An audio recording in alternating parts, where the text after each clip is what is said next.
Hello. What's up, everybody? Rasta, JR, Gleger, Shezar, Thurlow, Seraphin, Red, Wern, Enkthar, $10, Sokoman, Colette, RGZ, Goose, Stella, Cassie, Ingredius, Scratch, Van, Heroes and Diamonds, Ive, how are you doing today? Reki, Ev,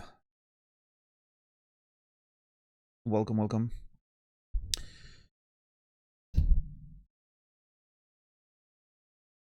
What is the song?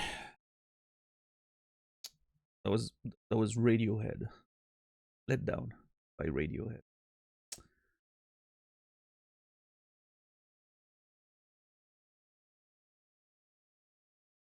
I'm not judging the fact that you didn't know, but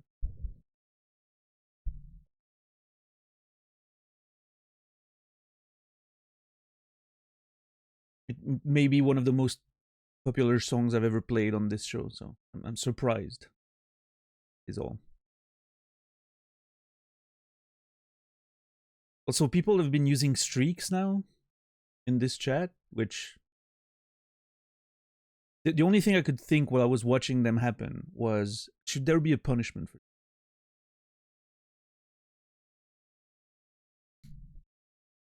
Like, do I ban people for 48 hours when they use a streak? So they, oh well, you wouldn't lose it, right? You can still watch the fucking thing. Ah, oh, damn it.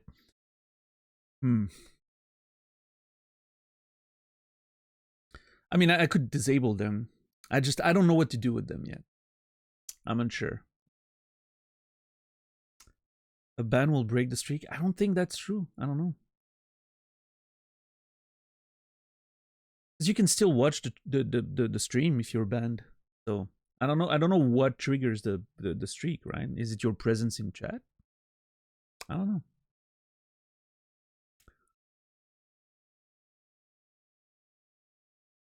A ban stops channel points ticking over. Yeah, but that's related to chat, right? Channel points are related to your chat presence. Pretty sure. You can save streak with VODs and clips too.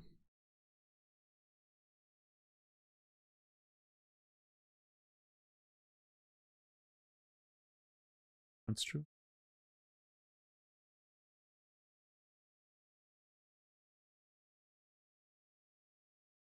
It's the points ticking over that does the streak counter? Wait, what? The streaks are coded that the points are like triggering them?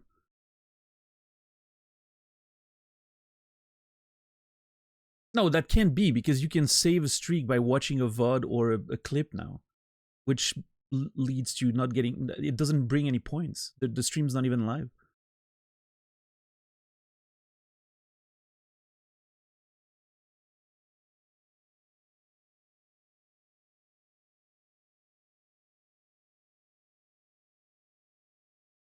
That's not true. People can still watch everything they want, even if they're banned.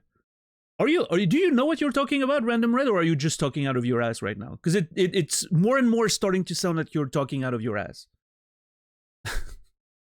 Each message, I believe less that you know what you're talking about.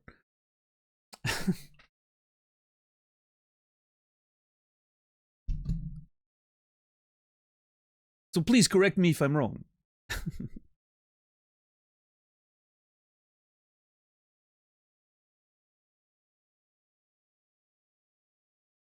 A ban on this channel will only prevent you from speaking in chat.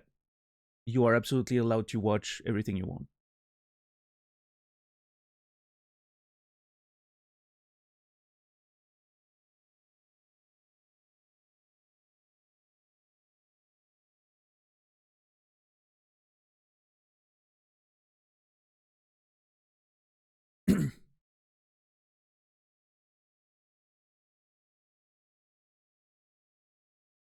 You can stop. Yeah, I know that.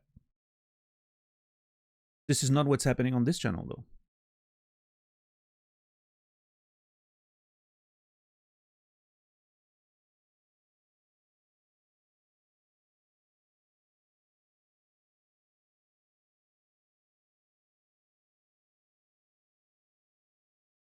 Let's see.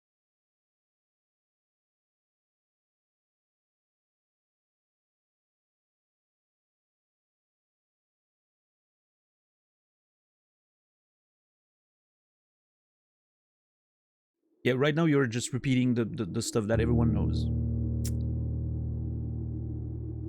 Your first claim was that a ban would break a streak.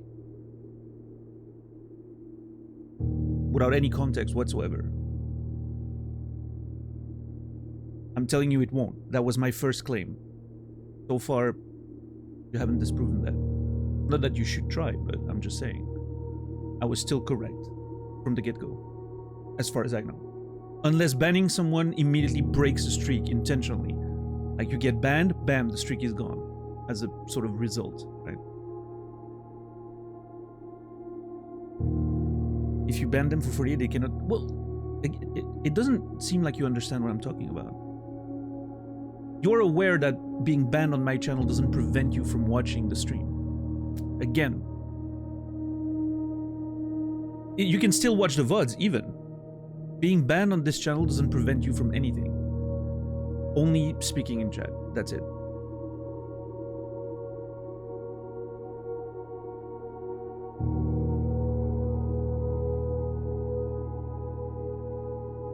Yes, again, I'm aware of that, Ivey. I very much know that. The setting is not activated on my channel intentionally. You said if I ban them for 48... No, that's not what I said.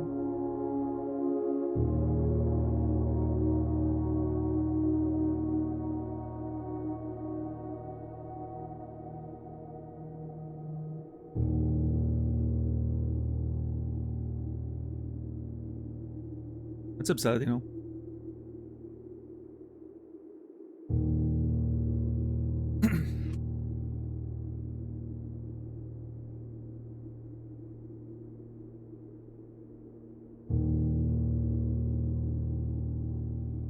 What's up, Macron? How are you doing?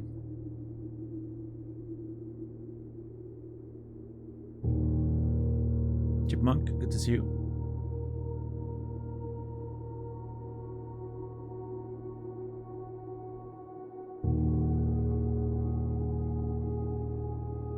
Dentist checkup. We'll have doner for dinner now. Nice.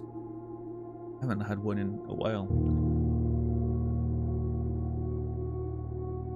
What's up, Goal? How are you doing today? Good luck with that.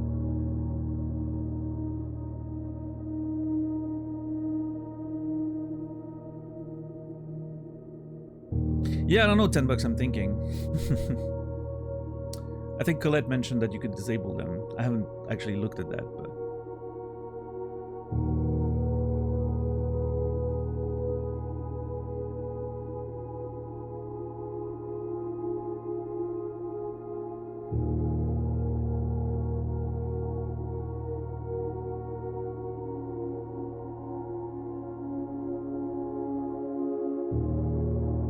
I was about to send a regular message. Twitch told me I should be streaking.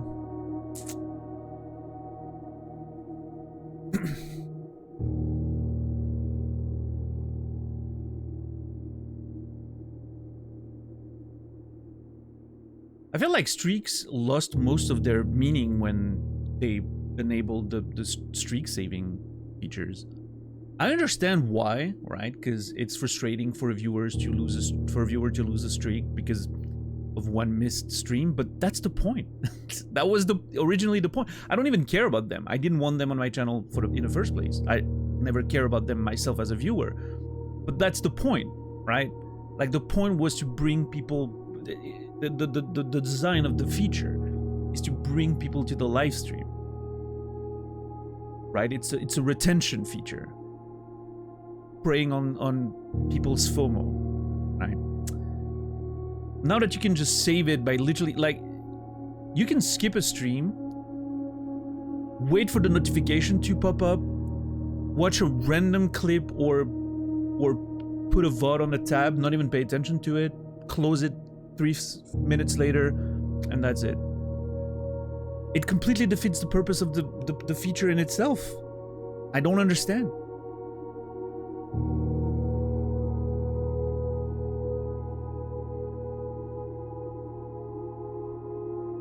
People would lose the streak just because the stream died or something, which split the... Yeah, but then address that, right?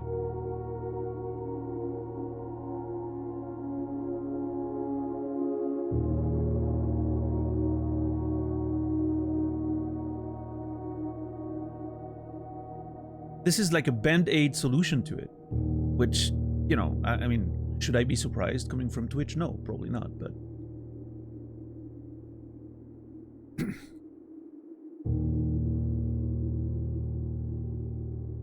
If your solution kills the purpose of the system, you know, I don't think it's very much of a solution.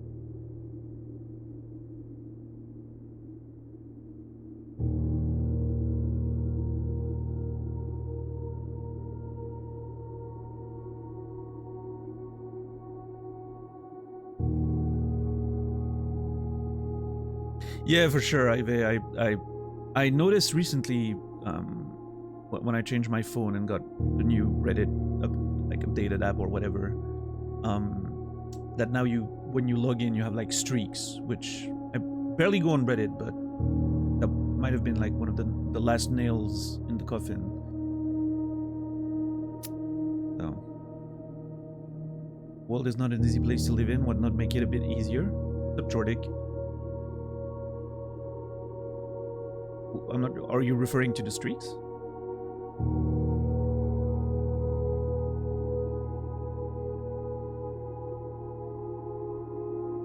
I'm not sure that's how it works, though. I mean,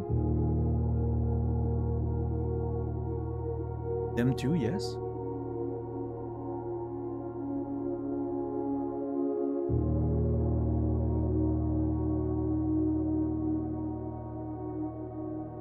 Well, yeah, but you could swap the perspective around, right?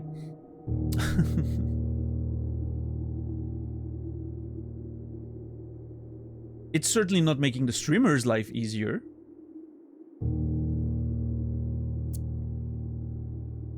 And again, like, it defeats the purpose of the feature in the first place. You want to make life easier for everyone? Remove the feature altogether. There, fixed. There's no problem with loss of streaks. There's no preying on FOMO. Everyone will lead a better life. Trust me. What's up, DJ? How are you doing today?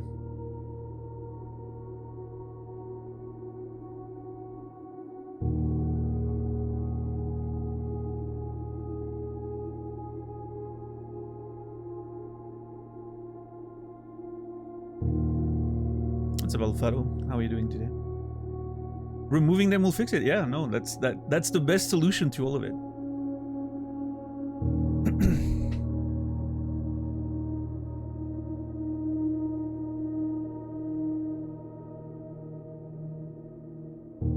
What's up, Brainy? And I will stop getting a stupid unwanted notifications. Yes. Now I wonder, again, Colette mentioned you could disable streaks on your own channel. If I do that, do you stop getting notifications? I'm assuming, because the system is not active anymore. Maybe I should consider that. I don't know.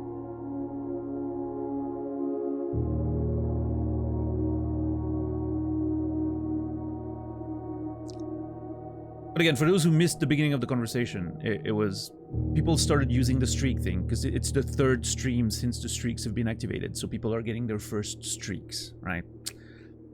And I was jokingly mentioning that maybe I should ban people when they streak, as a, you know, it's like the golden kappa thing, right? You get banned for 24 hours, and my first thought was if I ban them for 24 hours, it will break their streaks. But then I realized that's not true because they can still watch the stream. It will have no effect. Again, unless the banning system breaks the streak intentionally, and it's not related to actually watching the stream, but it's related to being able to connect to chat. In which case, you know, I don't know. I haven't experimented with that, so I don't know exactly how the system works.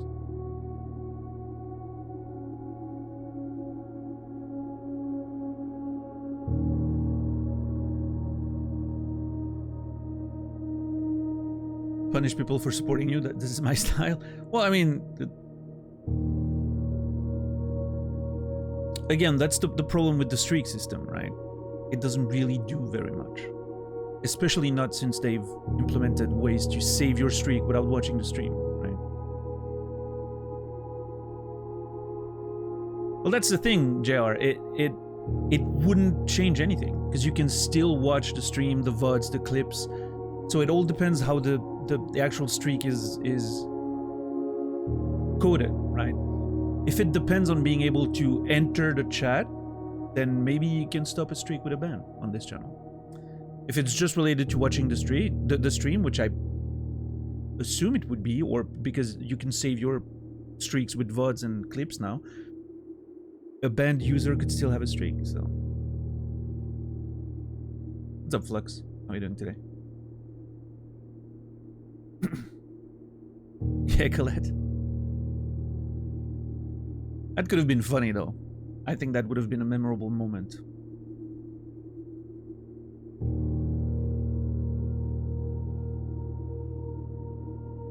Remind me, Colette, where the thing was? Which menu it was in?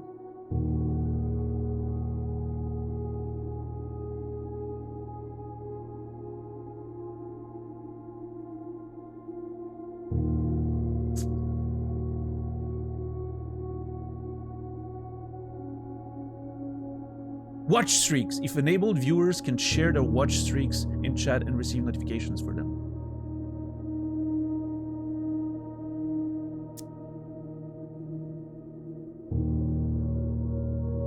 The button's in front of me right now. This is a decision moment.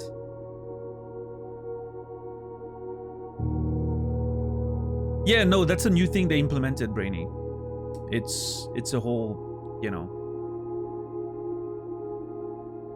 I'm assuming because people were crying about losing their streaks as if it mattered.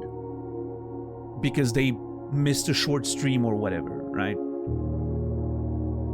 And so now they give you the option to save your streak by watching a clip or a VOD. Which, again, completely defeats the purpose of the streak in the first place. And again, I'm not in favor of the system. I'm just saying the purpose of the system is to create viewer retention. Or coming back to the stream, right? So, if disabled, will it prevent the streak or just sharing it in chat? Yeah, I wonder.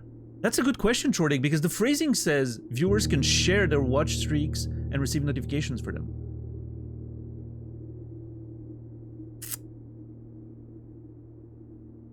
I don't know.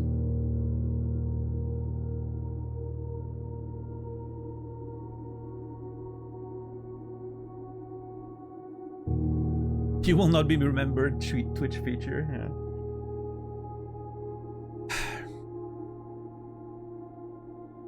The only positive aspect of it, personally, that I find is that those streak notifications, while very annoying, remind me when someone's going live sometimes. Because the Twitch notifications don't really work very well, like the going live notifications, right? Those are notoriously unreliable.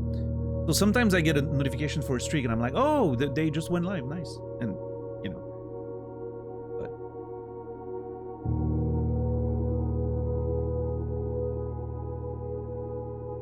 So yeah, as a viewer, you get a notification like... Well, personally, the ones I've seen so far, I don't know exactly how many different ones there are, but the ones I've seen so far is, hey, watch the stream, because you're ready to get a 5-stream streak on this person's channel, and then you can click the notification and it brings you to the channel, right?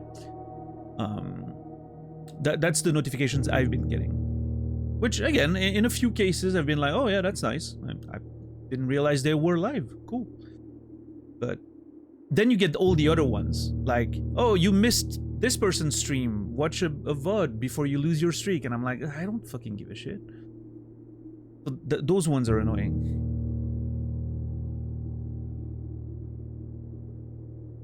Yeah, also, it's only recently been made site-wide. It used to be like a select number of channels that had the feature. Mine didn't have it, for instance, which I was very happy with. And only recently was it added, right? To every channel. They finished rolling it out to everyone.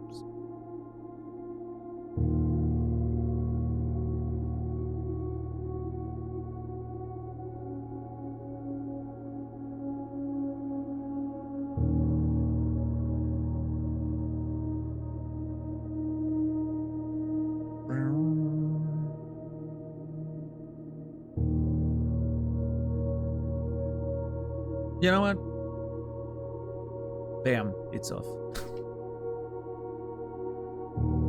Feel good about this.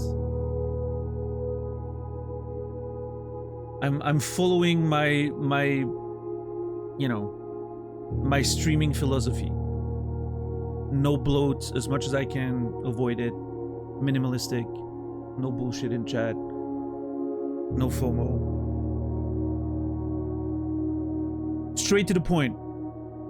Games, conversations. That's it. What's up, X? How are you doing today? Archeesy will forever be known as the last person to use a streaming... What the fuck, Goose? Maybe it only activates next stream? I don't know. Or maybe if you had it up and you haven't refreshed yet, it's still there. Yeah.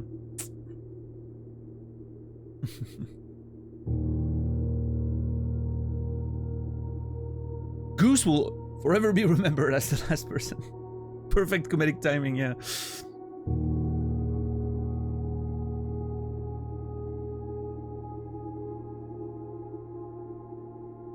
Fucking brainy, Jesus. Alright, everyone who has a streak, get it out of your system now. You might have a chance of being the last person to ever do it in this channel.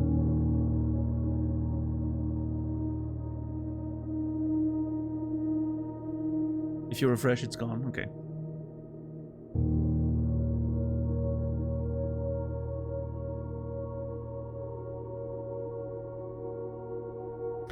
But yeah, I'm interested. So, if you click on your points, do you still see something?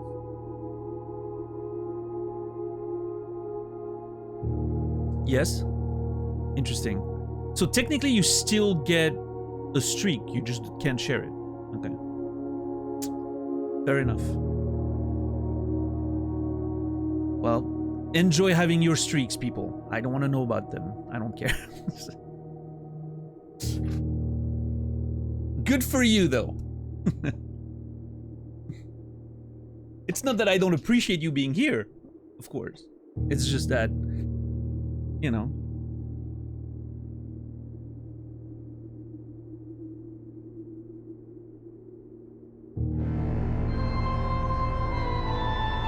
What's up, Goilu? What's up, Kimi? What's up, Sila? What's up, Quasi?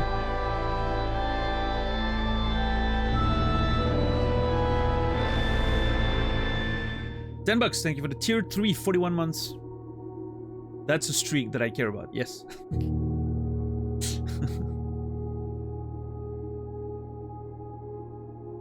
I appreciate it, $10, thank you.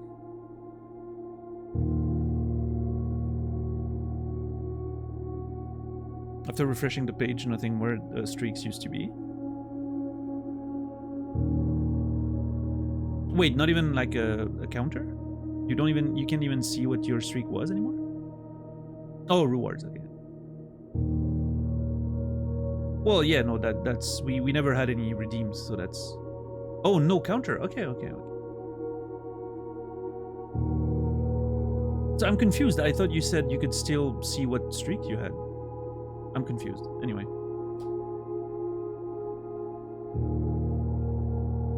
It's gone just like before. Okay. You just see that message? Alright.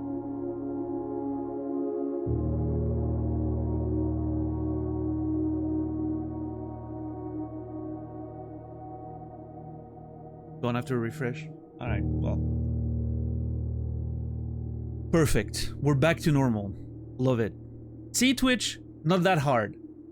Every feature should be opt-in or opt-out like that. Everything they've added after 2014 should be made optional like this. You should be able to get your stream down to, you know, a video and a chat. That's it. If you want to.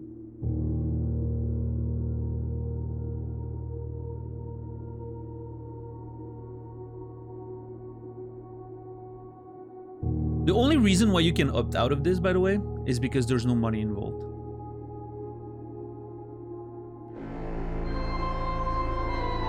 If it was a paid feature, you can be sure that you can opt out.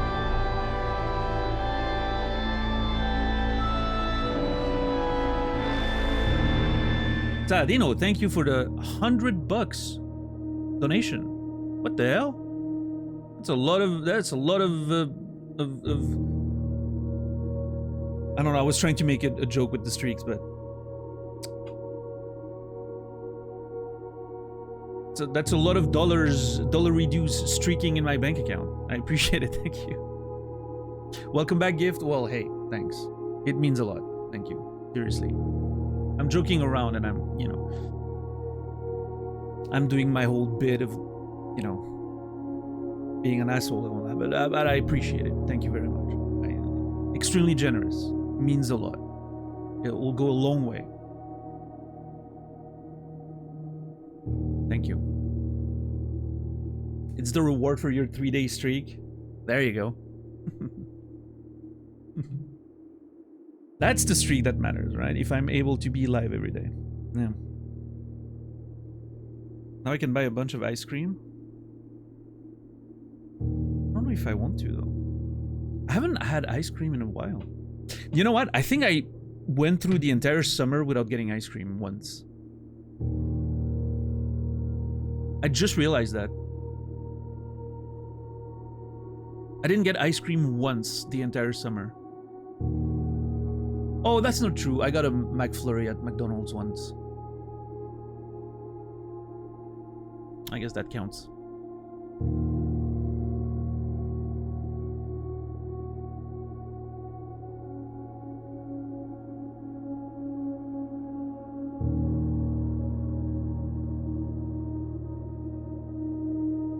I don't know, Quasi. I don't know. Jeff Bezos really feeling the weight of the economy right now.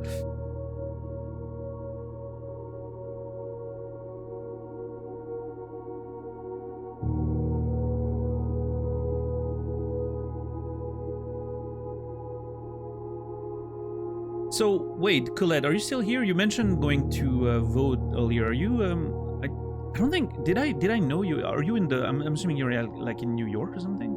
Because that's the only election I'm aware of happening today. I mean, there might be more, but if you are in New York, I don't think I was aware of that. Oh, Minnesota, okay.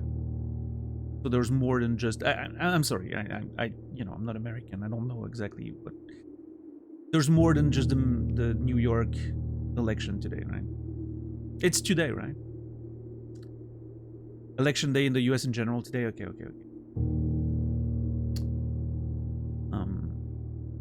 Right. Well, I guess I know what I'm doing after stream. I'm gonna be paying attention to the political news, right? See how it looks like. No, it's not the midterms. I mean, I know at least like New York mayor election and yeah, state, local elections.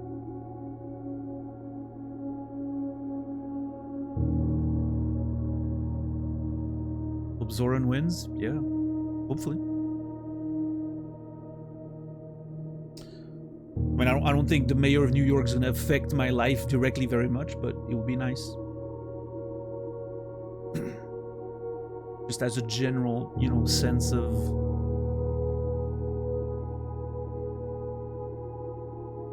things maybe going in a slightly less terrible direction, at least in one location.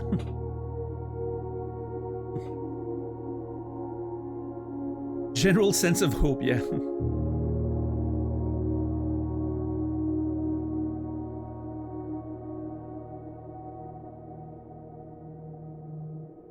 Today's Pennsylvania election will determine which way the state courts lean, which is a big deal for the state. The big race here was for the Public Service Commission? What is that?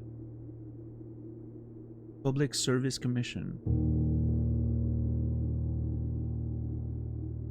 What is the purpose of the public? Oh, set the price for utilities. Okay, yeah, interesting. Well, I mean that.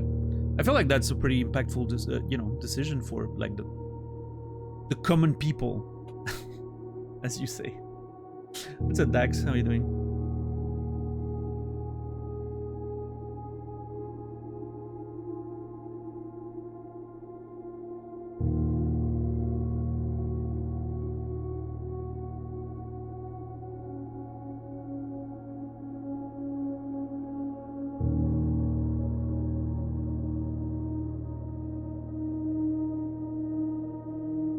And anyway, I'm pretty excited to get back into Blueprints today. I've been thinking about it a lot since yesterday. It's on my mind when I'm not playing. I'm excited for day 3 and, you know, putting more rooms down and all that. A lot of stuff today, impactful at very local level. City councils, small areas, big deal. Yeah, no, for sure.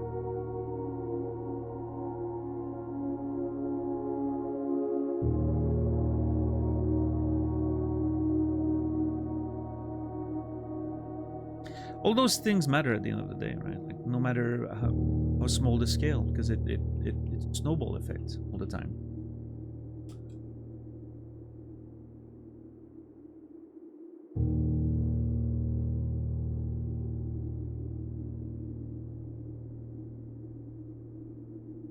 I've been looking forward for streams. Well, I'm glad. Thank you, RG.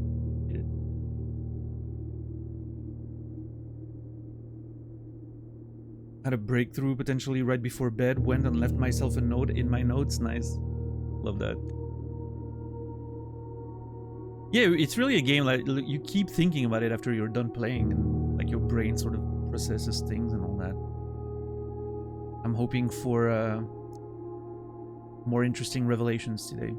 We didn't have a lot of big stuff yesterday, but there was a few moments of like, holy shit, okay, there's something there. I'm excited about that.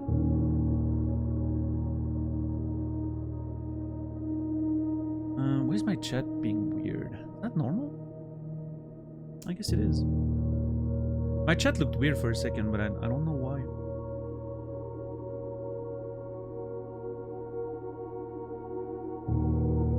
So I think we're officially ready to call Saladino as being the last person to use a stream streak on this channel, but which is very poetic. I like it.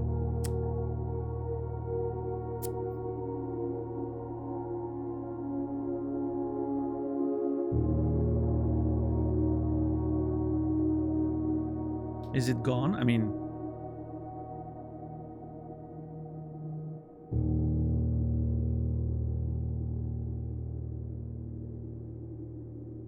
if you haven't reloaded your page and you had it earlier today, maybe it's still... Oh, $10, come on!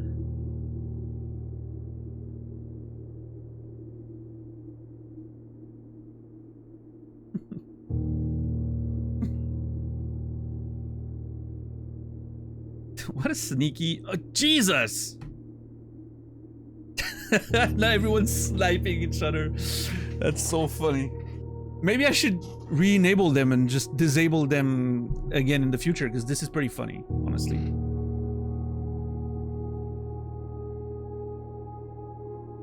I'm saving mine. Yeah, just be careful that, you know, it doesn't suddenly disappear or something.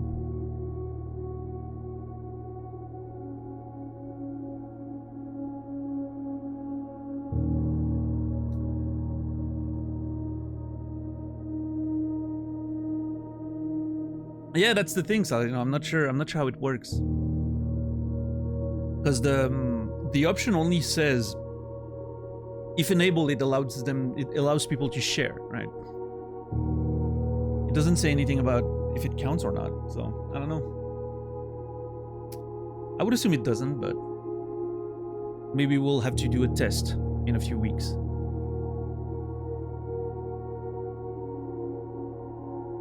I don't know. You know, it's one of those things where I'm always like weighing the positives and the negatives, right? Does the feature annoy me more than it benefits the channel overall? Because at the end of the day, you know, again, like if you're trying to make this a career, you have to play the game a little, right? You have to lean into some of those things, you know, to, at the end of the day, make enough money to support the stream itself, right? I'm just not sure I value this one particularly very much. I know a lot of viewers like those. I mean, I see them on other channels. They make a big deal out of it. I don't know. I personally never cared for them, so I don't relate to that feeling.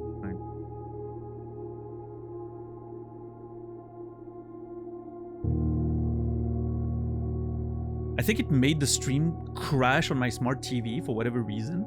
What the fuck? I disabled them like, I don't know, like 10 minutes, 20 minutes ago at this point.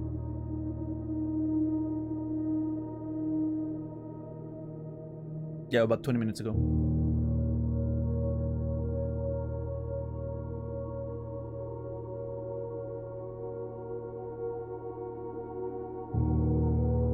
Well, see, RGZ, I actually like that. I like that this stream has enough of an identity that something like that feels a little off. It makes me feel good. Makes me feel like I've created something, you know?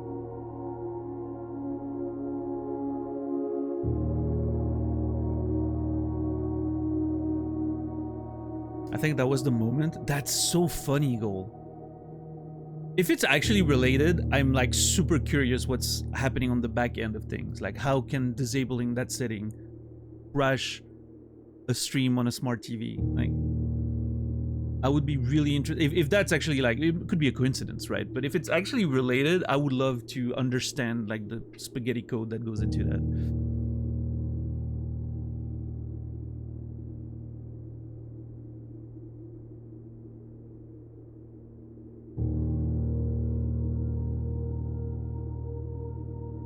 To press a button to reload, but it was curious. Oh, did you get like one of those red, you know, stream video crash or whatever things?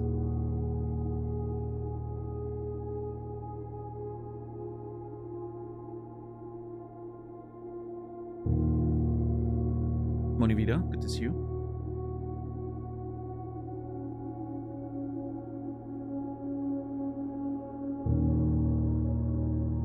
But yeah, anyway, how's everyone's day so far? I'm trying to think of what I was doing yesterday after stream. What I remember is I didn't take a nap after the stream yesterday, which was a mistake. I was tired all night. I should have taken a nap.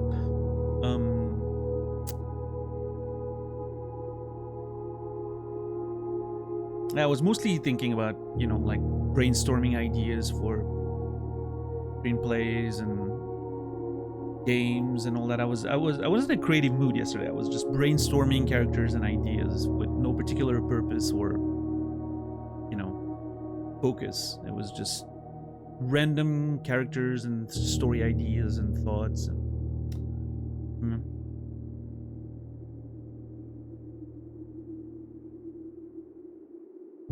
I think my stream on mobile went black and mute for a second when you disabled it. That is crazy. Interesting.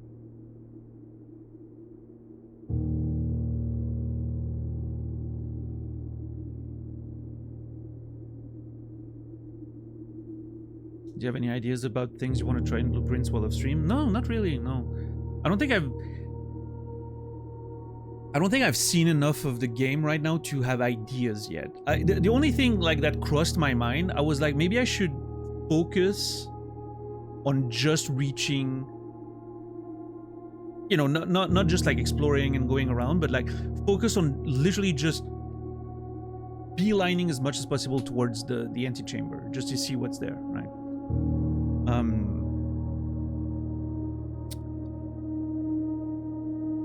My thought was go center and just try to beeline as much as possible, and then use the other options if you get stuck to maybe like find a key or find whatever you need to progress, right?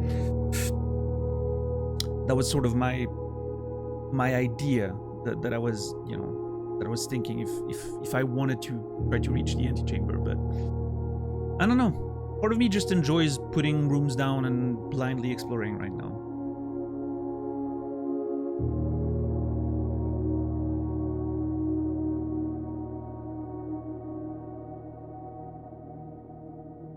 Find out we gotta fuck around. That's true. That's plenty of that in this game.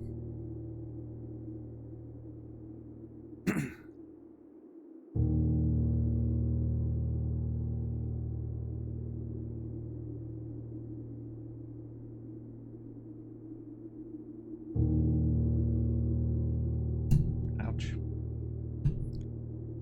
All right, let's see. Day 3.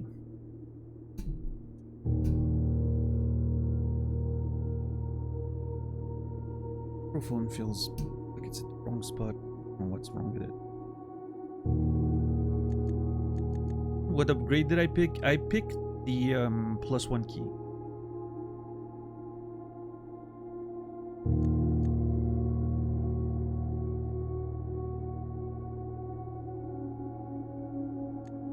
Oh, I'm tapped out. There you go.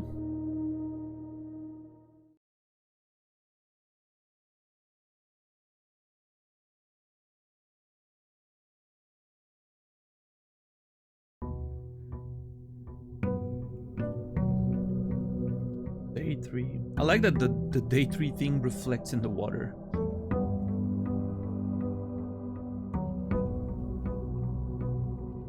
The Vic. All right. Where was there? It was okay. So you can see like, whoa. Okay, that's actually crazy. The design of the thing on the top left corresponds to how you've built your house, it seems. Like the observatory, for instance. It could be a coincidence, but it's on the correct side. You can see the little nook there on the right side. And the wine cellar, I mean, it does look like, you know, it could be there.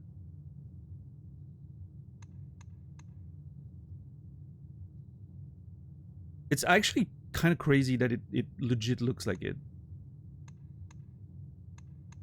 I don't know, we'll see at the end of day 3 if it actually, like, you know, if the look of it corresponds to how you build your house, or if it's just lucky that it looked like that.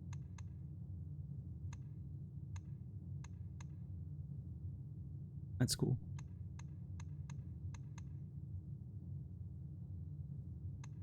But yeah, I was mostly looking at the left upper left thing. Right. I get that I'm covering a lot of the. So it went from cozy cottage to ordinary villa, which I'm thinking those classifications are based on how many rooms you've put down or something.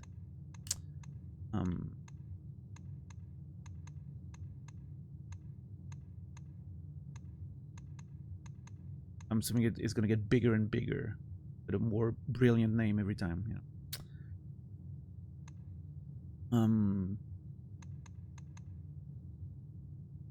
Okay. Oh, there you go. Let's get going. Yeah, no, thank you, Sal, you know, good reminder for if I actually want to address stuff that's on the... Okay, so those two paintings never change. That's confirmed now. Those two stay the same every time. Cards, huh? Spade and Queen of Diamond.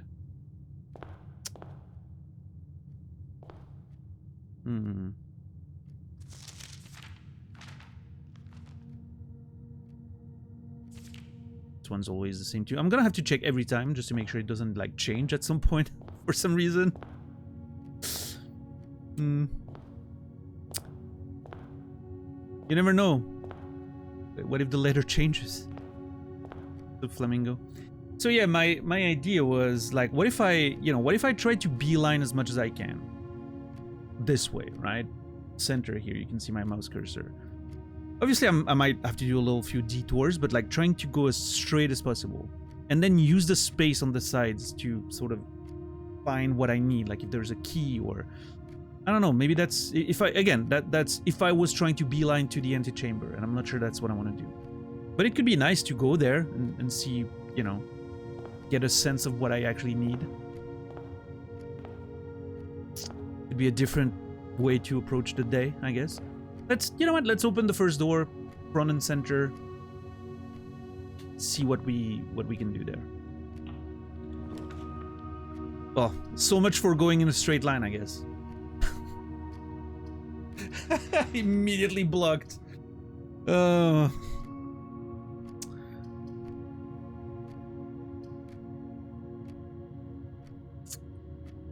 obviously the chapel's the most interesting because it opens 3 ways. Well, 2 ways. But I don't have money. So I'm like, can I still go through it even if I don't have money, or does it just prevent me from going in? It maybe when you're at 0, it just doesn't take anything away, but I guess it could be a good experiment. It would be nice to science the shit out of this. That feels like a valuable information. I always do like a storeroom though, like the getting a bunch of items, you know.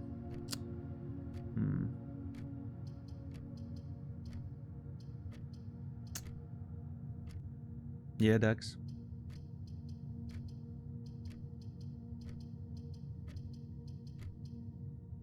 Yeah, you know what? Why not? I'm interested to know what happens in this case. Let's do that. So currently I have 0 monies, right?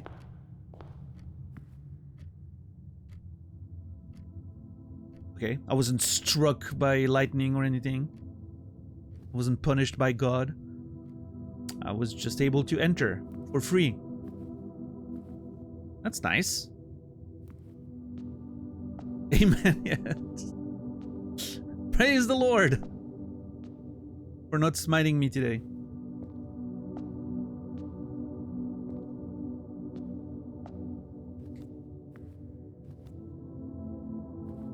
Yeah, I'm building a dead JR.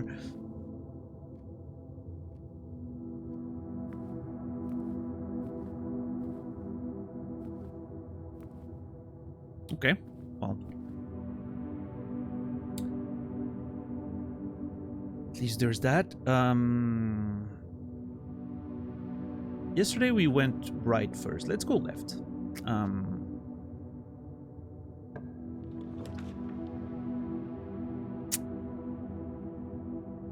The den sends me further west.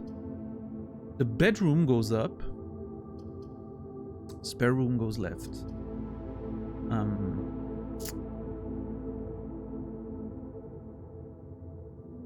Okay, I'm gonna try. Okay, let's do that. Let's give it a try. My goal today is gonna be to go as far as I can up in the ranks. Right? That's like the goal. I'm going to always pick the option that brings me closer to the antechamber, and we'll see how far we can go with that. I feel like that's an important sort of attempt to understand sort of how the game works and what we actually need to do in the lower levels. I don't think it's going to be very successful, but I want to try. I want to see. So bedroom sends me upwards. Let's do that.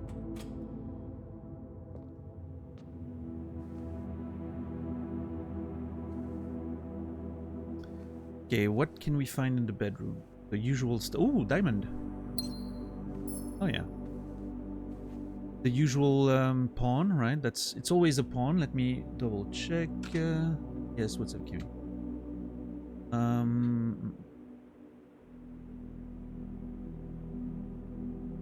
Yeah, it's always the pawn.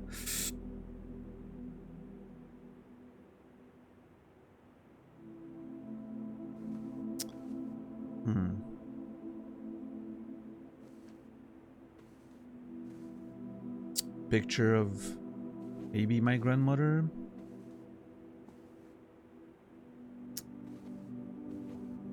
The Reddington thing still here.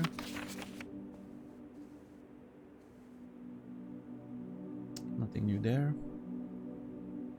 Stars and stairs, right? We had them yesterday, stars and stairs, but I don't remember where they were.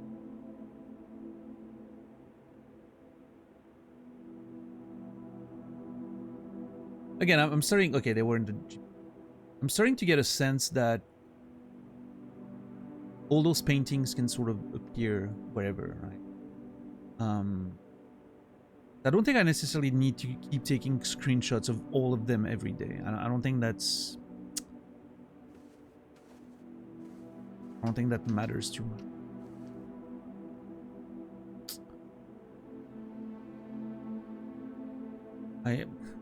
I really have no idea what they are, but let's do, hold on, let's go date. Stairs, stars. I, different letter.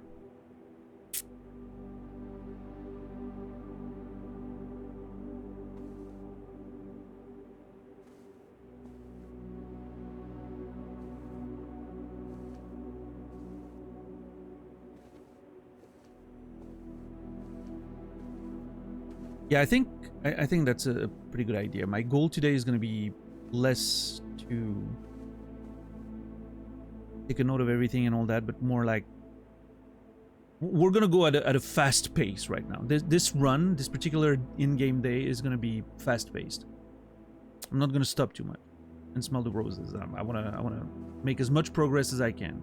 We might get several days today, I think.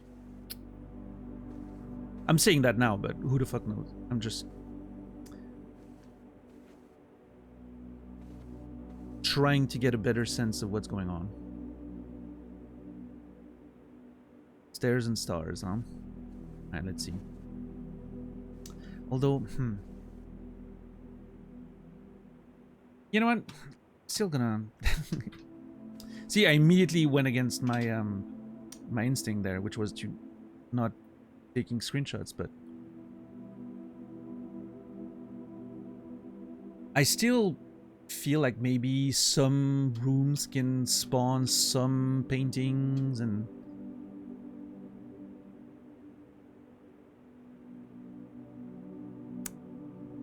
I do need to do this better.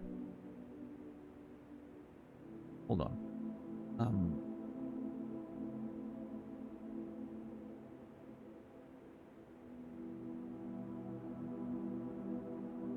What I think I need to do here is I need the titles to be bigger, because I need to be able to see the name of the rooms from a distance. So what I'm gonna do is I'm gonna grab one of these, put it here.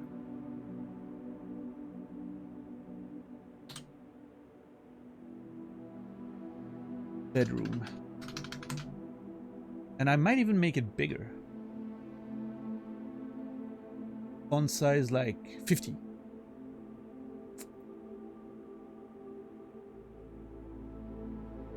Wait, what did it...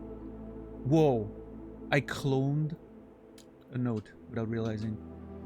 Yeah, now I can see from like further away, right? I think I can even go bigger than that. I want to be able to zoom out a lot and still see the name. Okay, the maximum here is 72. I did to like say 100. No? Wait. Whoa, 72 is the maximum? 20? I mean, it'll be fine, but I want to be able to see the name of the room from a distance, right? So each room is gonna have like its sector. Can you have multiple pages? No, but you can like infinitely scroll. Like there's virtually no limit to it.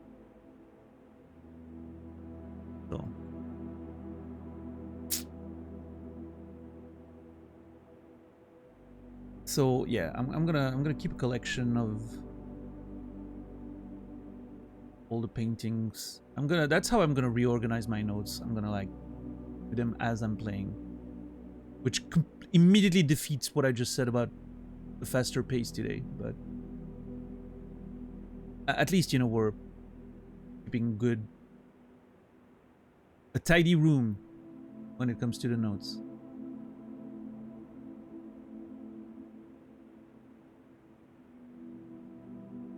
Maybe I should take screenshots of the pieces so it's more like visually visible when I'm just looking around.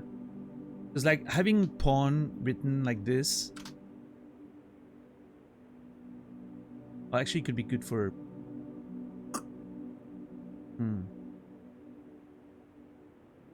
I wonder even if I should name every... Man. You know what? For now, I'll just pawn. I'll just leave it at that. But like there's a part of me that's like, should I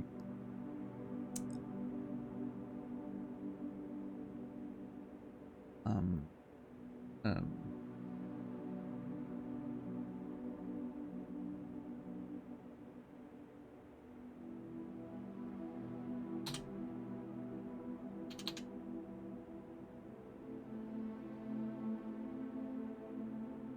I can see from a distance.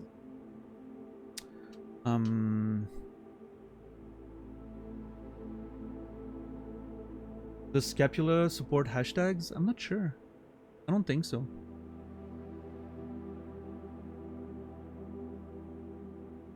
I don't think it has like a filtering thing. But yeah, you have a text.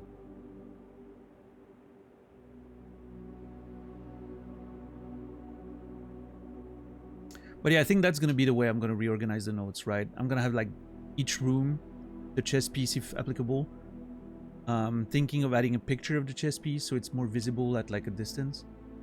I'm like looking at only the pictures. Although I'm worried about like overloading it with screenshots. I feel like it's going to slow the file down a lot, but I don't know.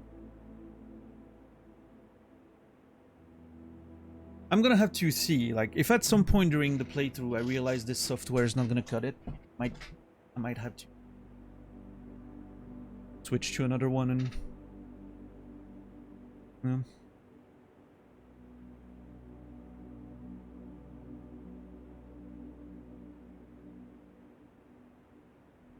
yeah, we'll see.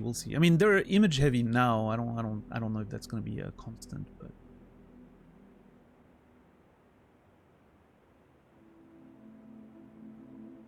takes a while before slowing down. I mean, I'm already seeing stuff like when I'm trying to move like pictures around. Sometimes it lags a bit, especially the first time I'm trying to move one.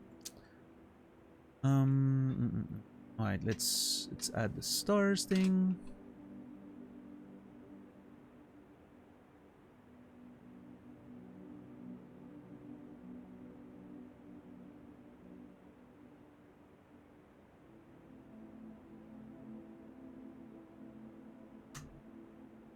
That in pairs. This piece, where was it? There it is. Yeah, maybe having like a little pic of the chess piece next to the name could be good for identifying it at a distance. When I'm looking around, right, I can see the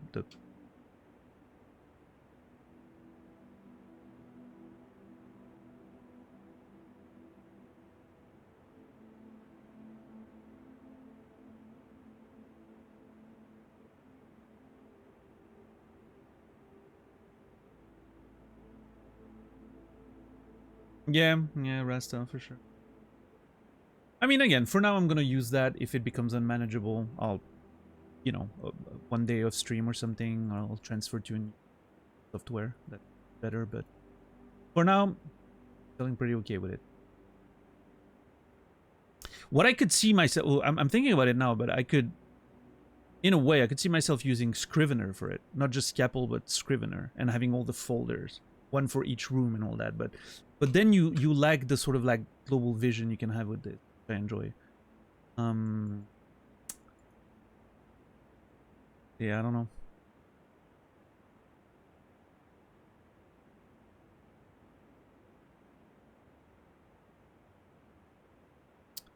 For now, I think that will do.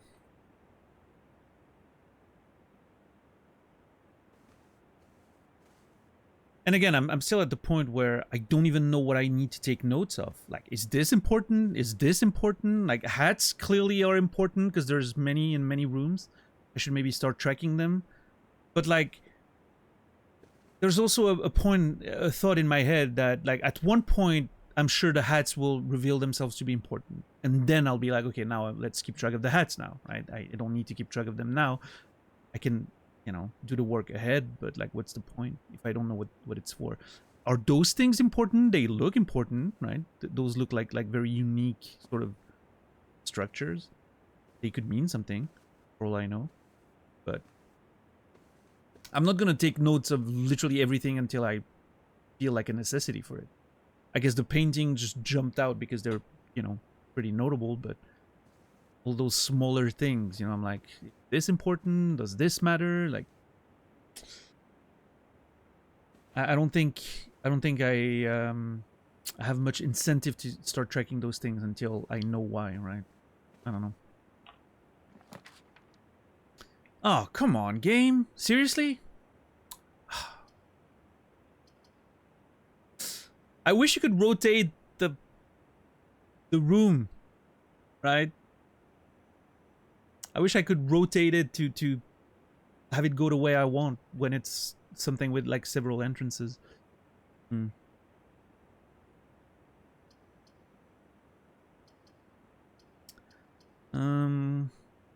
I guess the hallway is the best option there. Get a key. It opens up the map a little bit.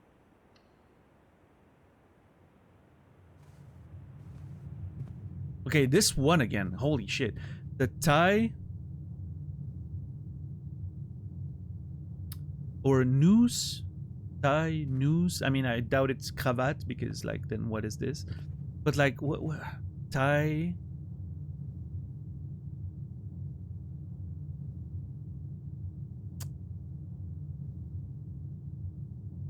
Don't know what you call this. This is so annoying. I'm not even sure I know what it is.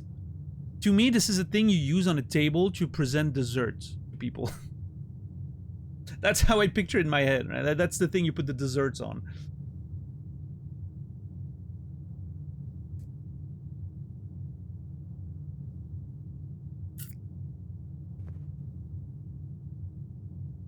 But I feel like I might have, maybe I just have like a blind spot, right? It's something else, but I just don't know what it is. Yeah, you know the thing with the stuff, yeah. Sub-Zia. Die.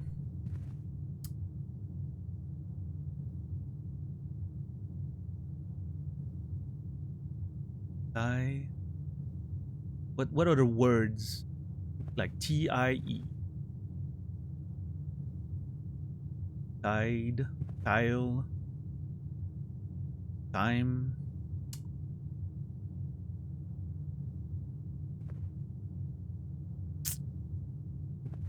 I don't know. Hey, here's my key. Nice. The doors in the west wing are more likely locked. Okay, so that's actually a mistake that I made. Is if I want to favor going straight to the antechamber, I should probably, you know, explore the right side first. Less chances of it being locked, right? And using the left side more for like trying to find items. Which means I'm going to go back towards the center. Okay, hallway. Is there a section of the notes just for that item? No. But honestly, I should.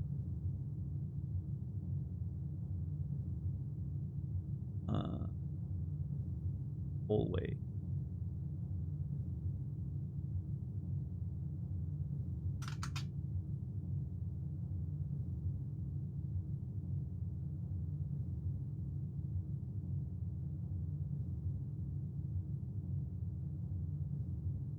See, that's how I'm going to reorganize my notes. I'm going to start fresh here, bigger space, more, you know, more spread.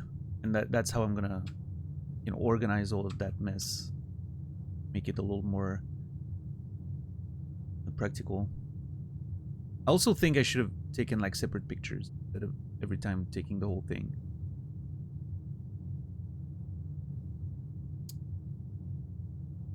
Oh, Jesus. What have I done? I guess I could fix now by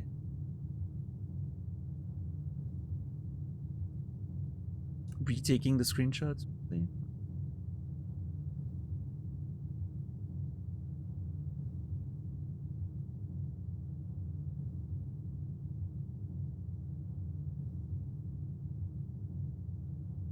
I don't know if that matters.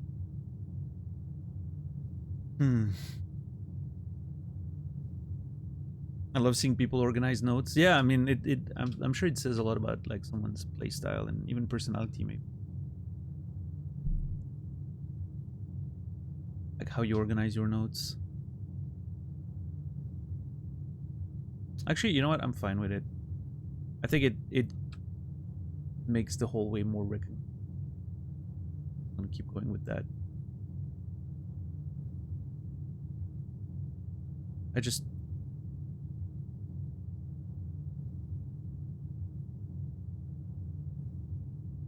Okay, let's take a screenshot of these.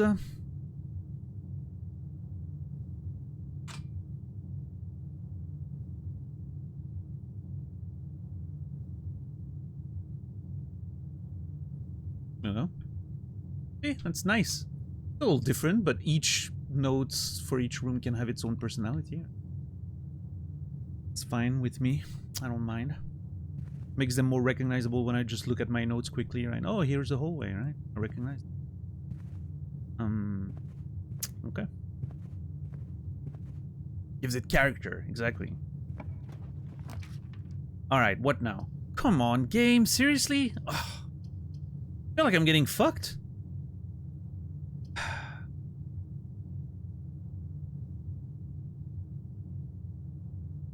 So, if I'm correct, I haven't seen the same room twice, I don't think. In a single day, right? I haven't seen the same room appear twice. Which means one of the processes that you need to think about is saving a room for a certain situation. Increase the chances of getting a specific room when you want it. Like the corridor, for instance, is always left unlocked, right? So you might want to keep that for later in the game, because, like, you know, the higher you go, the more chances there are for locked rooms.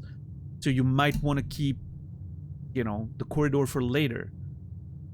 Increase those chances. But if I do that, I'm stuck already. I mean, I guess I could get the guest bedroom, accumulate some steps, and then go to the right side towards through the chapel. Because like the corridor feels like something I want to keep for later, like really. Yeah, you know what? I'm gonna do that. Get guest bedroom, get the steps, go back through the chapel, and hopefully go up through the right side. Let's do that. What a mess already. Immediately messy. All my plans foiled instantly. Of going straight to the antechamber. Okay. Have we had the guest bedroom yet? I don't think so. I think that's the first time that I'm in here. Guest. Yeah, no. Haven't been there yet. Okay. Guest bedroom.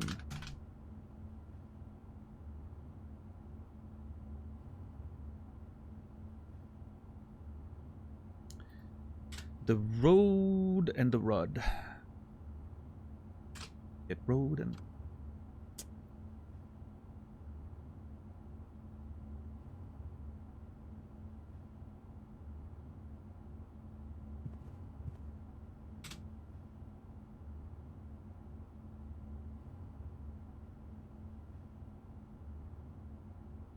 Oh, I forgot to... See, that was a little lag that I was mentioning. I moved my mouse too fast, so it... followed the picture. Oh yeah, it's the tie and the thing I don't...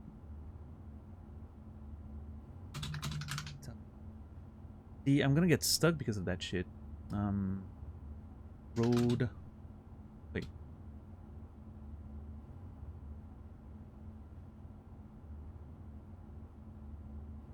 Road, rod. Okay. Yeah, I think unfortunately, I think Scrivener's already suffering from the overload of screenshots. And we're extremely early in the process, so I don't know. I think I'm gonna have to find a different way of doing this. Okay, one option that I have is to not work with screenshots anymore.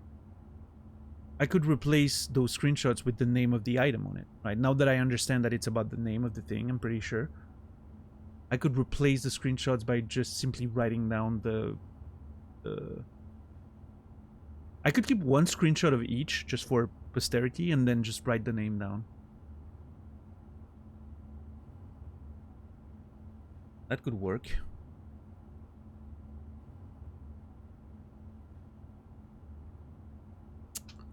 I'm gonna have to think about that. How are you, Malachaz? I keep expecting one of these doors to lead to Kaled. Hey, one day I'm sure we'll return to Kaled, one way or another, when we get back to Elden Ring. Yeah, let's grab a key. Oh, there's a pawn here. Okay. I wonder if the value of the room is what leads to which item you find in it. Like, pawns are always like common rooms or something. I just added the...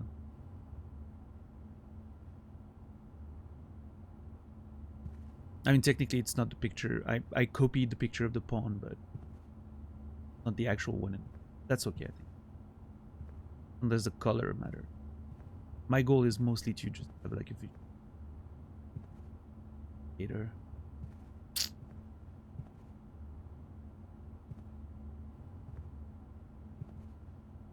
Yeah, I'm doing good, Malachas. Thank you. Having a lot of fun with this game. White Wolf, you're doing well.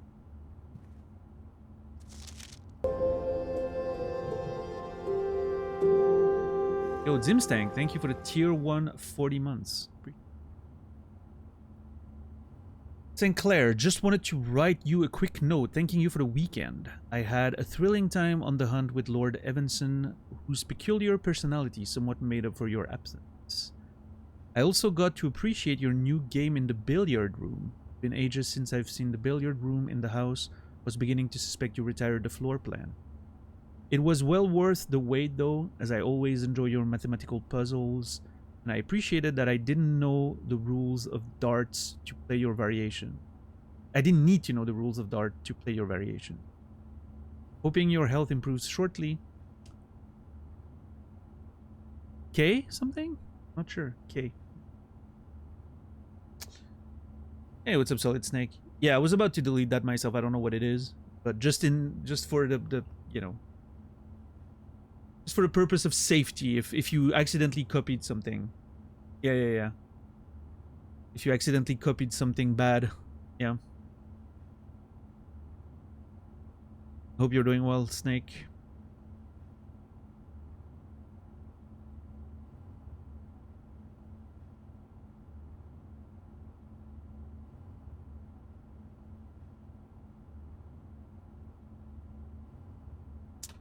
All right, so interesting. The billiard room. It's interesting because people mention the floor plans, right? Like, it's the way this house works, like the fantasy aspect of the house, seems to be like a known quantity. Like, people talk about it. People know that this house is weird. Which I think is very interesting.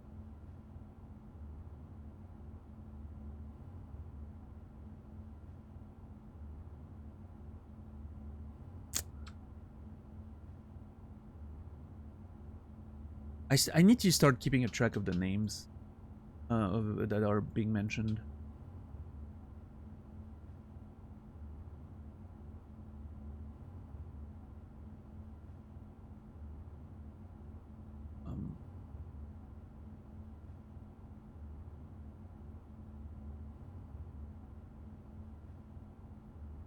Some of those messages are not super readable after I change their size on the notes.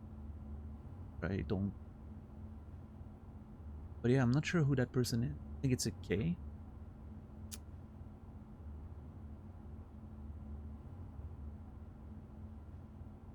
Yeah, no worries, Solid Snake. Again, we just deleted because we weren't sure, you know, if accidentally wrote something, you know, confidential or a password or something. You gotta be safe, but kids and phones, man, they love pressing those buttons.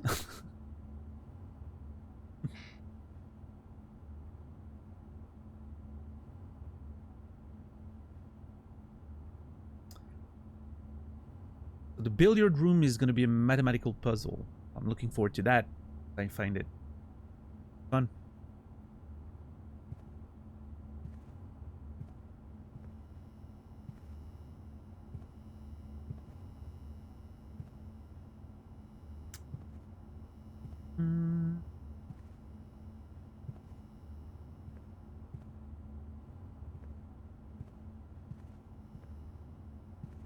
So there's a naval theme to this room, like with the wheel and the anchor, the boat, right?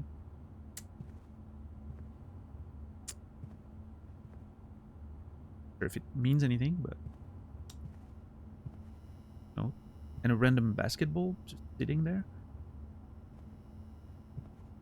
There's one of the things about this game and the way it looks and its design is it's very minimalistic. There's not a lot of things, right? So every item feels like it has to be placed here intentionally. Like, I refuse to believe they placed this here and this here accidentally, like just to fill in space, right? It feels like everything is placed for a reason.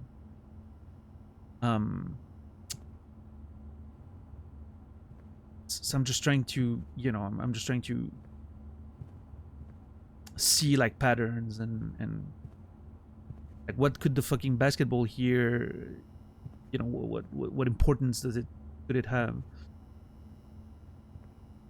So I don't think with how little things there are, it's not like, you know, they're filling stuff up just for the sake of it. It doesn't feel like it, at least. You wouldn't just put a random basketball here for no reason whatsoever. Like, oh yeah, just put a basketball here. Why not? Doesn't really feel like the, you know, the vibe. So yeah, maybe I'm overthinking it again. That's also very possible. But that's it for this room, I think. Yeah, the naval's a different room. All right, let's go back and go towards the right side of the mansion. Getting steps back by going in here. I would lose a coin if I had any. Great, love that. And now, I mean, the commissary goes up, which is great, but it costs a gem, and I do not have gold anyway.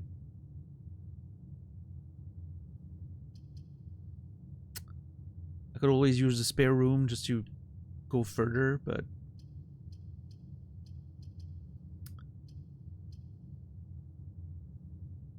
I'm already feeling a bit claustrophobic with how the layout's starting to expand.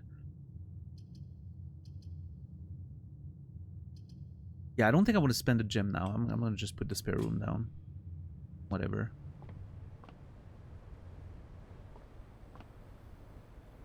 Yeah, the spare room doesn't seem like there's a lot to it, right? It's just a room. I'm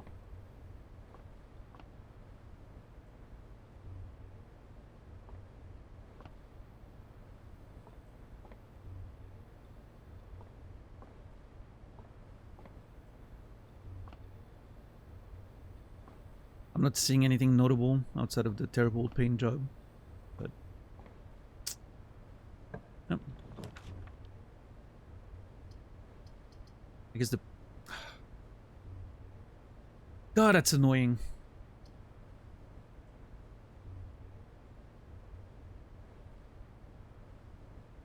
Green room does not do not cost a gem to draft. Well, it's weird that they explicitly tell you that. Green rooms do not cost a gem to draft, because most of the rooms don't.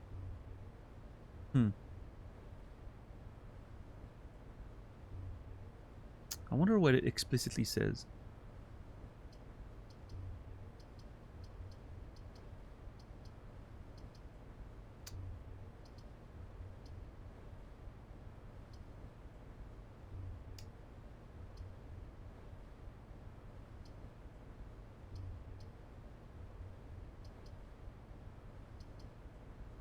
I'm sure it will make sense later, right? Like there's going to be a mechanic later that make it make sense.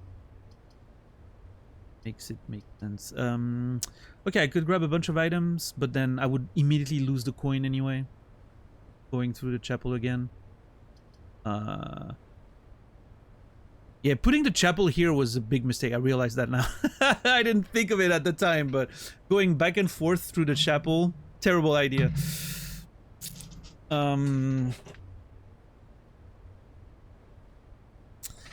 In fact, what I'm gonna try to do is go back through. Okay, here's the plan. I'm gonna put the pantry here, in hopes of being able to reconnect to the entrance hall and go around the chapel. This is a mess, but let's do that. Oh man, this day is gonna turn out very short. I feel like this one's gonna, you know, not gonna go well. Banana. Plus 3 steps? Oh. Bananas are nutritious. Full of potassium. But potassium? Potassium. So much for the direct route strats. I tried! I got cancelled. Right? I got cancelled. Yeah, just don't pick up any coins and then you don't have to pay for sure.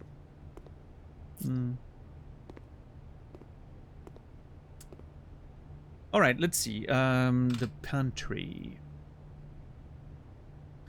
I'm reconsidering my notes every few seconds now. I'm like, I'm not happy with the way I'm doing my notes.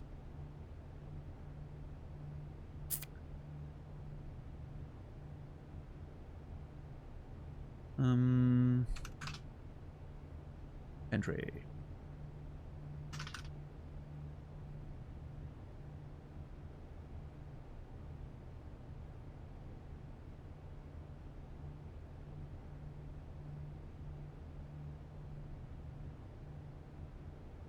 There's something about the way I'm doing my notes that doesn't work for me.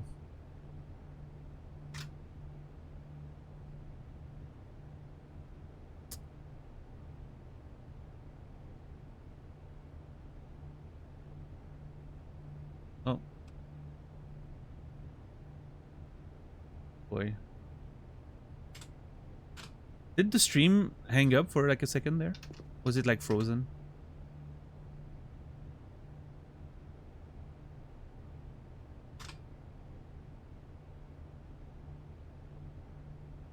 Wait, what?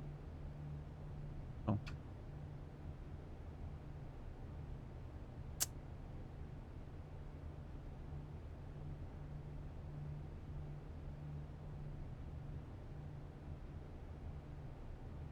Seems okay. I think so. Yeah, I think the stream may have frozen for a second, but I don't think anyone noticed any. Accidentally pressed something that tried to open external hard drive thing.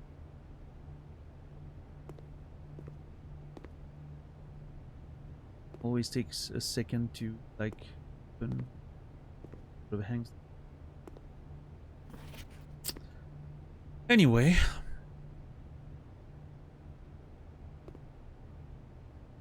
Yeah, that's the thing, right? So, you know, I think for now I'm gonna just go with the flow, and eventually I'm gonna get a clearer picture of how I want to keep my notes and what I want to keep notes of. And the walk-in closet has 4 items?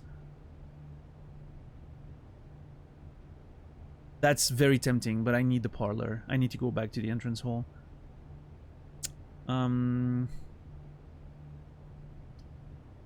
Although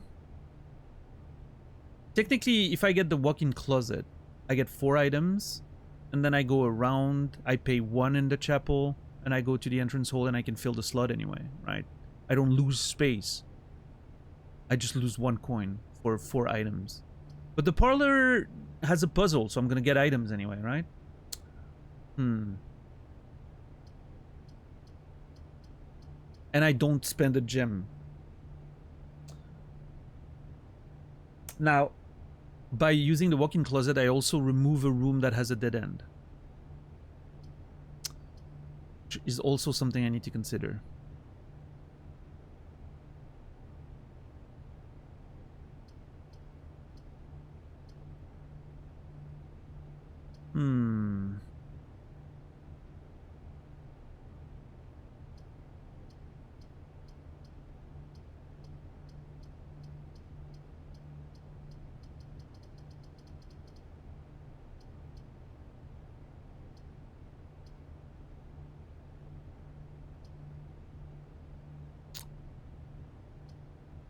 How do I value... I mean, I'm running out of gems if I do that.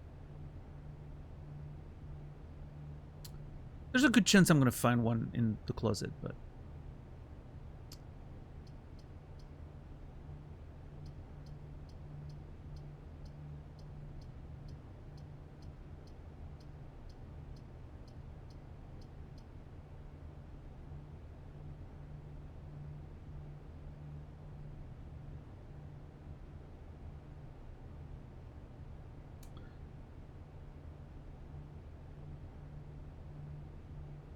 Yeah, let's go for it.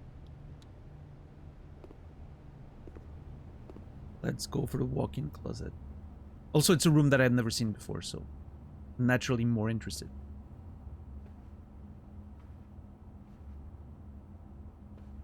A deer? Oh no, a tag and a stag. Okay. Tag and a stag. What is that? Hobbyist lockpick kit will occasionally be able to unlock some normal doors. Occasionally, so there's no guarantee. Okay.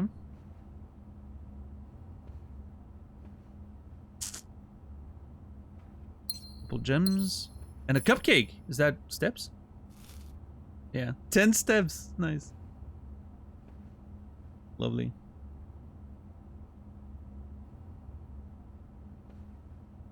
And a black pawn. Okay. God damn it. The colors matter. There's black and white chess pieces.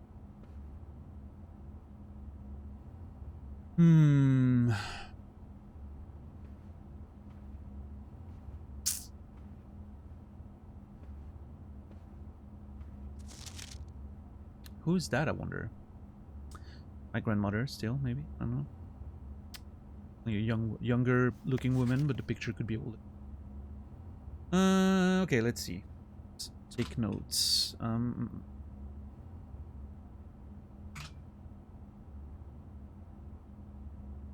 Walk in closet.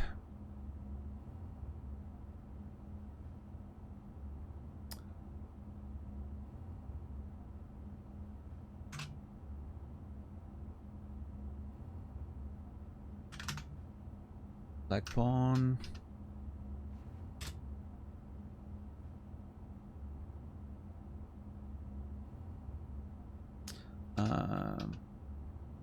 Stag.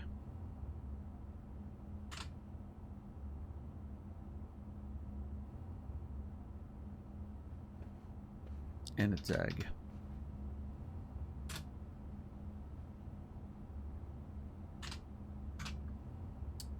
There you go. Oh, I forgot to keep track of... I mean, I'm not sure why I'm keeping track of those things. What did I get in a pantry? Car and a cart. Yeah.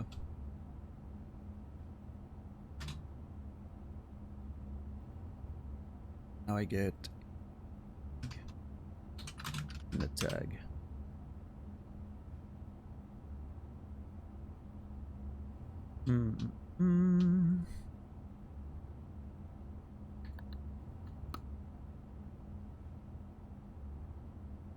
Oh, I should take a picture of the screenshot of the...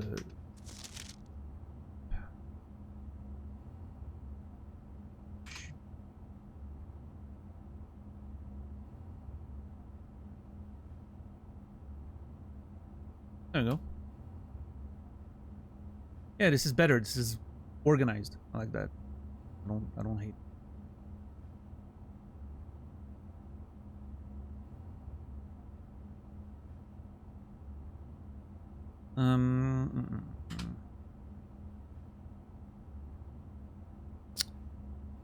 Well, okay.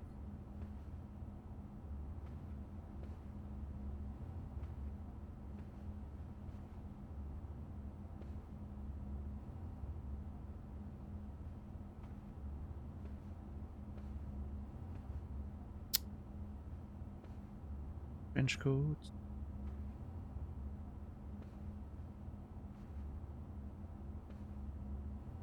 That's funny. You can see inside the thing.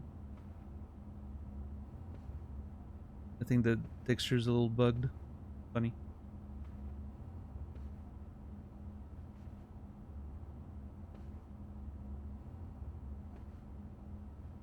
Another hat, notable, right? I'm gonna have to start keeping track of those hats. At this point I'm certain they have an importance.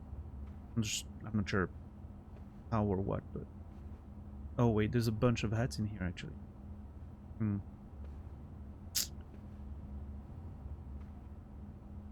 I don't know.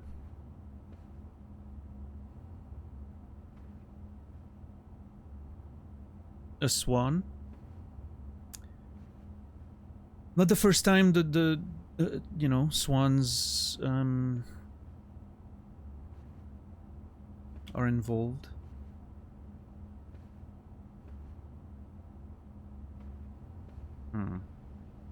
Yeah, well, let's go back. It's time to pay. Oh, I hate it. Fuck you, church. Alright, let's fill in this side first.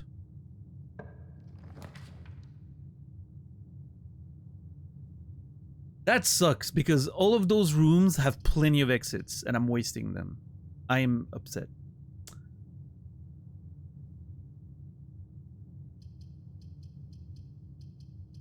Why couldn't I get this one earlier when I was in rank 3 there?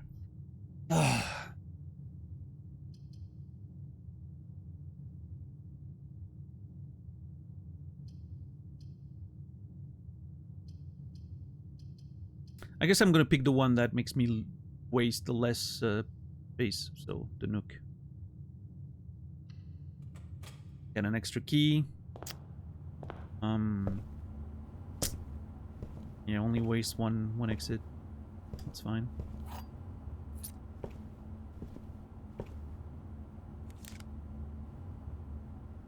Save 1 coin for each purchase you make in the estate with the coupon book. Nice.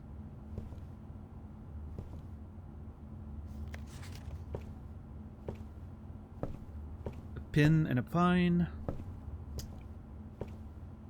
And the rook. White rook. Interesting that rook and nook are almost the same word. I don't think that's necessarily important. The nook.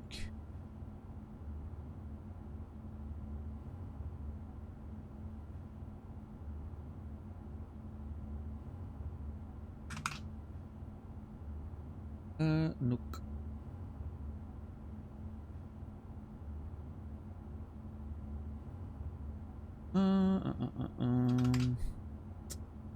Rook.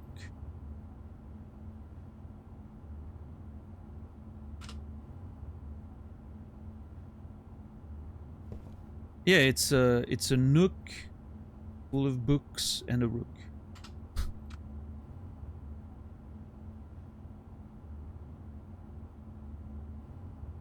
Yeah, I mean, based on the title of the game, you know, it's whoever made that game likes a good wordplay, I think.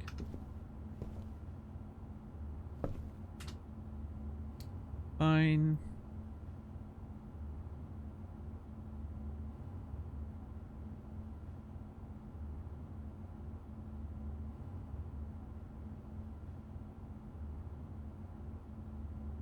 And a pin.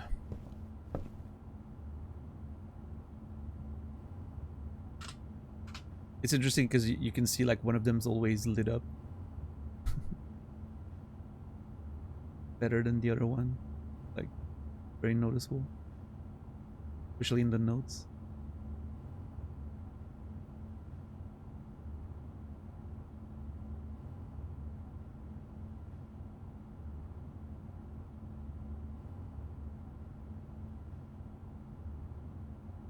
Bam!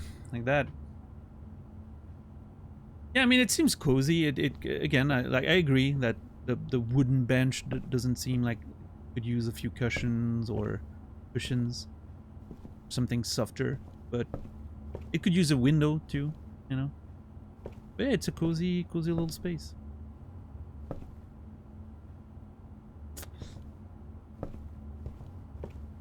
The chair looks decent.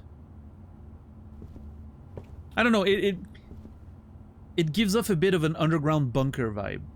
A little too much, right? Because there's no windows or anything. But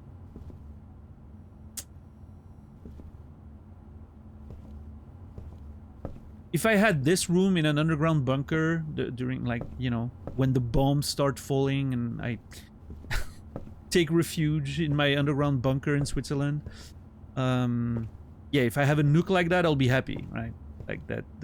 But if this is in my house, I'm like, oh, I would like a few more windows and something a little more, I don't know, brighter, maybe. Not brighter in the sense of, you know, it doesn't need to be bright. I like darkness, but the potential for brightness is not great there. I'll guess I'll put it this way.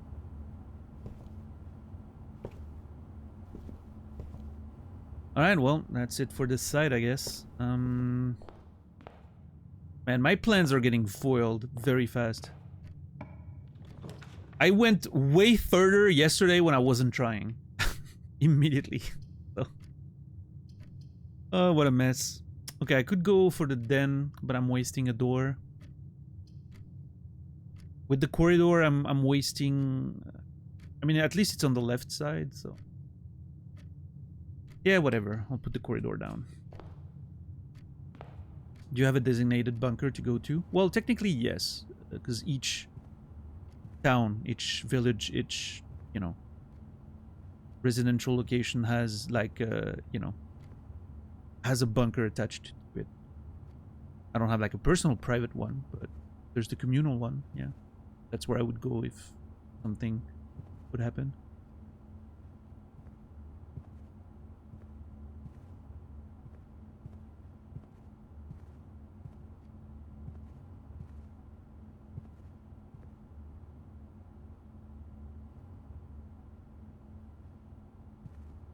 Get a corridor. Pray and pry. Those two are always together.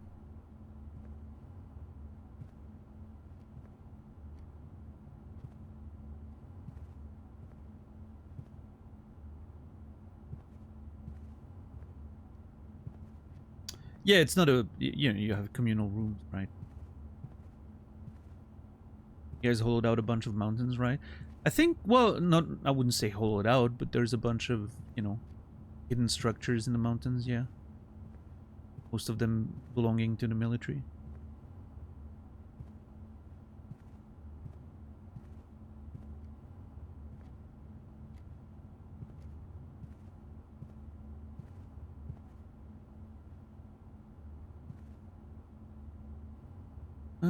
Corridor. I think we got the corridor pretty early the first time, right?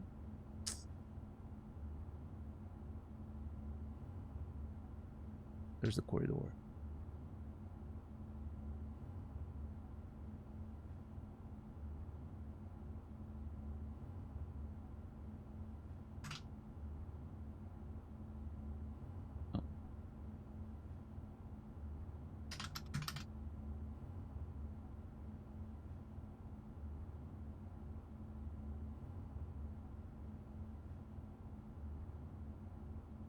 Corridor. Yeah, I think I'm starting to see, like, the repetition in the paintings. Like, I feel like I've seen most of them, at least, you know, unless more can, like, spawn later or something. But it feels like I've seen the ones that can happen right now. So I'm feeling strongly about potentially not writing the names every time, not taking the screenshots all the time anymore, but instead just writing down the names of what I'm finding in each room. I feel like that would be more practical than going for full-on screenshots. I'll pine, pin, And now we have Prey and Prop. A bunch of vowels today.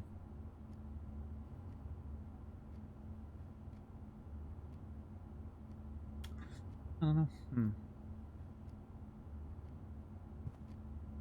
My introverted ass would rather take a nuke to the face than share communal space. Listen, I always say the same thing. If the bombs start falling, I just hope I'm close to a blast. Because, you know, I have no desire of trying to survive in whatever comes after. I've had a, you know, I'm not old or anything, but I've had a, you know, I've had a life, right? Like, it's fine.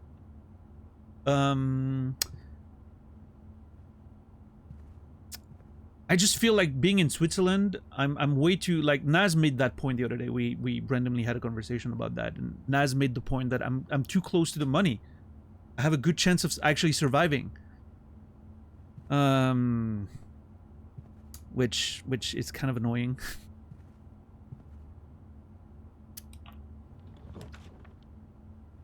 I'm close to the money and I don't even get to, you know, take advantage of it. Yeah, I guess we go to with the parlor here.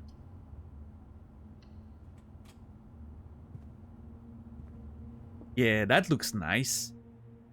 Oh, see? That's lovely. That's way cozier to me. Because, like, windows that you can close if you want darkness, but you can open if you want light. In a little corner, there's a nice little, like... It's lacking in books, but bring the Nook books in here. Like a chimney, you know, move, like, the stuff to be around the fireplace, maybe. Or at least one of the chairs near to the fireplace. That's a nice little hangout spot, I think. Oh shit, there's water here. I don't remember noticing that. Wait. Oh, that's the side of the house. Okay. Music is so good. No, but that's the thing though, Engthar. If the bombs fall, they're not gonna target where the money is, right? Switzerland might be safe because of that. We're gonna be fucked just like everyone else, but we're not gonna be targets, which means, you know, we'll likely survive more than most places. Because nobody wants to bomb their own, like, savings and, you know, like their own, like, financial, you know, center.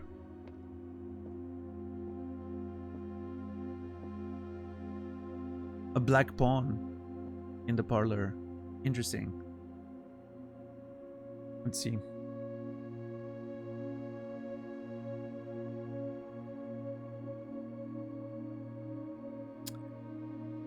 Parlor.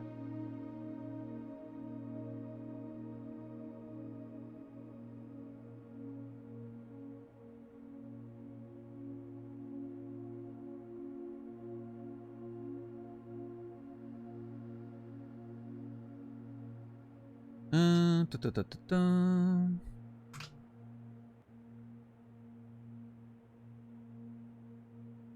have a black pawn, so I can just copy that.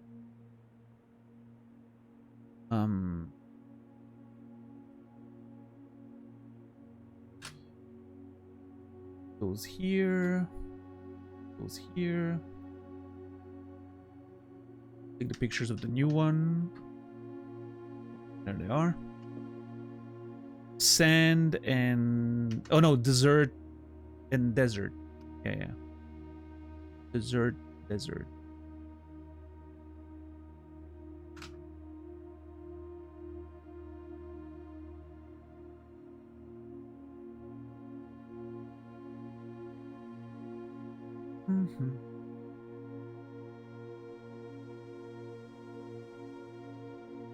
Money has no inherent value? Well, yeah, but so what? It has value. Because we determine it does. And guess what? The people dropping the bombs, money is very important to them. In that fictional scenario, right? It's, in fact, it's probably the main reason why they're dropping bombs in the first place. So if it has value to them, it doesn't matter that it doesn't have inherent value, right? In that scenario, it matters that they're not gonna intentionally bomb their own banks where they have, you know, vested financial interests.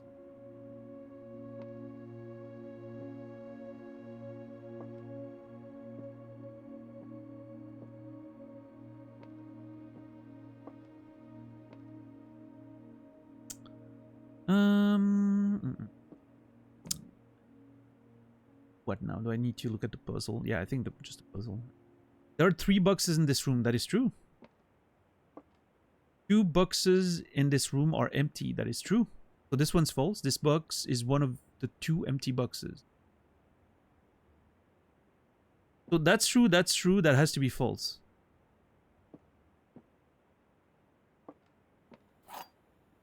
Which is also the only, like, it can only be this one, because if it's not, then we don't know which one of the 2 it is. So it's by process of elimination, it is necessarily this one. There we go.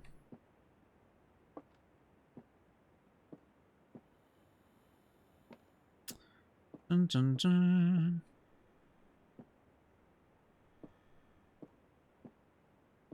All right, next room. Ooh, okay. The den's not too bad here. I mean, it's not ideal, but...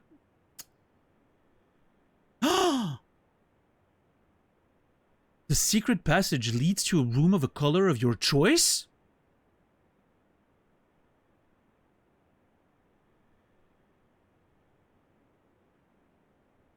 This feels like a very good room that maybe you shouldn't spend too early, I guess. But I also don't want to spend the den right now because the den has a lot of openings. And the lavatory is a dead end, which I don't know how I feel about that. Because then I only have one choice left. I have the hallway. And if the hallway screws me, that's it. That's the day. So... Which, you know, then it doesn't seem to be much of a problem, but I would rather, you know... You know what? Let's try the secret passage. See what happens. Let's learn how it works. The plane and the plan. Other than that, the normal room. And then you can, nice, you can pick the color of the book you want. Is there a color of room that I haven't been to now? I haven't been to a yellow room.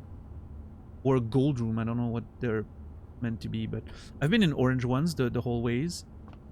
I've been in one of the green ones. I've been in plenty of purple bedrooms. A few reds, yeah. I think I'm gonna have to go with gold. I wanna see maybe my first gold room. Maybe not, maybe we had some yesterday. I wish you can get like the archive of your previous day. There it is, nice. I was like, I wish you could access the house history at all times. You can.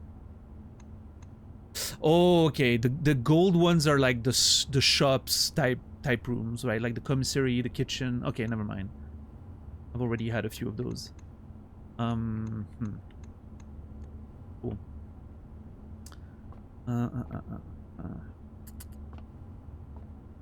So I don't know. I don't know which one I want then. Did we... We've never... No, wrong. We've had a couple of red ones. I don't know what I want then. I don't know what I want. Also, I'm not sure if it says it leads you to a room of your choice. Does it mean a room that already exists, or is it going to be the next room behind the thing? We'll have to see. But first, hold on. Secret passage. Oh, I should have... Oh, that's something I should have done. I should have organized my notes by colors. I should color code the rooms with the names. Like change the background color or something. Oh, geez. Not this one. I thought it was the background of the note, not the whole page. Oh, there it is. Yeah, like that, right? That would be decent, I think. Well, actually, it looks kind of terrible. But... oh, maybe the border. Oh yeah, the border can be coded discreetly, and that would be nice. I don't know. I'm not sure yet. Yeah, that was... I'm sorry, I think that flashed your screen red pretty aggressively, but... yeah, I could make the names in different colors, but that makes it less readable. Oh.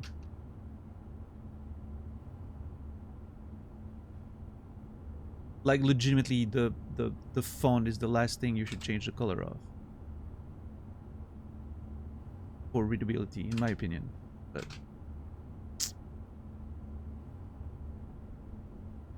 and black pawn, yeah.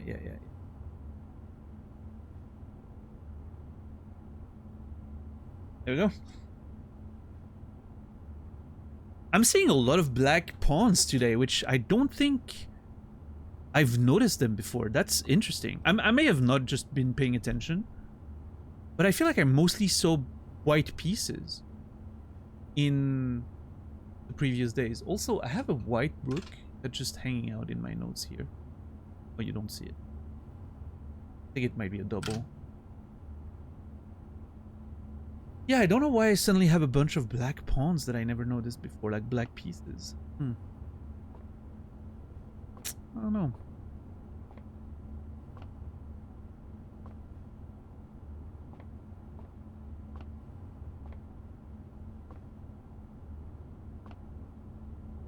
Okay, well, time to make a decision. Which kind of room do I want to go? It doesn't... we don't have a choice of a blue one, interestingly. I think a green one could be nice. I haven't seen a lot of green ones.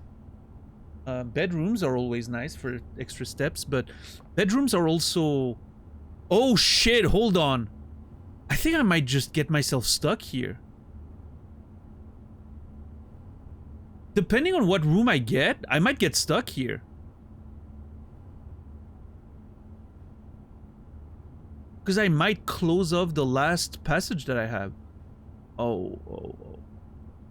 So I don't think I want a bedroom, because I think most bedrooms only have one way out. So I go for green? I mean, the halls, typically corridors, you know, have an exit.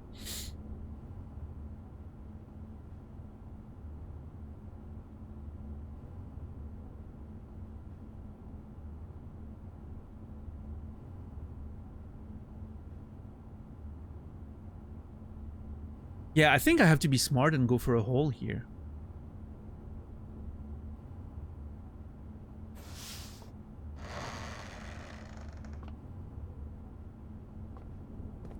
Nice. Little secret door. That's lovely.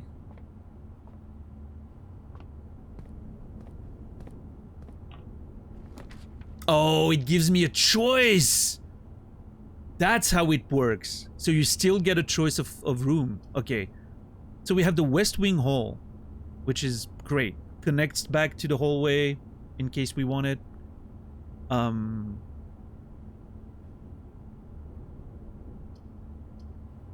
Wait, is the guest bedroom... hold on.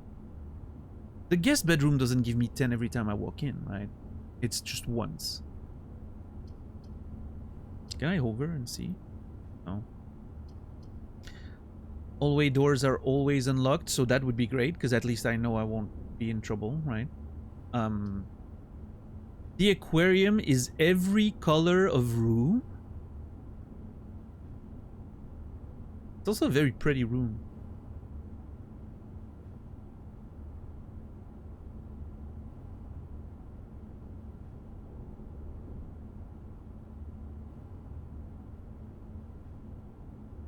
So I don't think...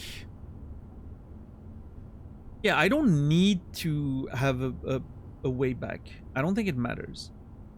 Because I can't, you know, there's no benefit to it. I don't think I need the West Wing Hall. I don't think I need the foyer. The only good thing about the foyer is I know it's going to be open, right? There's not going to be a lock. The aquarium costs less.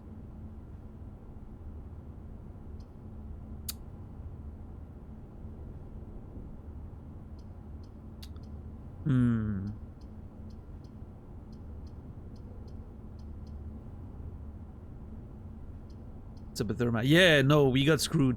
And here's the funny thing at Therma. I started this day saying, I'm gonna try to beeline to the antechamber. I need to, you know, try to see what kind of challenges happen later and all that, just to know how to better build at the beginning, right? Like, you need to know where you want to go and what gets in your way to better build early on. That's like sort of the, you know, knowledge that you need to acquire.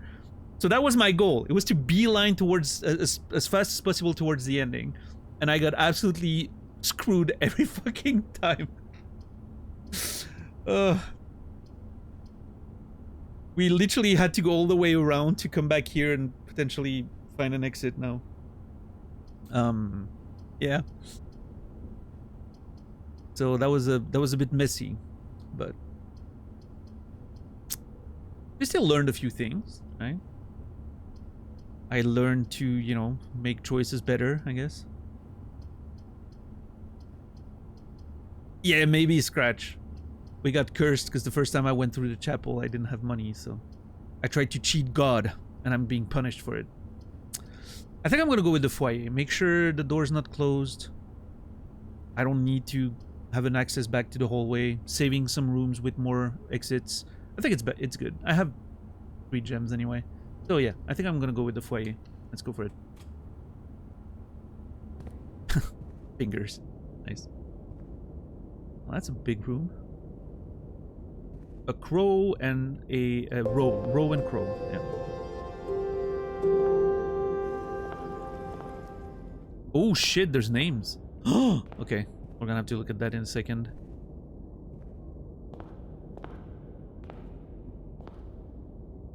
Souphead, thank you for the 29 months. Appreciate you.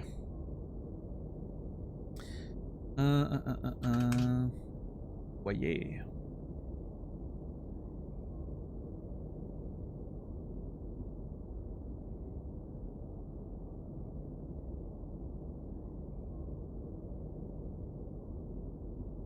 Row.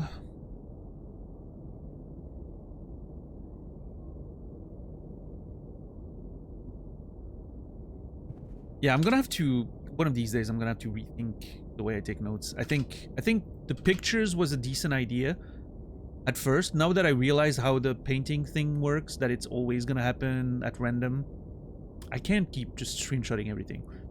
So I'm gonna rethink my notes and only write down the names of the item, right? Like crow, row, blah blah blah, etc., etc., and potentially keep track of maybe the days.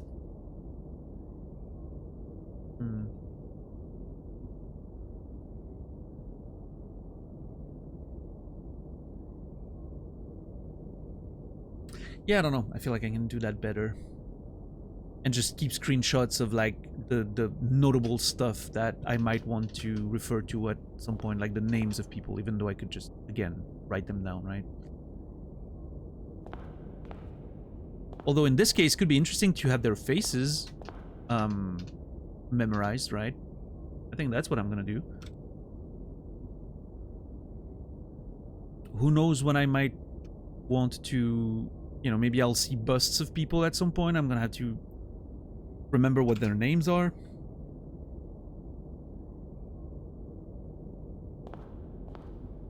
You never know.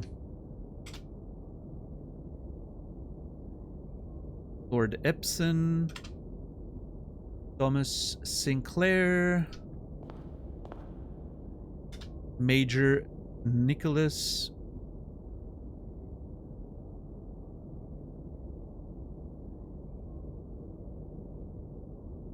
why are my pictures always getting smaller? Major Nicholas Key IV. Okay. Hey Flamingo, what's up? That sounds like a good time. I'm jealous. What is that? J. Ari Yena? Je Ari Yena in French. I don't know what... I think it has to be a title. Not sure what it means. She seems to be like, you know, an important person, like royal or something. Baron Edwin Sinclair. Family of our grand uncle, I presume. And Count Isaac Gates. Very much noble families and all that. Alright. I think having like a picture of their faces and names, that's a good thing. That's a good use of screenshots right there. But yeah, the paintings, I realize now that I can just keep track of the names. That'd be fine. Having one screenshot of every painting is good, but I don't think I need to screenshot all of them every time. It's also time consuming.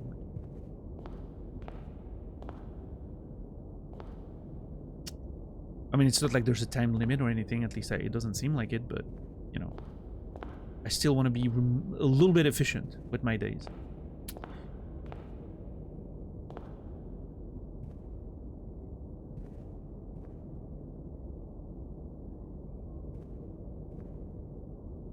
I mean, there's nothing else in this room that I can see right now.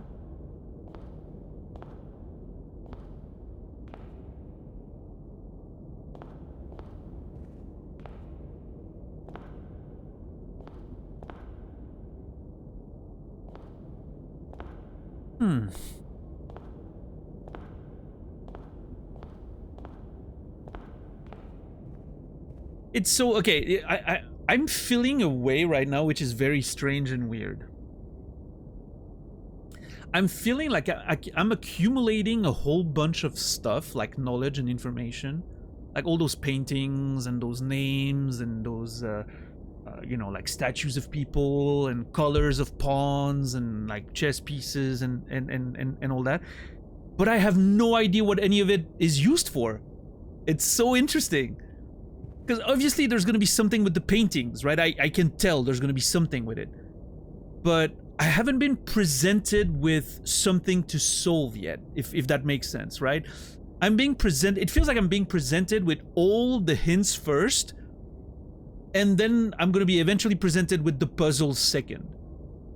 And that's a very interesting feeling. Because like usually it's the other way around, right? You find a puzzle and then you start collecting hints and figuring it out.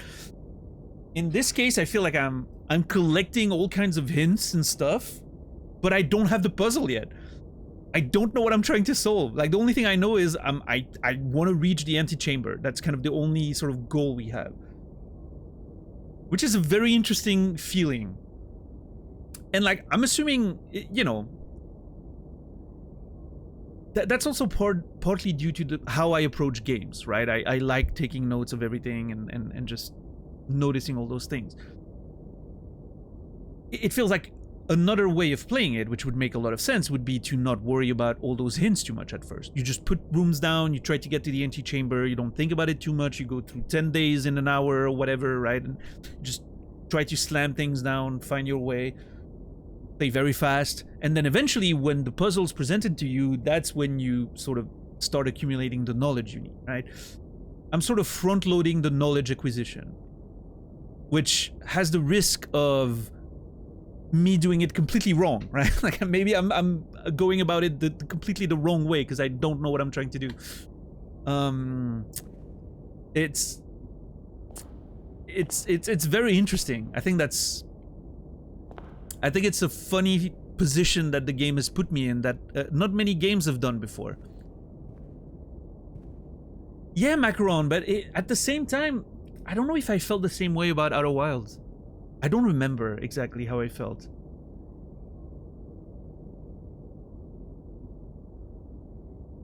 I feel like Outer Wilds, it was more like each little day, each little step of the way, I was sort of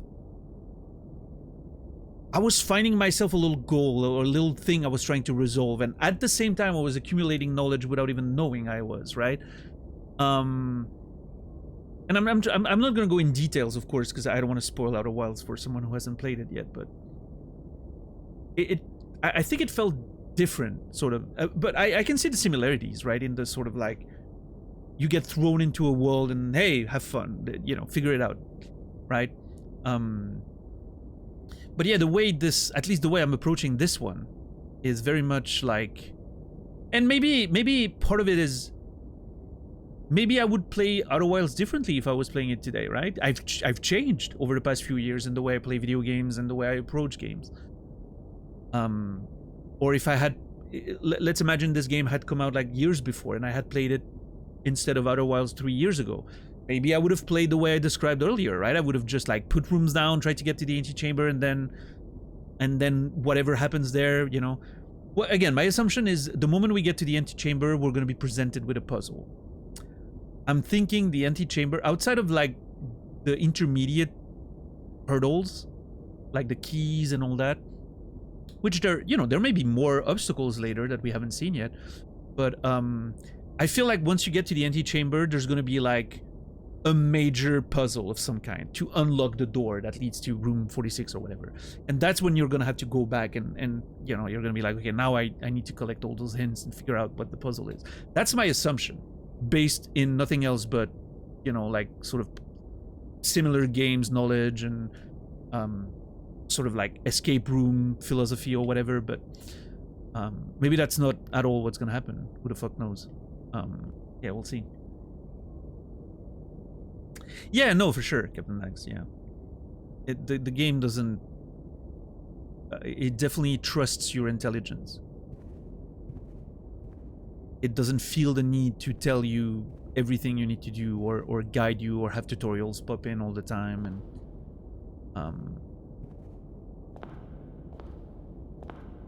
it lets you sort of exist in this world and experiment with putting things down and learning by doing, right? It's a very didactic game in the way the gameplay works on its own, right? Without needing external tutorials.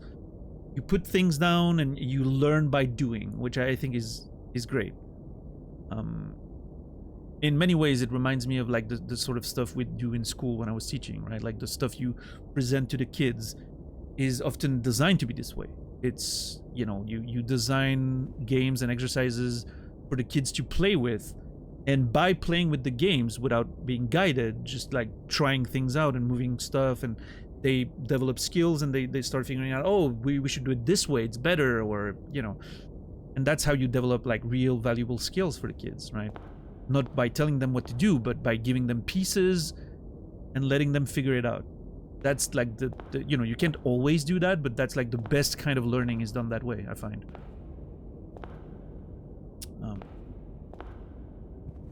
So I think this game very much leans into that, right?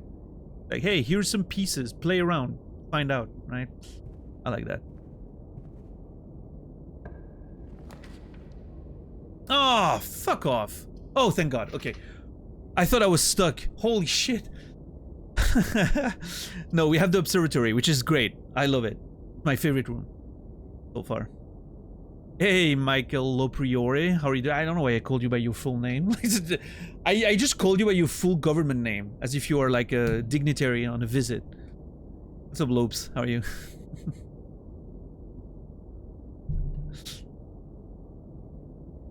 Legends, good to see you. Shamu, welcome in. Yeah, that one gem, man, we would have been in trouble without that. Let's put it down. Oh yeah, Vic, you need to play Outer Wilds. It's... And similarly to this one, you need to know nothing about it. Trust us. Trust us when I say that. Like, Outer Wilds is... Yeah, how are you today, Lopes? Oh. Card and a car. Okay. White Knight. Constellation. What are we seeing today? So, okay, if my theory is right. But yeah, I mean, you might not like it, Vic. There's always a chance you won't like it. But it would be a shame if you didn't try and got spoiled on it, right? It would really be a shame. It's one of those unique games that you want to make sure you at least, you know, try. Because if it clicks, it's going to be one of your favorite video games of all time, for sure.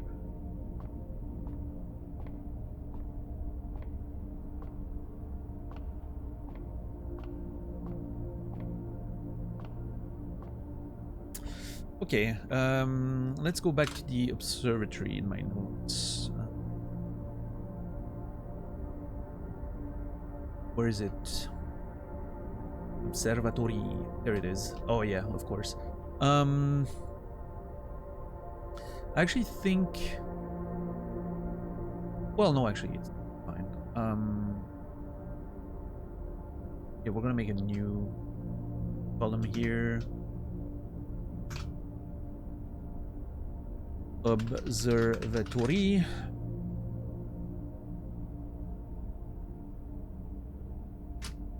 The observatory has a white knight.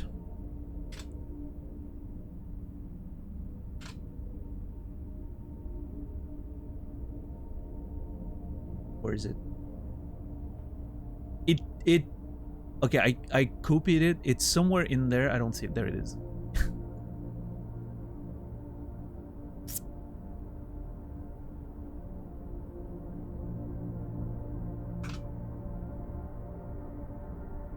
White knight.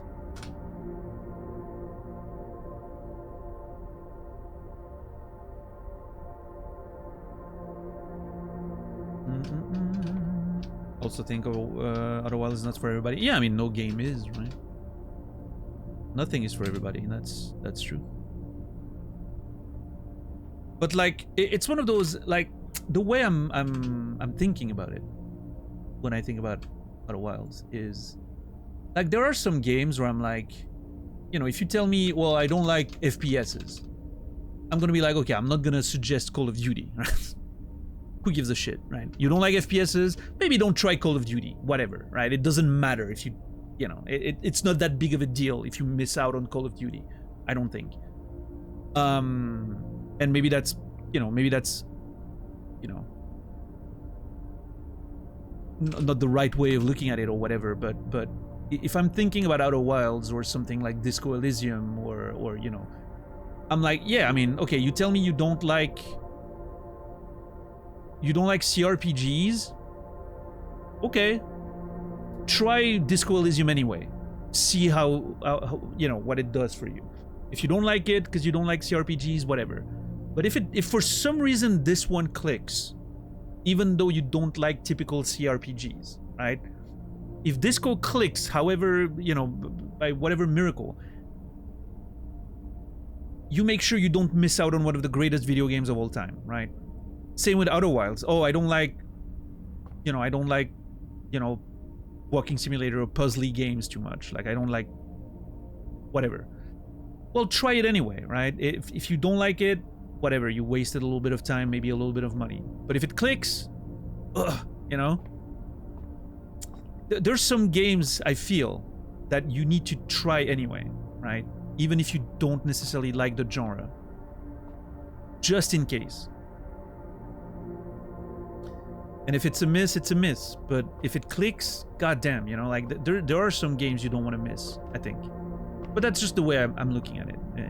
I don't think anyone, you know, I don't think you have to look at it this way. It's just my personal, you know.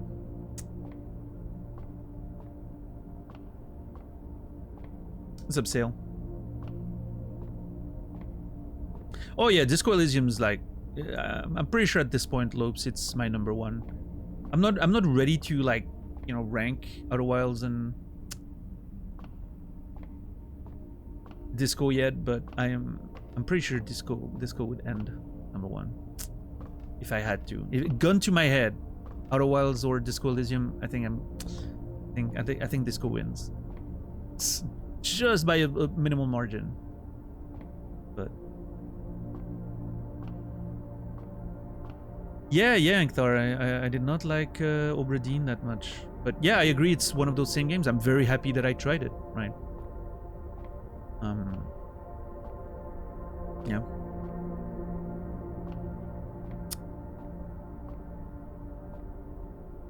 Yeah, for sure, Captain Dax. And that's what I mean, right? Those unique games that really try to do something different than the you know, your sort of more, you know, typical like lowest common denominator games, right? Like you want to make sure you try those. Again, even if the genre doesn't appeal to you, like I'm thinking, even like Pyre. I think about Pyre in the same way. On paper, Pyre wasn't too appealing to me. I'm not a huge fan of Supergiant games. I think they make fine games, but the ones I didn't like Bastion very much. I thought Hades was fine, was okay, right? So when you know, people, I think it was Zulu, right, that gifted me Pyre, and then I read like the very brief pitch of Pyre, like, oh, it's like a sports visual novel or whatever. I was like, oh, that sounds weird. I'm not, you know, I don't know if it appeals to me very much, especially since I'm not a huge fan of Supergiant games. And then I played the damn thing, and it was one of the best video games I've ever played. Even though on paper there was nothing really there for me, right? So you gotta try it, yeah. And like the comparison I took earlier is like, yeah, if you don't try the next Call of Duty, whatever, right? Like I don't think you know if you're gonna like Call of Duty or not, I feel, right? There's nothing there that can sort of take you by surprise, I guess.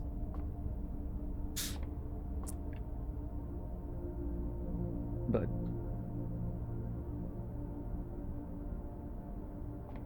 yeah, I was talking about Pyre, Malachaz. Yeah, Pyre is just an absolute masterpiece. One of the best games I've ever played.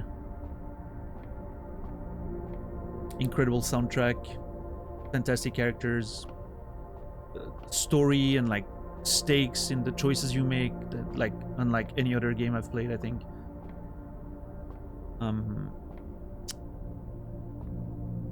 Yeah, like same with Returnal, right? If you tell me you don't really like shooters or bullet hells or roguelikes, I'm still gonna say, you know, try Returnal. You never know. If it doesn't work, it doesn't work, but there's a lot to like there.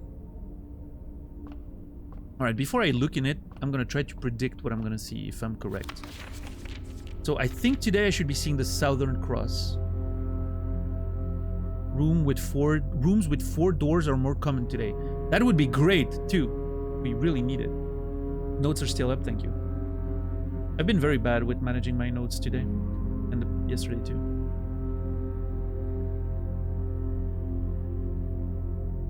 The music changed when I looked at the book. And now it's my favorite track in the game. Love it.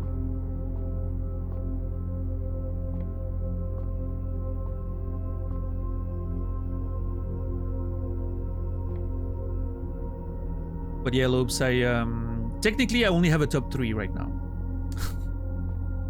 I have some games that I'm like, yeah, this would probably be in my top 10, right? But I don't want to commit to anything. But I think my top 3 is pretty much settled. Daniel's top 3, Outer Wilds, Disco Elysium, and redacted adult visual novel game in no particular order. Yes. That last one's a banger.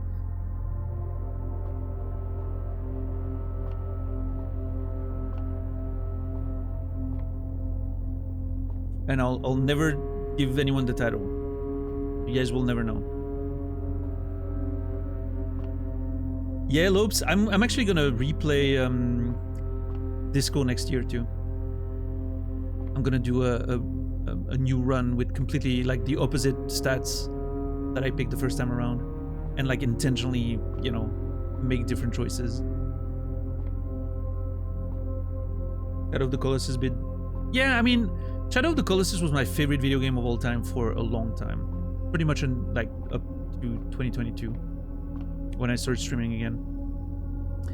It just, I should play it again. I should play the remake. Maybe it would, you know, reclaim its throne in the top 3. I'm not sure.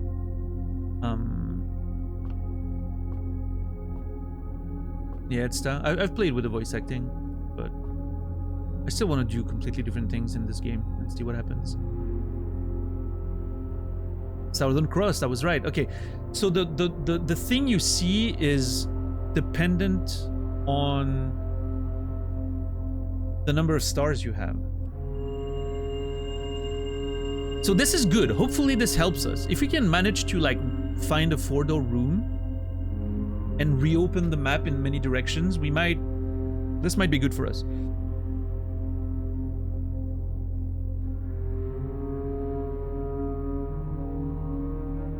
Oh yeah, I'll be streaming it. I'm gonna stream Disco Part 2 for sure. Disco Elysium, my first playthrough of Disco Elysium is to this day, still to this day, the thing that brings the most people to this channel through YouTube. So I'm 100% gonna stream that. Feels like it's gonna be a good time.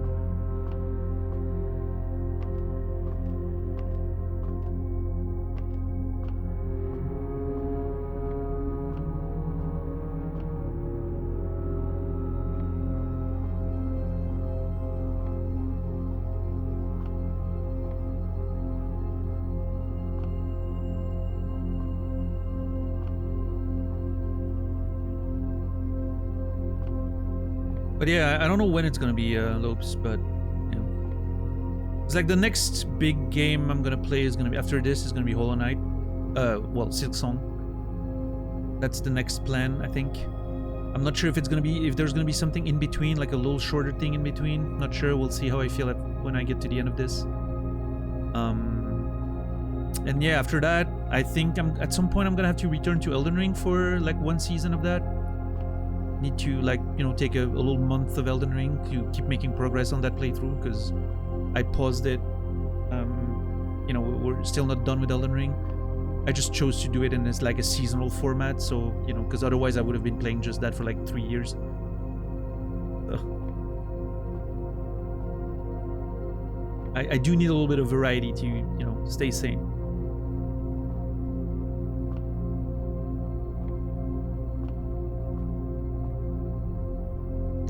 God, I love that track.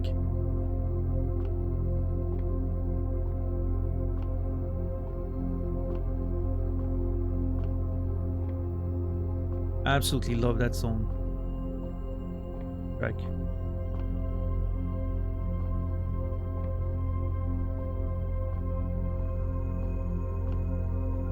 So I'm not gonna open that thing every time. Like I opened it a second time the other day, yesterday, because I wasn't sure if maybe there would be a different item in it, but there wasn't anything in it, so I don't think I'm gonna, you know, bother doing it every time. Yeah, I've heard of that game several times, Macron. I'm pretty sure I have it on PlayStation. But yeah, I don't know. Maybe one day I should try it. All right, let's see. Oh! Oh, it costs way too much. No, that would have been so good. I mean, this is pretty good too.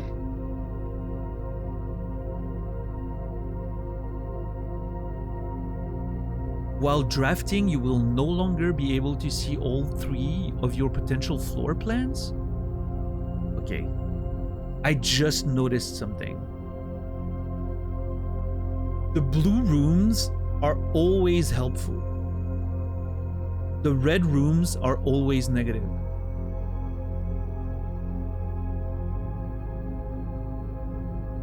And it goes back to the theme we were talking about, right? The blue prints, the red prints. Even the journal with the 2 kids, right? Written in red. You know, that sort of aggression. I don't know. There's something with the theme of like the conflict between the 2 there. It's very interesting.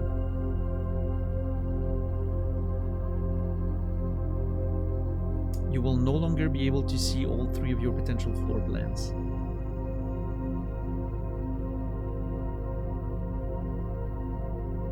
It's a problem, but I do like that it opens, like, obviously this one would be ideal, but it costs a lot.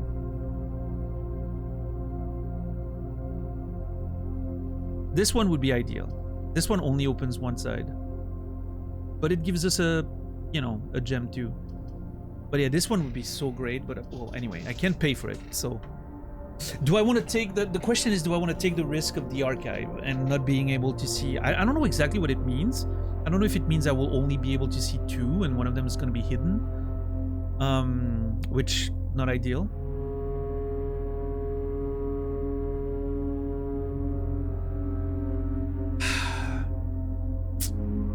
Or do I just take the extra gem? I think the gem is useful, right? I think this is risky and we do not get anything for it. So I think I'm gonna go with the den. It only opens up one way, but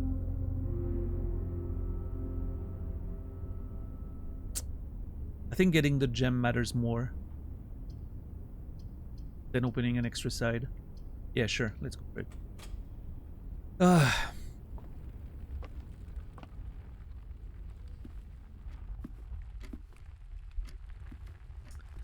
Alright, let's see. We get a bonus item. Sometimes you can find bonus items, it seems. But this time I don't think. I really wonder what the time aspect is. There's a part of me that wonders if, you know, you start in the morning, right? I wonder if some things are only accomplishable if you reach, you know, like certain rooms or certain ranks before a certain time. I think that could be a mechanic which explains why there's clocks everywhere, maybe.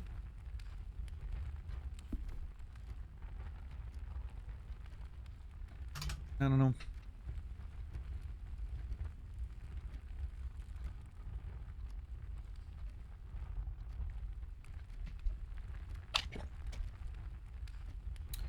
Okay.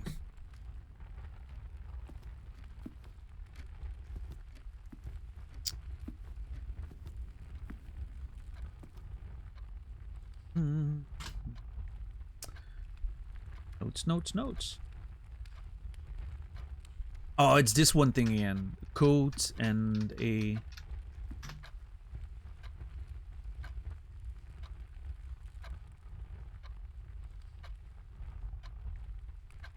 Oh, hold on. Is a cot a thing? Cot, C-O-T, meaning... A small bed! It is! A camp bed, yes! It just popped into my mind, the cot. Oh, let's go, nice. Hell yeah. I'm glad I sold that one. I was thinking of coat, like what you know, what coat, what letter can I remove or add? And then the cot, you know, I was like, cot, hold on, isn't a cot a bed? Yeah. I think that's what the, like, cottage, that, isn't that like the same sort of, comes from the same, like, etymology or something?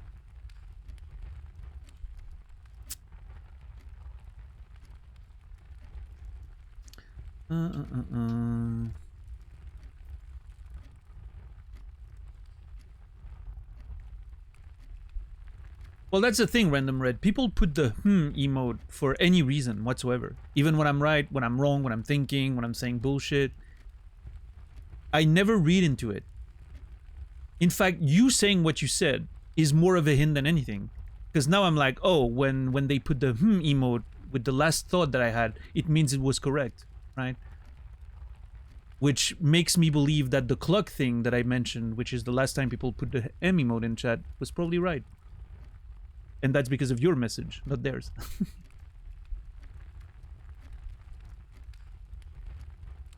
But let's not get into the details of that. Let's not confirm or deny. Yeah, that's also why a lot of people do it, Sila. It's like, yeah, I have nothing to say, but let's just put something to show that I'm here and watching, right? Okay, what room am I in? The den. There.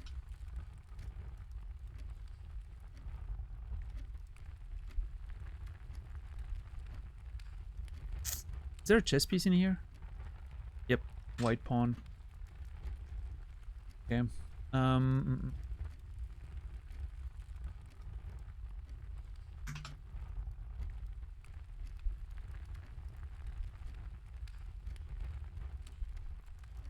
Then.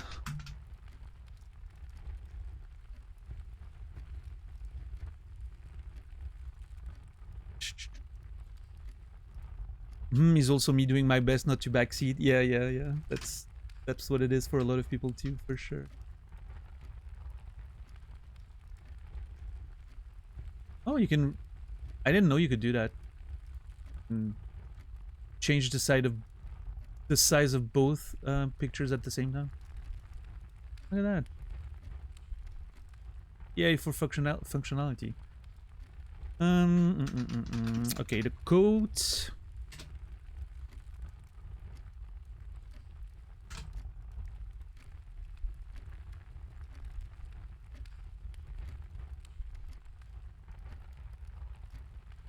And the cot. Nice. I'm so glad that I sold this one. Oh, it was this one and the other one, like the weird tower with the you know, like the plates or whatever. Those two were the ones that were in my mind, and they were driving me crazy. I was thinking about them. Well, this one, right? Speaking of which, this one I'm still.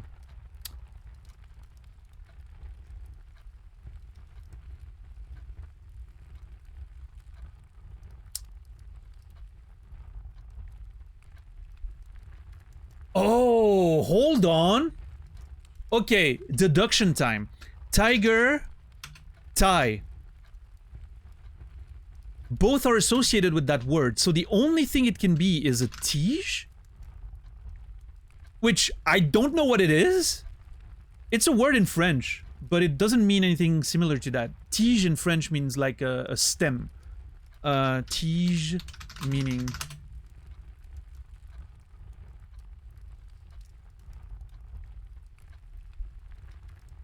a rod?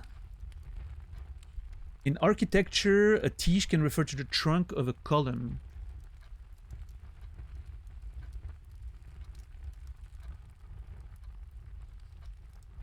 Can also mean a rod or the shaft of a tool of an object. Okay, I don't... it doesn't fully connect, I don't think, but...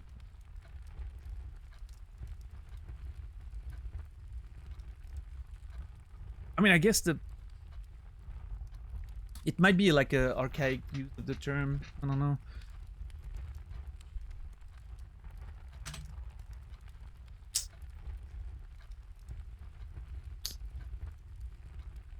Yeah, I don't know. It doesn't really... But it's like my deduction-wise, right? Because like it's associated with the tie and the tiger, so it's the only word that, you know, you change a letter and it fits, right? Because the tie, the T, the I, and the E have to stay.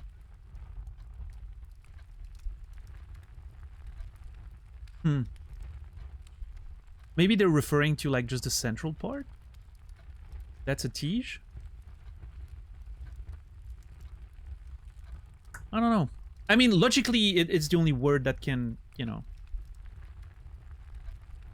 stem out of this. No wordplay intended, but...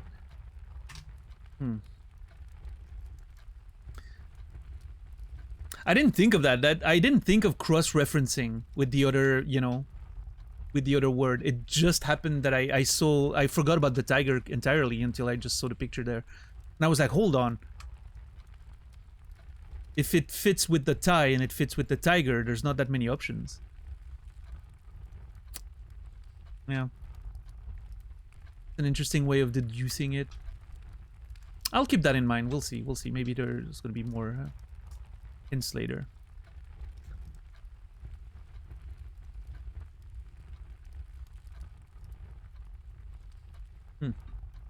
That's cool though. I was already like thinking that I was condemned to never find the meaning of that word and I was gonna have to deal without it. But now I'm like, okay, there may be like secondary ways of finding what the word is. I think that's cool.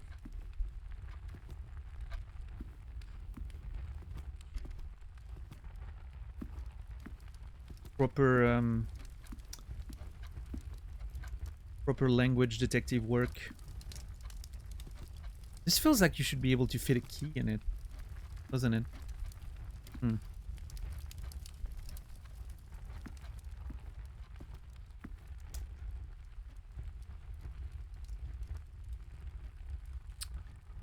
I do not know.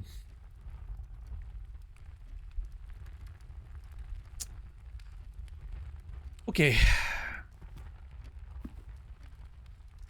Open this one.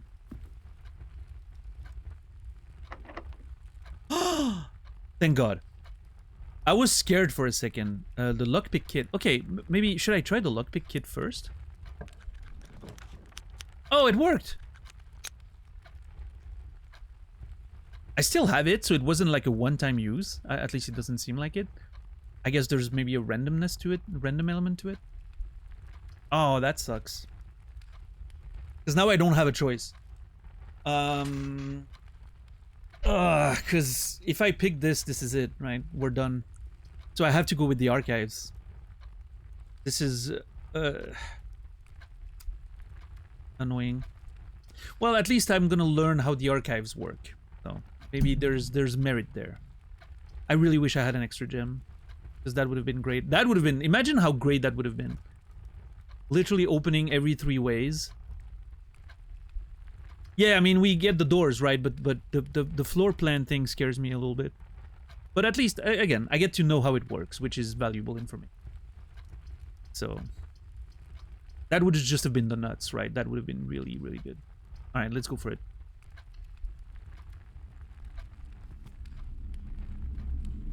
Oh boy. Why is it scary?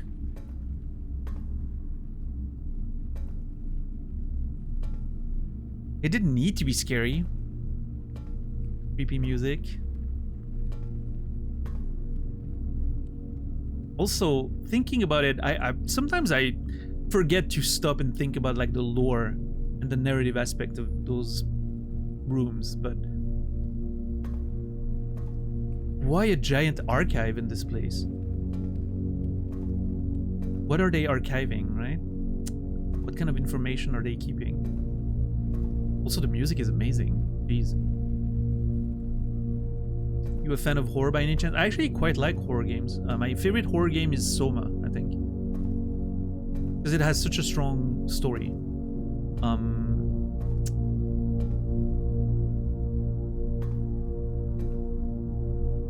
Yeah, Soma was great. Oh!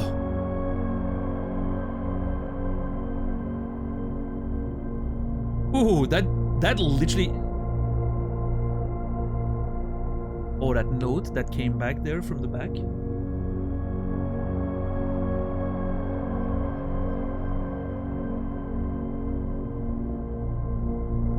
Oof.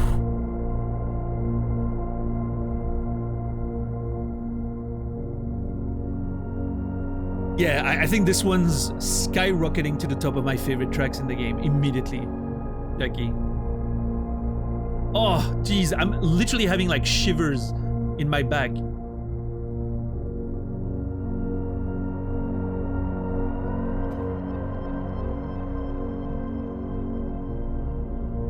Nice. God, I love it.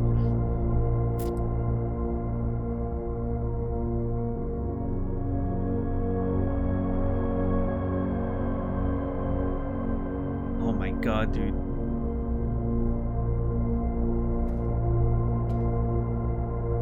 It reminds me of a few things. Oh, it's so good. It reminds me of, do you guys remember Tunic? Even though I wasn't a big fan of Tunic, unfortunately. I really liked the music in that one location with the big statue. I'm not gonna say anything more to not spoil it. But like the location with the big statue, right? The soundtrack in this place was so good. I listen to that track sometimes, just on YouTube randomly, because, you know.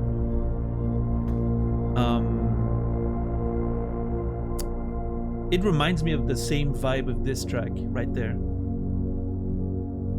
And it also both of them remind me, and I think that's the anchor point for me, reminds me of older albums from M83. Most people know M83 because of their Hurry Up and Dream album, right, which got very popular because of a couple of singles. But they have older albums of like instrumental ambient stuff with synth ambient stuff that have a lot of tracks that sound like this, and it's really, really good.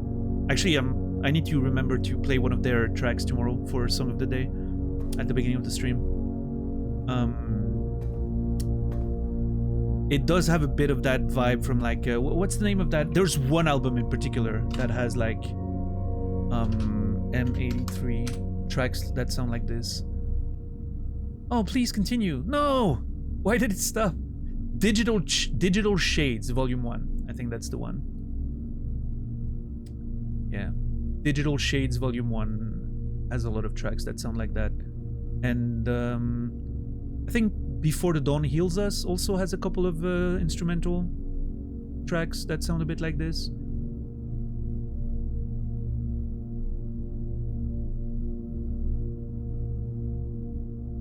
Yeah, like In the Cold I'm Standing, I Guess I'm Floating, Car Chase Terror, no, Slight Night Shiver, this one sounds a lot like this. Yeah. So that's what all those tracks remind me of, because I was listening to that album like decades ago. So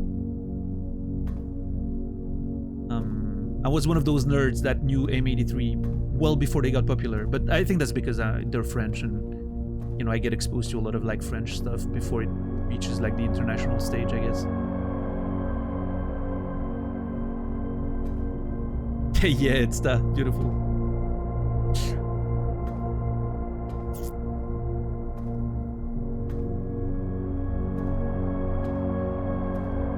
God, what a track. Holy fuck. I can't even like, I'm not even thinking about exploring the room because just the vibe is so good.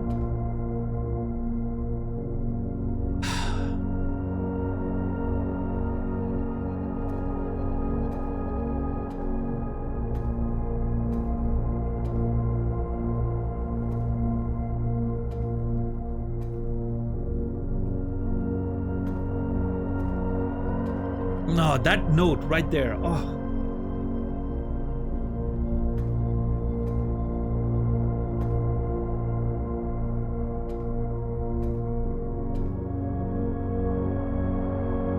Yeah, Lopes. I'm gonna wait until I'm done with the game, but I already know I'm gonna listen to that a lot. But I don't like listening to it when I'm still playing the game, because I want to keep it feeling unique. Like every time I find a room, I'm going to be excited because of it, right? Like I'm going to start dropping the archive just to listen to the track, even if it ruins my runs.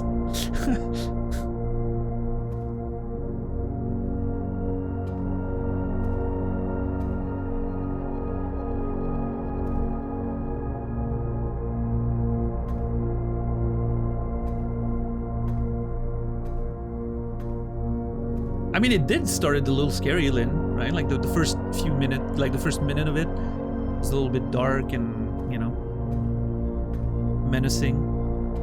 And then it became beautiful. I mean, it's still dark, but beautiful dark, right?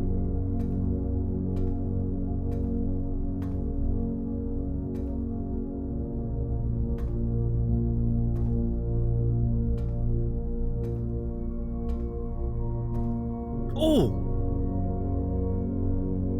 Is that new, or did I just miss it last time?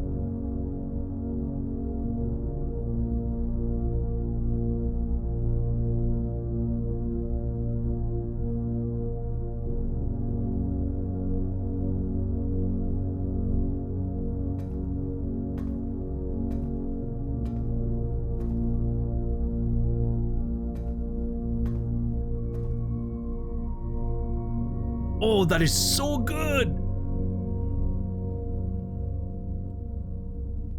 No, don't stop! Keep going! That way! You were going the right way!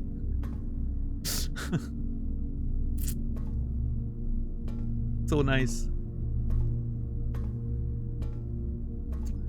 Is that a key card?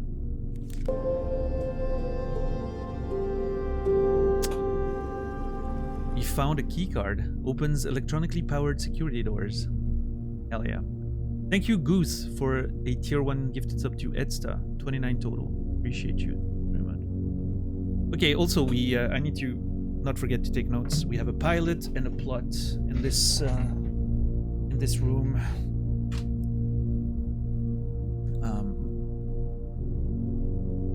Haven't seen a chess piece. Taking a quick look. I'm gonna look more in details in a sec, but I don't think I saw a chess piece. I don't know if every room has one, or maybe some of them just don't.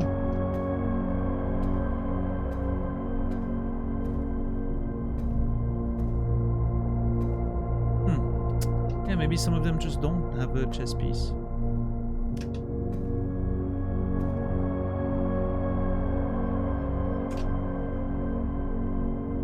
Archives. Oh yeah, that reminds me. Archive, the band. I don't know if you guys know about it. They're releasing a new album next year, I think. It's gonna be the first one in a long time, as far as I can tell. I love Archive. I think they're great. Very excited for that album.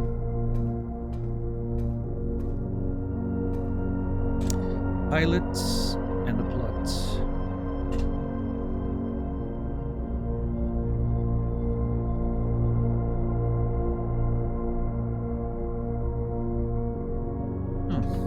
Alright, get the notes off.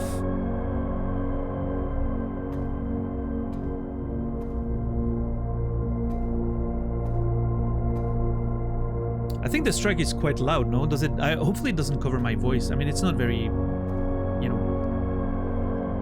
it's very ambient, so it should stay behind my voice, but it's a very full sound.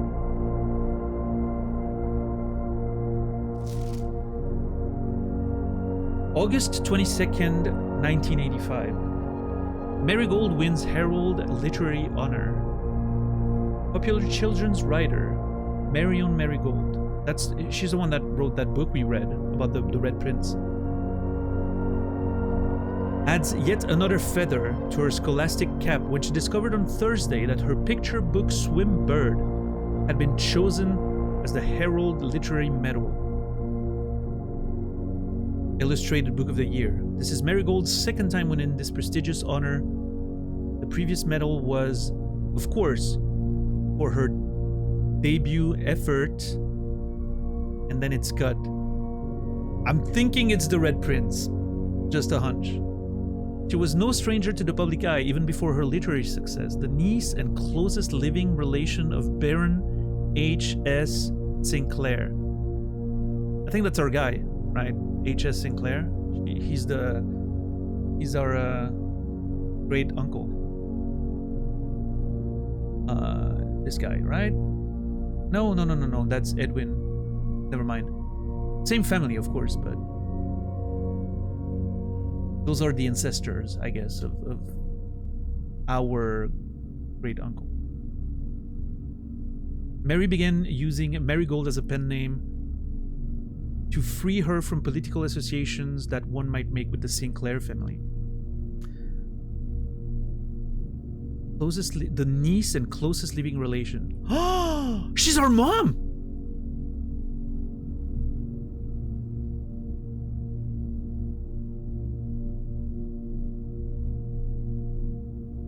Oh my god, she wrote the Red Prince about her kids!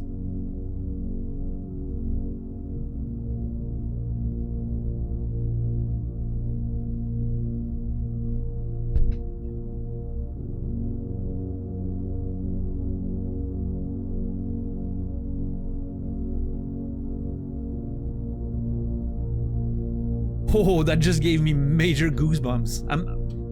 I don't know what kind of story we're about to uncover about this family, but okay.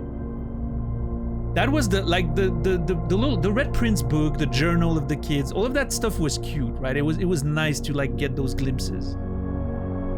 This, the way it suddenly like connects the things together in a way that like sort of confirms some of my like suspicions and thematic thoughts. This is the hook. Yeah, that's the one. That's the one, Captain Dax. Now I'm like, I'm all in on the narrative right now.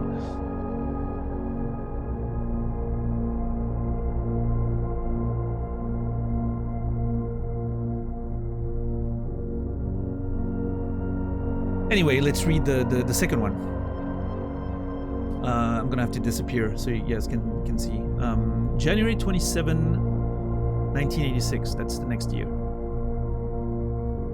Swim Bird author never considered herself a success, by Gail Hermes, Herald staff writer. She confided my son was the one that actually got me to start writing. She says my son, but there were two of us, right?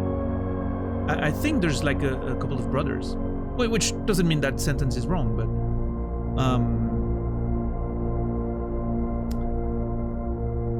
I always challenged myself to never tell him the same story twice at bedtime. So as we ran out of books we owned, my imagination had to take over from there. Oh, that's awesome.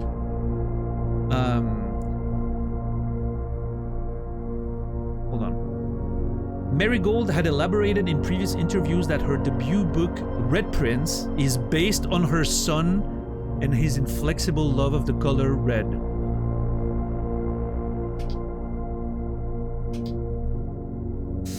A statement that has been held with much skepticism by the many pundits that viewed that book as a rather thinly veiled political critique of the royal party and their unwavering, blind loyalty to the throne.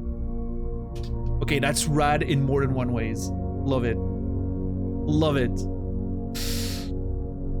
Oh man, this is so good. God, why are video games good again?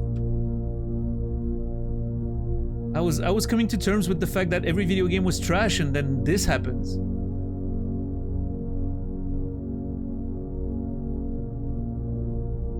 We're so back. Yeah, video games are back. Holy shit. It has been a year, yeah.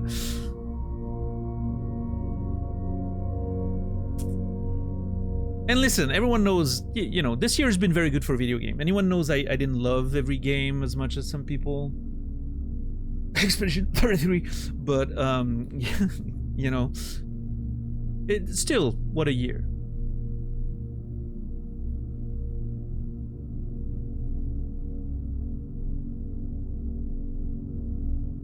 Make video games bad again.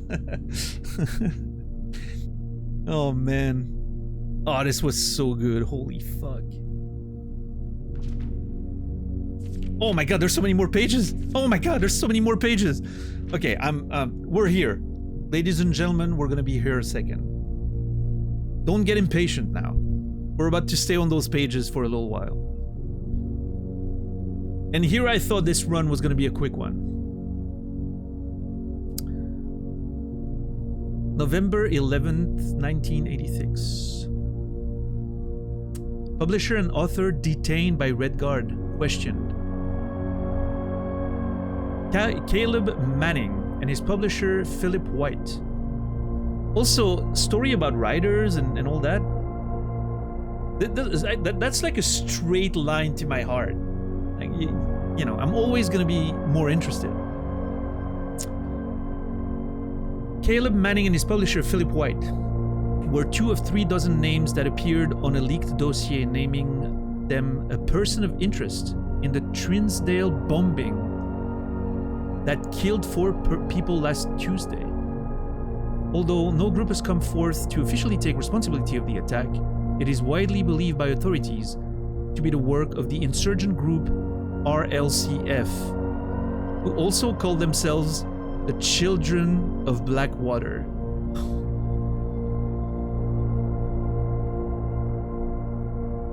Okay.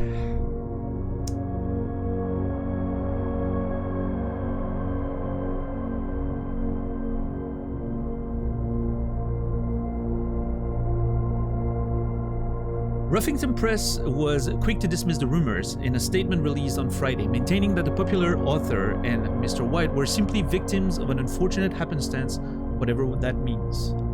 This would not be the first time that publishing house has defended a rogue employee. 3 years ago, an associate editor with the company was arrested for criminal conspiracy, though the charges were later dropped. god, this is good.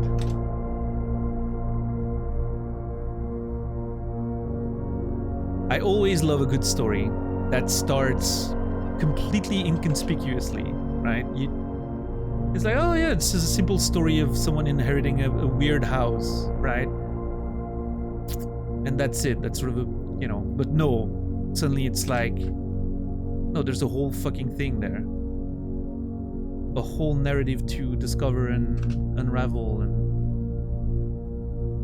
with, you know, personal stakes, political stakes, all kinds of stuff.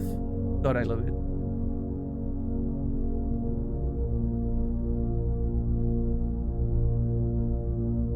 This game was made for me. They made it for me. I'm their target audience. I don't think they knew. But that's true. But that's that here in the meantime. Oh, sorry, I was messing with my notes. You guys couldn't see.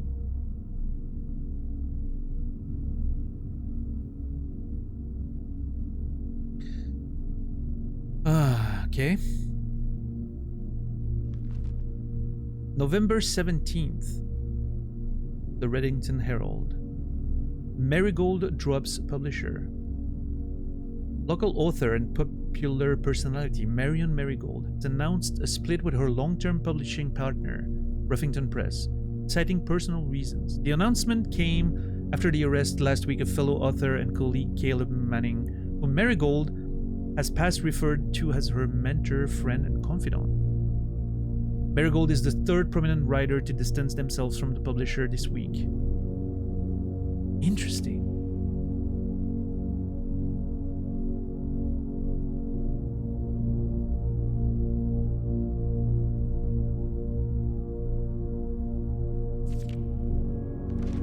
I don't know what to make of it yet, but really interesting. Manning and White at press function. Okay, this one doesn't... It's kind of a little out of nowhere. Was seen at the corner, suspicious bag under... Okay, it's only like... we don't see the full sentences. Someone was seen at the corner of something, suspicious bag under something, waved down at a local man, maybe? This is the third major incident last year. It is anticipated that the person, I guess, will be charged by the Crown something. Manning was the last person. The trial begins on Tuesday, expected to last up to 6, 7 weeks, days, months, whatever, with grand treason. Okay. Darkwood? Okay, I haven't played Darkwood yet, but I hear a lot of good things about that one. It's also something that I should maybe play one day. Yeah. I hear a lot of good things about Darkwood. I think it might be something I would enjoy. Oh shit.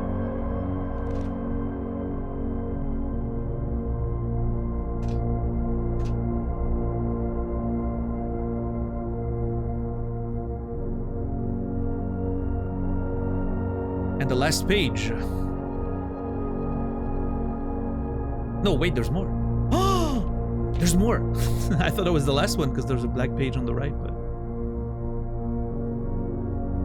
yeah, Signalis is one that I'm interested in also. What a joy to probably never run out of amazing games to play, which for me is you know, that it's always nice when I find something that I enjoy. Because that, I'm gonna be honest, that doesn't happen too often. I'm pretty particular about what I like and what I don't like, and I'm pretty critical of games in general. I very easily end up disliking things that, you know, even like super acclaimed and popular stuff, right? So when I land on something that I really enjoy, like that's such a rare moment for me.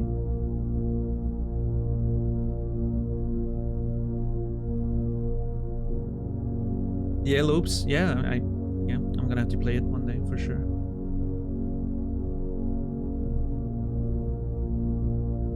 Now they've got a sequel down the road. Wait, of this?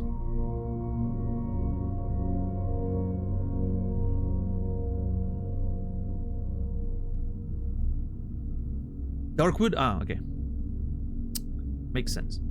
Yeah. Speaking of sequels, I still need to play the Subnautica sequel. I haven't touched that yet.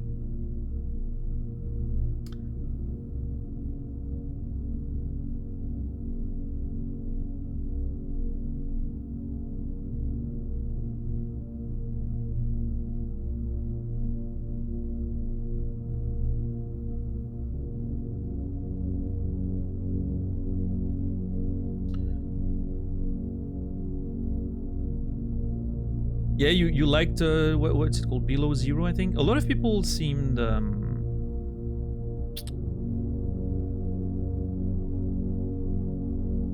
less than convinced, I would say. Like a lot of people didn't seem to like that one very much.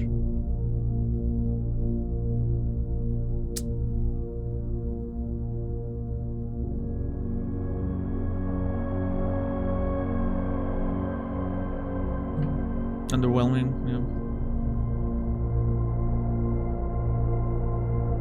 I wonder how much of that underwhelming feeling comes from the fact that it's not the first, right? Like you've played Subnautica before, so it just doesn't hit the same way, or if it's just a matter of like the game's actually inferior. But we can't go too much into the conversation because I want to play it myself without being influenced. So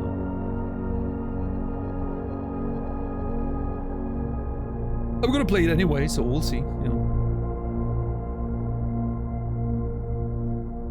Alright, February 22nd, 1987. Hold on, like, what's the timeline here? I need to, Okay, so 85 was when she gets another award, so she probably started writing, like, in 84 or something. 86, she, you know, has a big success, whatever. And then the end of 86 is when shit hits the fan. And then we're in 87 now. No trace is discovered of Cinca heiress, but the search continues. Mary Matthew Jones, the author and illustrator of fanciful stories written under the pen name Marion Marigold, was last seen by a close friend around 3:45 p.m. on Friday, getting into a carriage after a late luncheon date. Luncheon? How do you pronounce that word? Luncheon? I don't know. At the 100 Bells Tea Room in Trinsdale. Mrs. Jones never arrived home. Luncheon? And the carriage driver cannot be located. Family and local authorities are very concerned, but have not deemed the case foul play. It's an out-of-character incident at this point, and we are seeking information.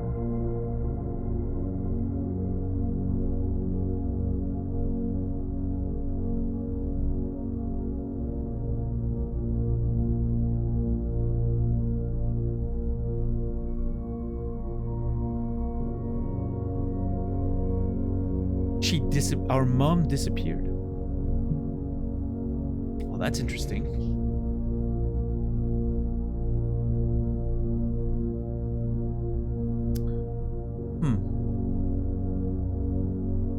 I wonder if some of the stuff we're gonna find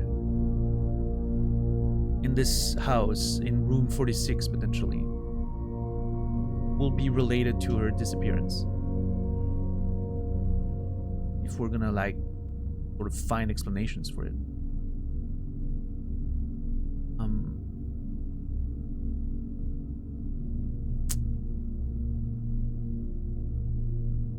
Let's see, last page. That was the last page. Yep. Okay, September 2nd. I'm assuming 1987, but there's no date, so I'm not sure. Priceless jewels stolen in dramatic Royal Museum heist. Thieves in the royal capital of Fen Aries have broken into one of the Crown's fabled closed exhibits. These lavish rooms have historically been reserved exclusively for the use of the aristocracy and high peerage, and access has never been granted to those outside noble circles, at least not until today, as the local police and forensic experts have been spotted in virtually every corner of the museum grounds, dredging for clues. The museum authorities said they were alerted in the middle of the night by reports of several masked intruders seen breaching the south wall and brandishing firearms. The intruders broke into the museum subdued by the royal guard and disabled the security system. By the time the militia arrived on the scene, the burglars had simply vanished. Although an official registry of the lost jewels has not been publicly announced, among the treasured artifacts rumored to be stolen is the renowned ruby crown of Orinda Aries, the priceless crown jewel whose material worth pales in comparison to the historic value. If these rumors are true, the evidence may suggest that the theft was politically motivated. The ruby crown of Orinda Aries. I love that it's a fictional world. Like, I like the vibe of, you know, a fictional world that still sort of feels like a real place. In a weird way, it's very different, of course, but in a weird way, it reminds me of the world of Disco Elysium, right? It feels real, like grounded in like real history, but it's also like a fictional place, right? I like that generally. I think that's very cool.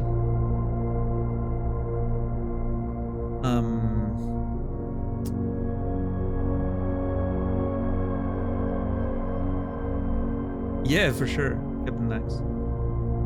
Yeah, no, absolutely, Lynn.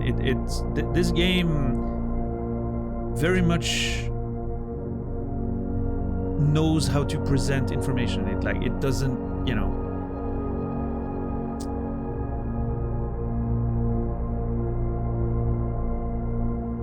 The way exposition is done, and like learning by just like absorbing information over time, and that's the best way to do lore, in my opinion. Stories. Trust that the audience will figure it out, you know, eventually. Okay, it's interesting that this is in the same like journal that was talking about Marigold, well, Mary and her disappearance, right? There's like a through line until that last point where suddenly this feels a little out of place, which, I mean, I'm sure maybe there's going to be a connection eventually, but it's interesting, I think.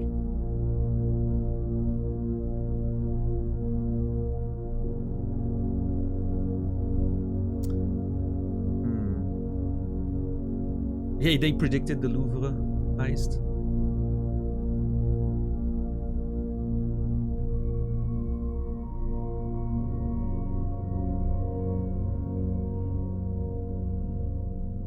Yeah, that's always like that. To me, that's the same thing kind of as Disco Elysium, right? It feels like a sort of weird alternative history, kind of. Like magical realism or something, right?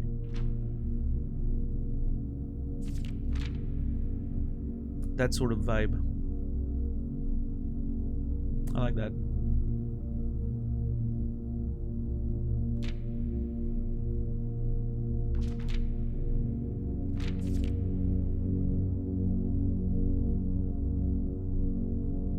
Yes, for sure, Quasi, and this is awesome. It's so good that it made me forget that this room is actually a negative room. It screws us on the drafting, but I'll take it. I'll take that. I'll take the lore. The lore's worth is worth the you know, the effort.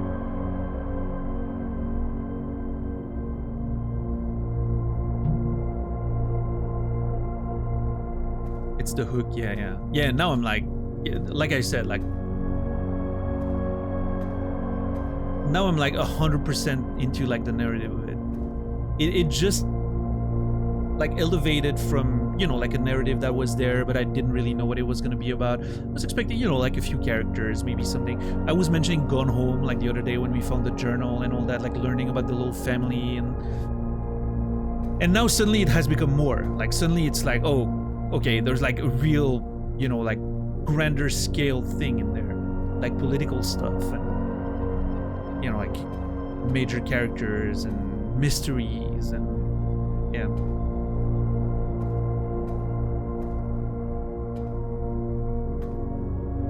If I enjoyed the game so far, now I'm like, you know, I was hooked by the systems, the gameplay, the sort of like the feel, the vibe. Now I'm like, I'm completely all in. This is like it's narrative driven right now. which is always the best way for me to get hooked to something.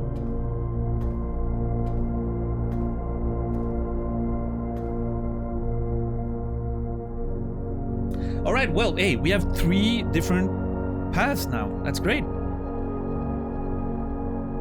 Hopefully we can open up the map a little more. I'm gonna go to the right there. If we can get like another like multi-path room that opens up like down and the sides, we're gonna be just fine. I just need the map to open up a little bit.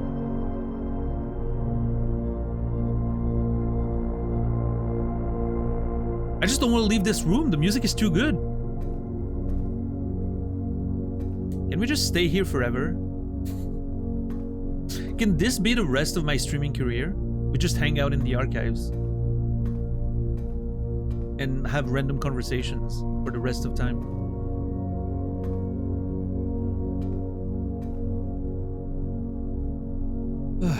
Oh yeah, no, I mean, the game in itself is incredibly fun for sure.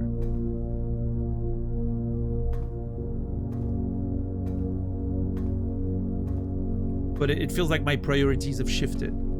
It went from gameplay first, story second, to story first, and gameplay just below it. Now I have a motivation now. I'm not doing it just to solve the thing and get to the antechamber and whatever happens, right? Now I'm doing it because I want to know this. I want to know more. I want to learn about what happened. I want to know why she disappeared. I want to know about the family. I want, you know. That's what's pushing me now. I have a motivation for doing all this. It's not just about the gameplay goal. Oh, that's how it works. Fuck. I guess you can sort of deduce what kind of room it's going to be based on like the requirements sometimes, but lose half your steps? I don't think I can afford that. But it's such a good room. That would reopen the map entirely. And we haven't... No, we did use the guest room. Fuck, I was gonna say we haven't used the guest room yet. If I didn't have used the guest room yet, I would have been like, yeah, it's fine, we can refill, but...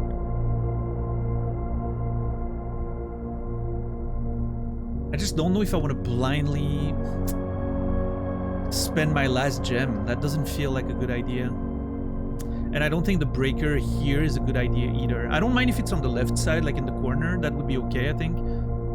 But not here. I think I have to go for the weight room. I'm going to be down to 27. Or 6, depending on how it... If it halves first and then you lose a step, or...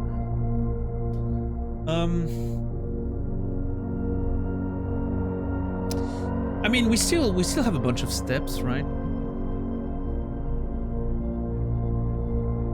We thankfully had a lot of steps, so it doesn't feel too bad.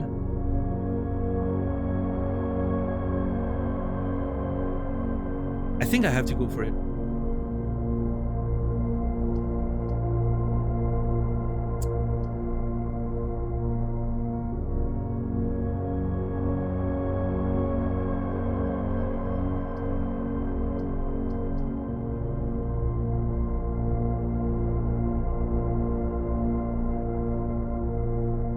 I mean, it's so valuable to have like 4 openings, well 3, right in the middle there. It's so valuable.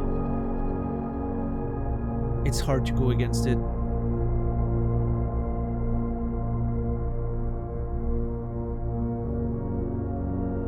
Yeah, whatever, I'm doing it. Oh god, it hurts. Oh, it hurts.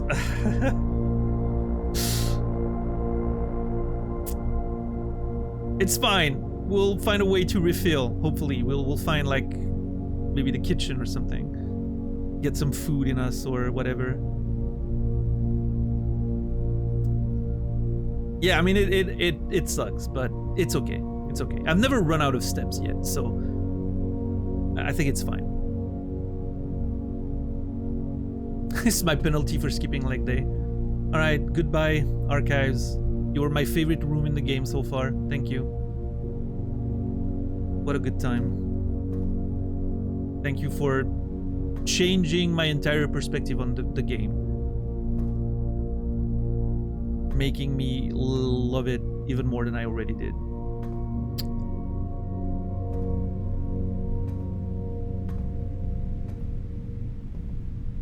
Alright, down to 26. Okay, we have this thing. And the tiger. Well, tiger and whatever it is. Again, tige maybe, but...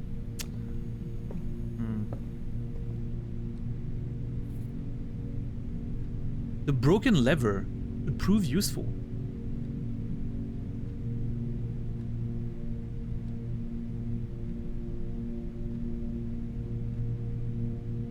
Trying to think if I've ever found something that this could have helped with, but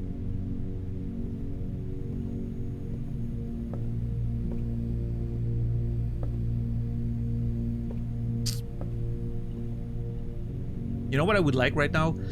A closet.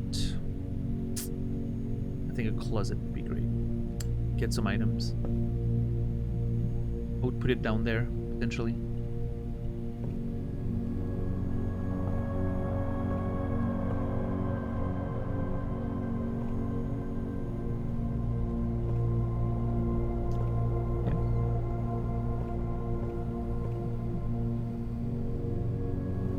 I can still hear the archives music. I'm okay with that. If it wants to stay forever, I'm okay with it.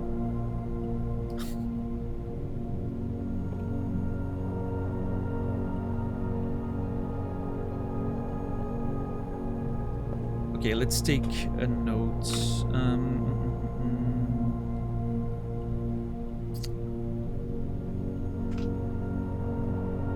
Weight room.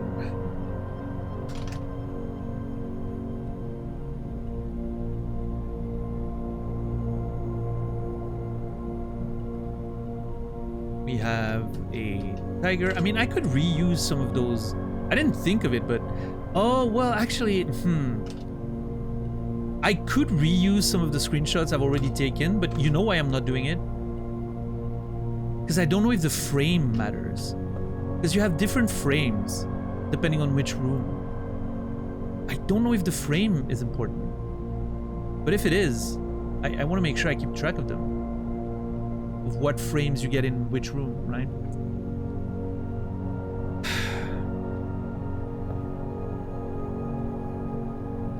Okay, I think I'm trying this one first.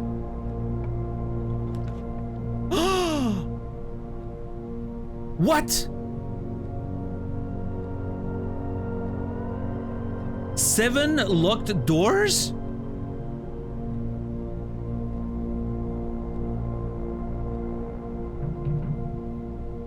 What?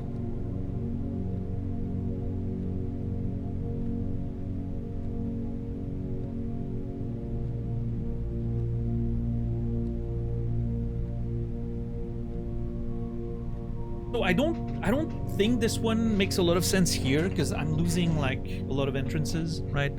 Plus, I mean, oh dude, I have a lockpick.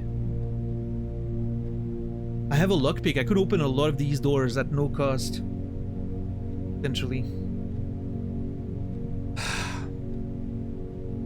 Ideally, I would like to put the planetarium here. Because I feel like it's, you know, it's not too far. If I can't make it very far and I'm like, okay, this day is not going anywhere, let's, you know, call it a day, I can gain more stars here. So I feel like the planetarium is a good choice. Have it on the map, you know.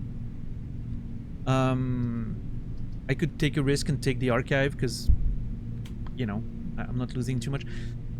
I don't like this because there's potentially extra doors, right, that lead to more spaces. So having this one like at the top, for instance, would be better, ideal even. But do I want to risk not getting it later?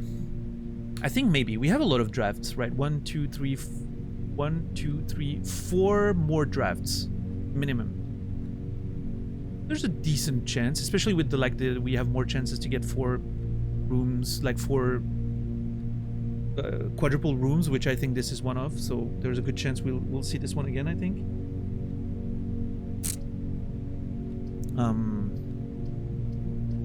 Yeah, I think I'm gonna drop the planetarium. But I'm not even gonna enter it. I'm not gonna waste steps. I'm just gonna put it down and go somewhere else. And only come back here when I want to call it a day, I think.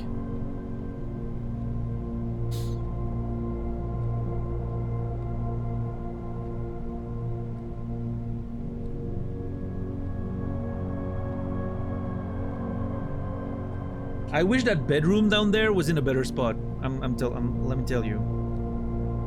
That bedroom being connected to the chapel is terrible. If I didn't use that bedroom down at the bottom and I could place it somewhere around here and gain steps when I'm moving around, that'd be fucking awesome. That's something I'm noticing, right? Like the Adrian has already got drafting opinions. Well, okay, some of them may be completely wrong, right? Maybe I'm fooling myself, but I'm starting to see some things that I need to be mindful of, right? Having a room, like bedrooms, are way more valuable than I thought they were, because every time you backtrack or whatever, you regain steps. But yeah.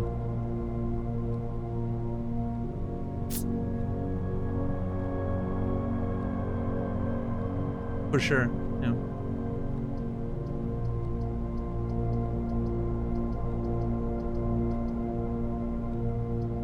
Yeah, I think I'm gonna drop the planetarium and just open another door.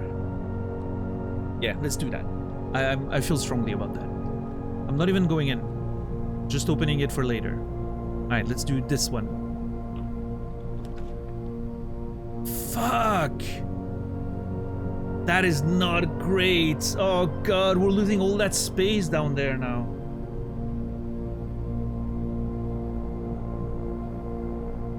I mean, unless I go all the way around, which is possible, but it's gonna be difficult. Yeah, we're losing a bunch of space down there, potentially. Okay. I'm grabbing the closet, I think, and get some items.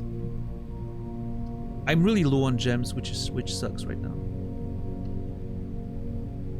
I can get one. Okay, the key's not bad. The dice is good.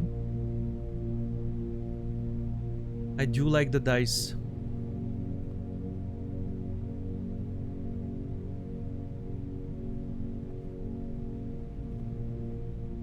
A chart and a cart. Chart.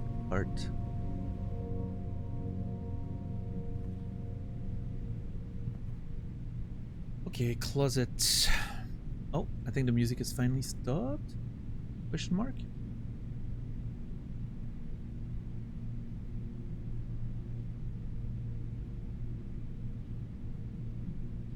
There's a closet.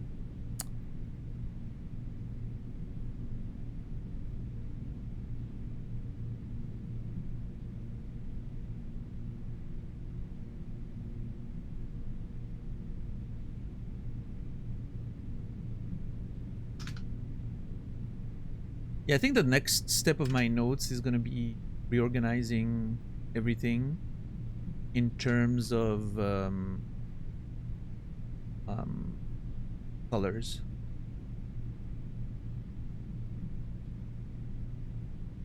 Yeah, for now this will. When I like, again, that's what I thought would happen, right? The more I understand what I'm actually doing, the more I have an idea of how I'm supposed to keep those notes. Like, I think, like I said, like all those screenshots are not going to be useful. I can just write down the names of what I'm finding. But oh shit, we lost this. Oh no. Where does this go? Here? Oh, it goes.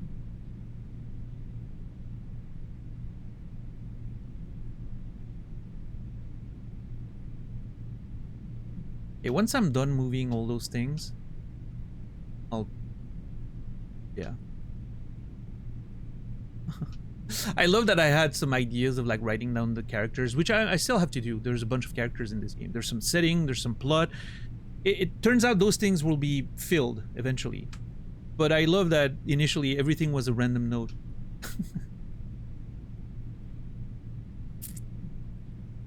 The complete lack of understanding of what the game's about.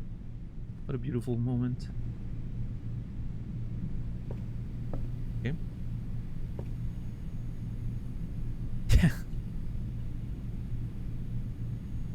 Great category names, I know. Brilliant. Oh, lock door, okay. Try the lockpick? Shit, well, open the door then. Oh, come on! Oh, come on, game! That would have been so good! I just needed an extra gem. Ah.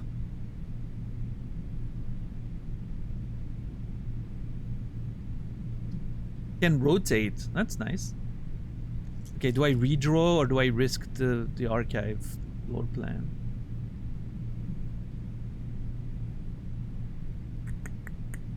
I risk the archive, I think. Oh! Oh! Victory! That's such a good pick! Oh, let's go! I think it is, at least. You know? Bunch of doors and... Yeah, that's good luck right there. Hell yeah. Fuck yeah. Oh, nice. Okay, let's... I'm not sure how this one works. Let's see.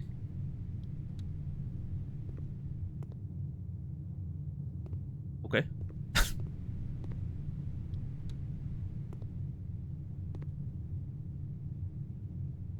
Uh-oh. Coins. Okay, if I could get gems, that would be awesome. Does this open this one then? Okay, let's open the you know, unimportant.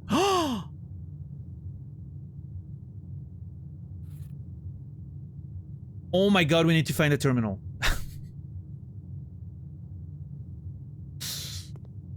We need to find a terminal. Oh shit, I haven't seen this one before.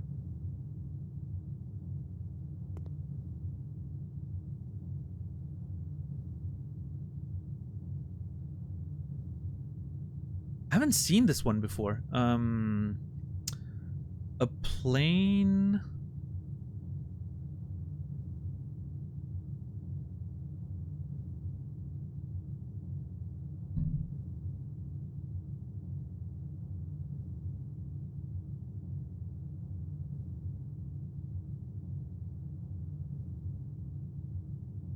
Could be something else like fly or flight.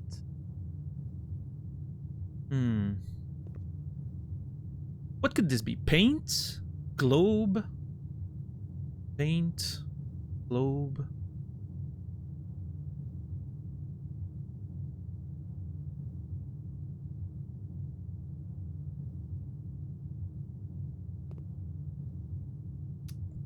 I don't know. I'm not sure. Hopefully it shows up with another one so I can like cross-reference. Yeah, I don't know. I'm just gonna take a note and see. Great hole. What is that luck? I guess I'm getting rewarded because of how poorly this run started. Like this run was by far out of the 3 that I've done so far, which is not a lot. By far the unluckiest start I've ever had. Like I was immediately boxed in, and then we went through one passage. We had one option left, and then it completely opened up the whole map, which is great. But at one point I had one option left. Like if that door, like if you know, if we got a dead end or a locked door, whatever, like we could have been screwed right there. So we pulled this one back from the jaws of defeat for sure. Yeah, it flowered. It was a late bloomer. This run's a late bloomer. Yeah, absolutely, absolutely. The four doors things is it feels extremely visible. Like it's not just like you get a little extra chance of getting them. Like I've gotten them almost every choice, right? That one was great for sure. All right, the Great Hall.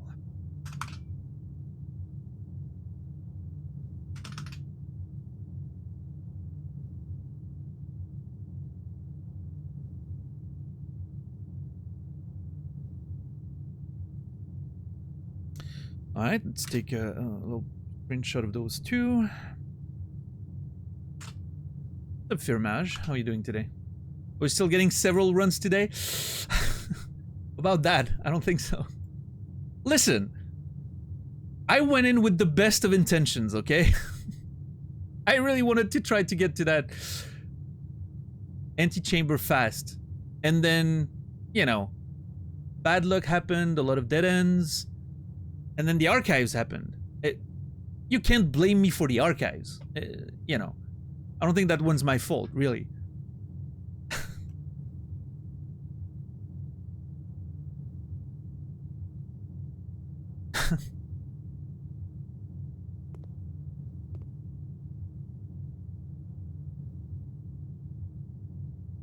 All right, this one now.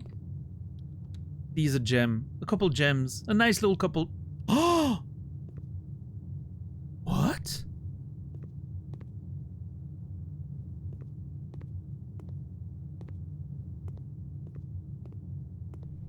Wait, but that what does that do then?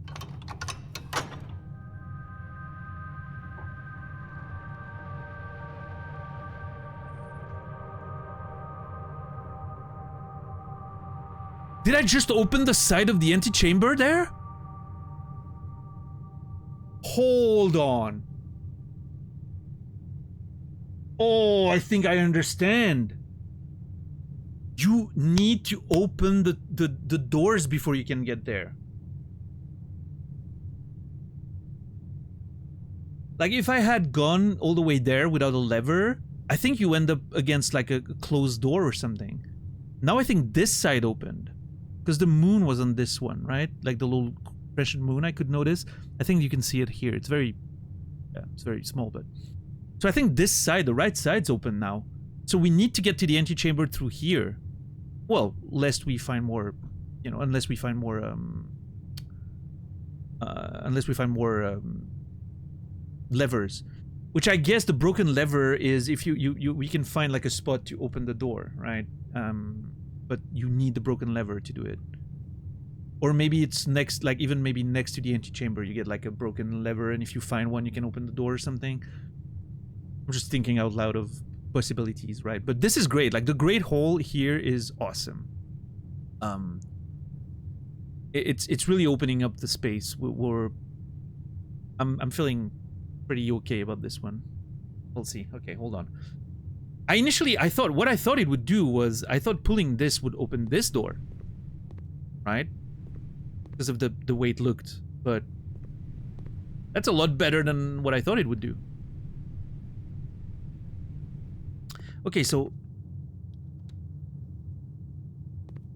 okay, this does nothing then. Right. Okay. I expected those doors to be closed.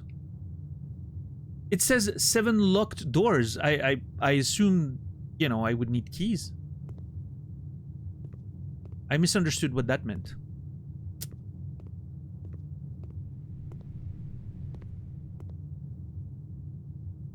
Oh! Does that mean... No, never mind. I was gonna say, does that mean that every fucking hallway is gonna be open? No, this is just this one.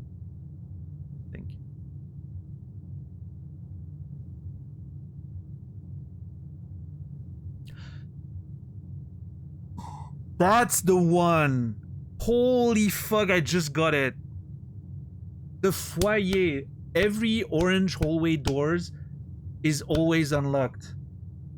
That's what it meant.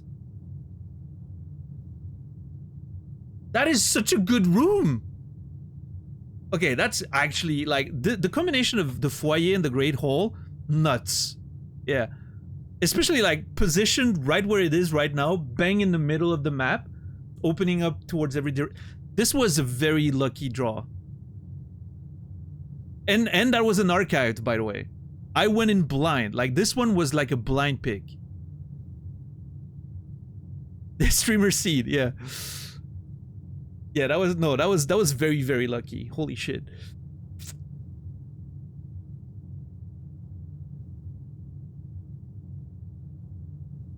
Okay, I understand. That's not just this door. This is every hallway. Okay, okay. Whew. I thought it was, I think when I saw this, I thought it was like this one, right? Oh yeah, this one's always unlocked. This one's always unlocked, right? No. It all the fucking hallways. Yeah, no, that was nuts. That was nuts. Okay. Oh, what now? God, now I'm scared of running out of steps.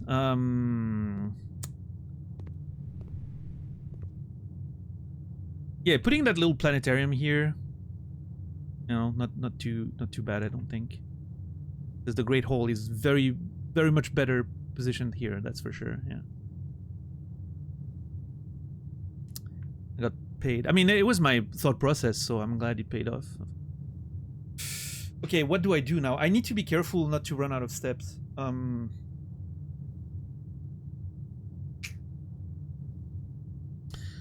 I need to be careful not to run out of steps. Okay, I think I want to see what we get on this side first. Because I want to see if I'm going to have the option to go under the closet or not.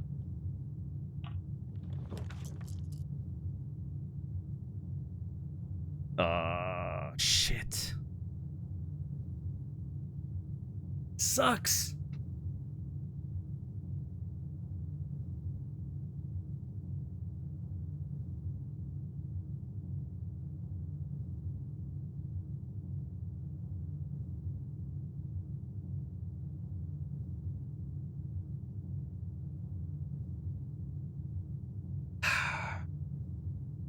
I could roll the dice again and go with the archived floor plan. I could redraw.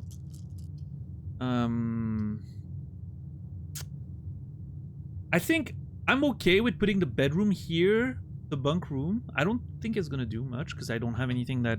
I don't think I have anything that currently synergizes with the bedrooms.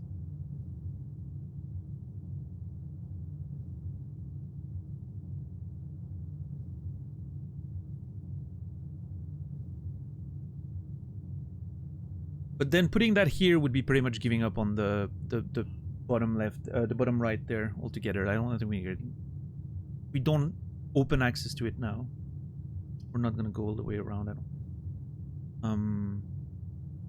Do I go for the archive or do I redraw? I feel like keeping the redraw for like desperate moments would be better. I'm gonna go with the archive again. Happens, whatever happens, happens. Let's go. Ah, shit. That's not great. Yeah, storeroom. Fuck. I mean, at least I get a gem, I guess.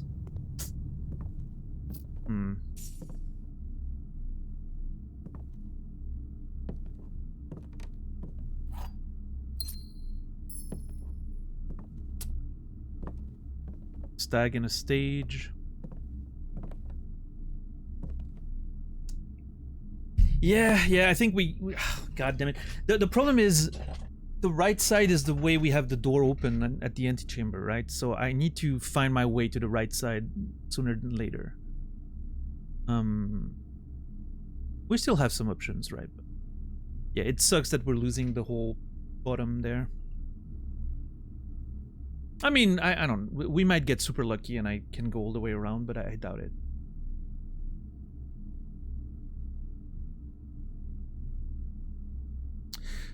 Also, we're running out of steps, so maybe it doesn't matter too much. Maybe, you know, maybe it doesn't matter, because that would cost a lot of steps to go down here and then back up, right? It would cost a lot, so maybe we should give up on it. The goal's not to fill up the map anyway. It's just it's nice to have more space to acquire more stuff, I guess. Little bird. Does that change? Nope. Still the little blue bird. Okay, let's do a new reference for the storeroom.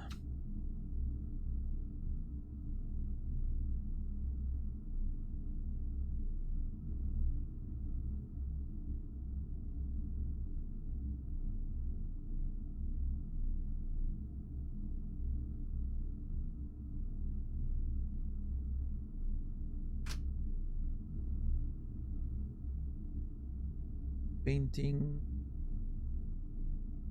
I missed the first painting in the like one of the paintings in the storeroom, I think. I don't have all of them. Huh.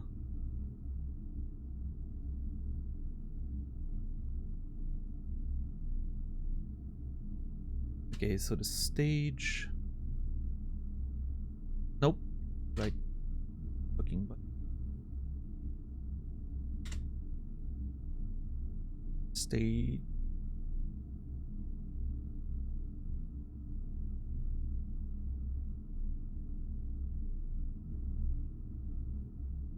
And a stag.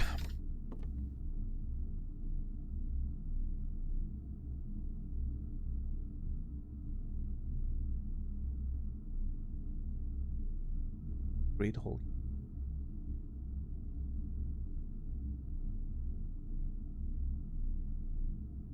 And we have a white pawn. I don't need that. Control.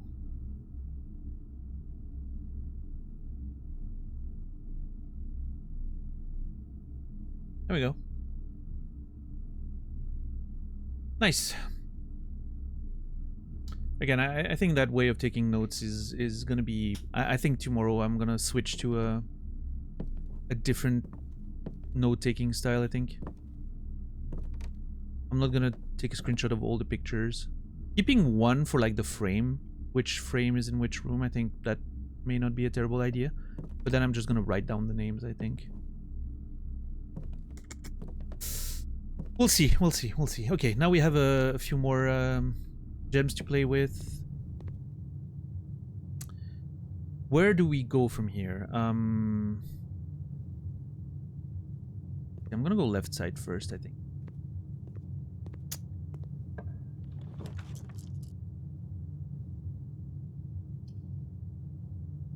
Ah, fuck. Okay. I really want the billiard room because I'm excited to know what the puzzle is. It mentioned a mathematical puzzle, which is very exciting. The drawing room is great. Opens more sides. It costs 1 gem though. I do feel like I need to keep my gems for now.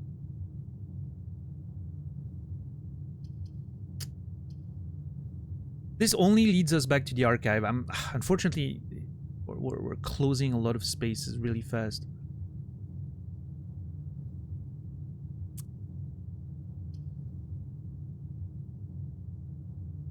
And it's hard to not take the drawing room here, I'm gonna be honest.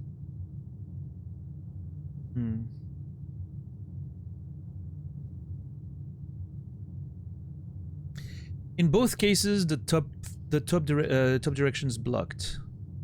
Unless I roll the dice, but... Do I want to take the draw room, risk losing a gem?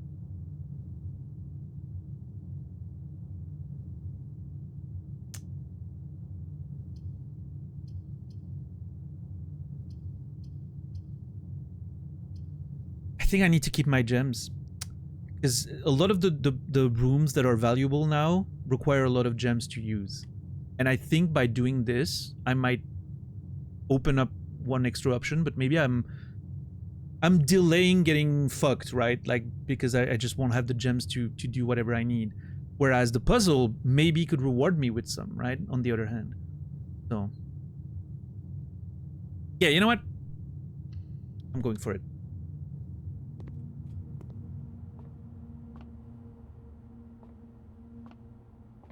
My friend, the archive. Oh, so nice to see you again.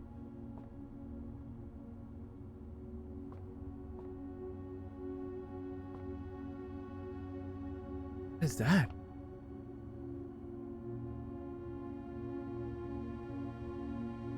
Huh.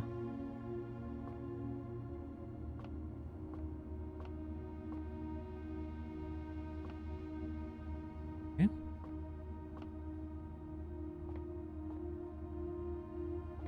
I'm gonna read the document I found that mentioned the billiard.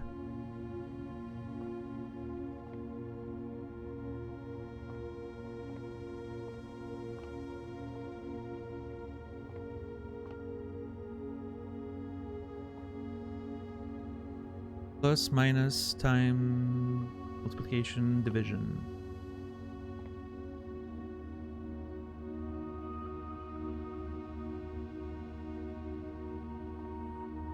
Okay.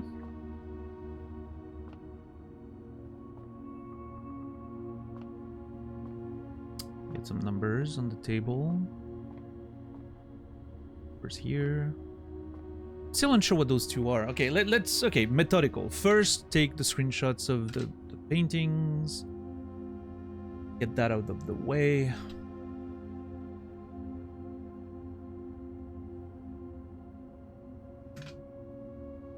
Billiard room.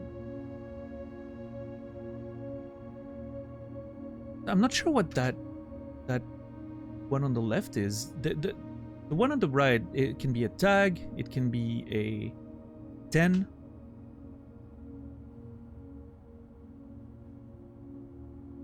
But in this case, I'm not sure. What is this? A coast? Cliff?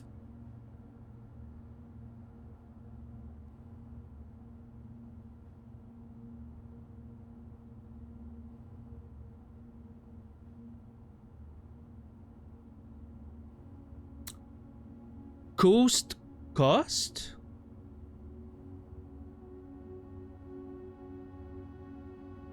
Maybe coast cost?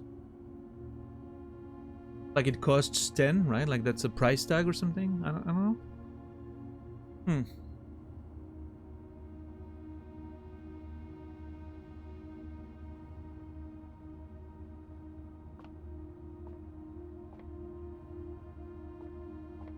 Not sure. Okay, let's... where did we find the document that was mentioning something about the billiard?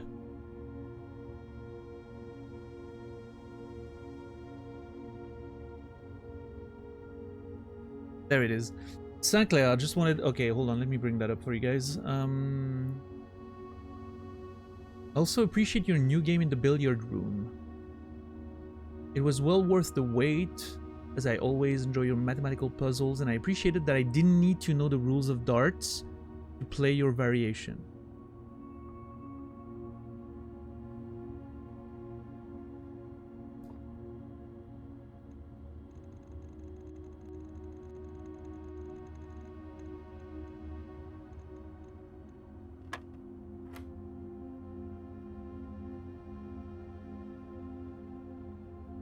Okay.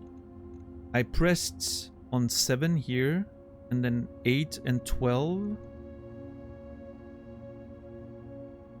somehow opened with the blue thing.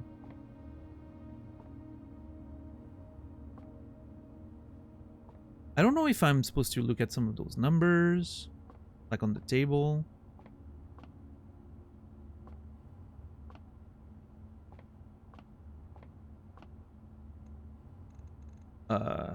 12, 8, 20?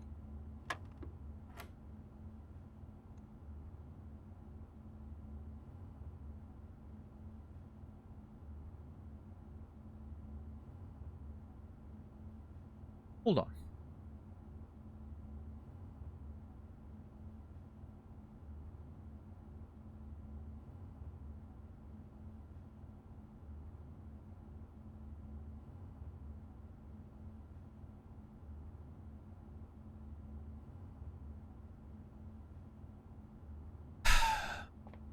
I wonder if it's something like, you know, plus, minus, times, and divided. You know, like, and the numbers you get, you need to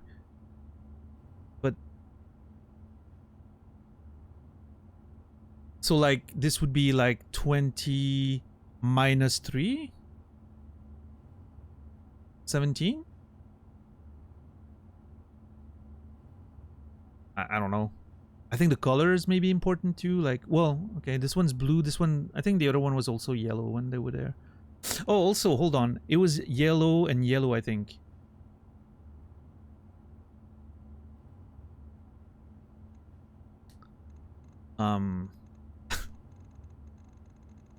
Try 17.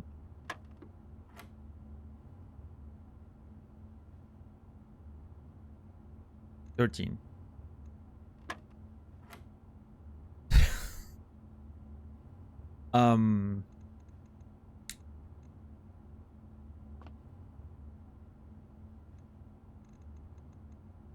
Two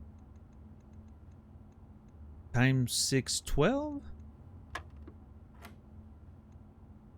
I have a feeling that I'm not doing what I'm supposed to do. I don't think I'm on the right track. Ugh.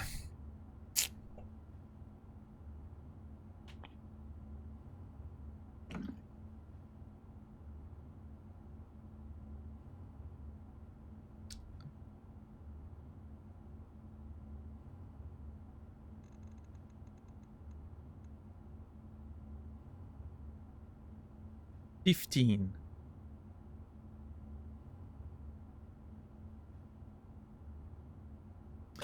So 15.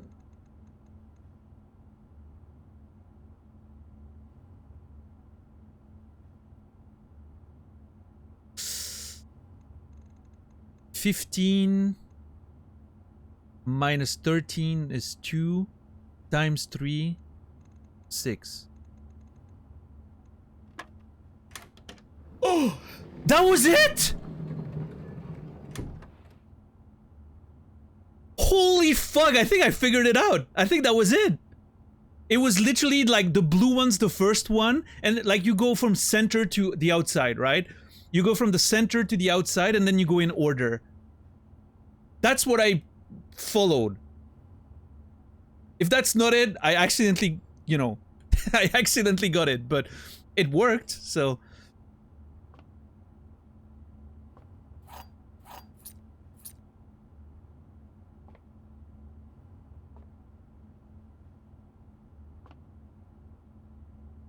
Next time, okay, listen, I'm calling it now. Next time I'm gonna be in this room, I'm gonna get stuck on that puzzle. And I'm not gonna understand why. And I'm gonna be, oh yeah, no, I was just lucky the first time. Also, fuck that, I got a bunch of keys. I don't need keys. I need gems.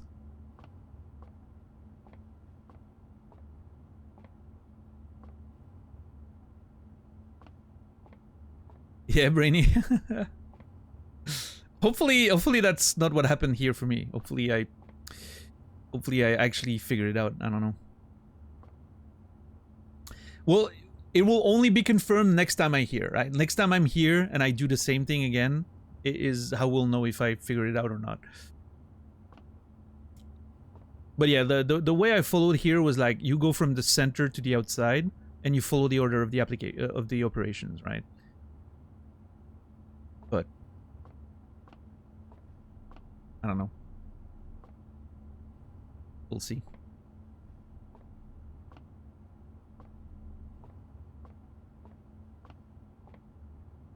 Ah, I see, Brainy. Yeah. All right, well, good. I didn't get what I wanted, which was gems, but it's fine.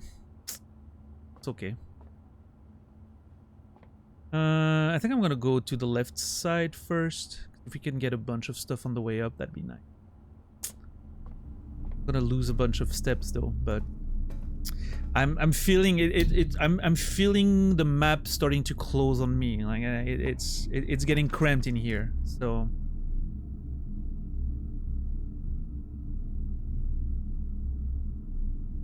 The code check. Check one item and retrieve it on another day? Oh, that's so cool.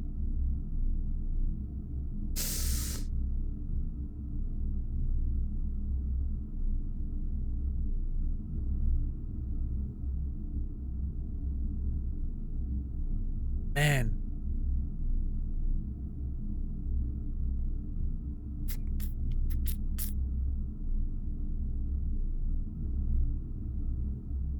I mean, there's a part of me that's like, I would go check the upgrade disk, because I feel like there's low chance that we find a terminal in this one. But at the same time, I do think the commissary opening up the map, it does cost a gem, which again, sucks. But we might be able to buy some useful stuff.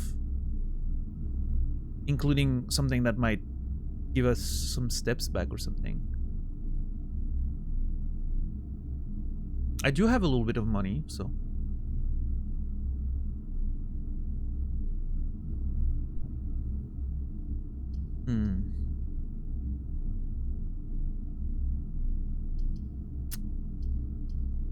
Shit. I don't really want to spend a gem though. What kind of items can we find here? Last time we had like a salt shaker. We had a shovel. I don't remember what else.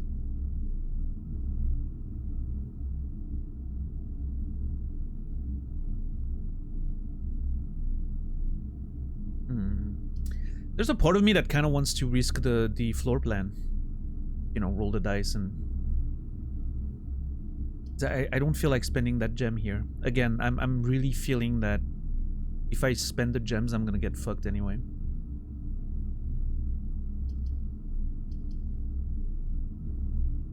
I do have a coupon code, which means... coupon book, which means everything is gonna be cheaper.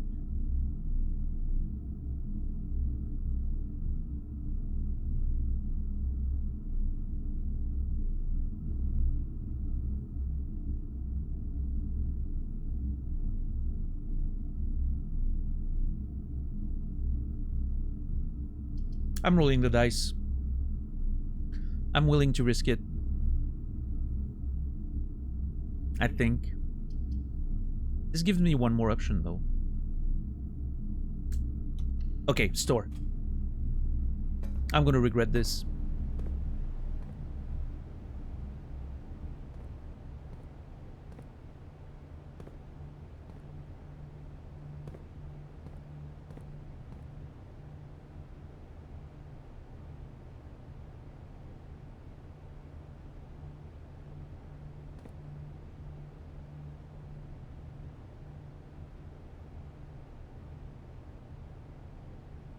Security and laboratory is where you find the terminals. If I find any of those two, I need to use them.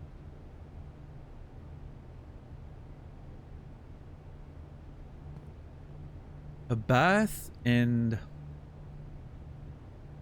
What is that? A vial? A...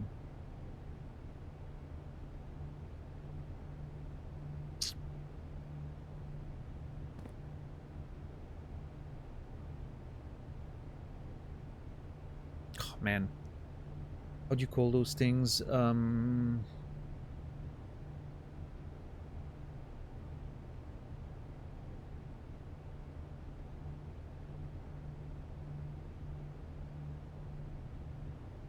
tube and a tub. I think that's it. A tube and a tub. What?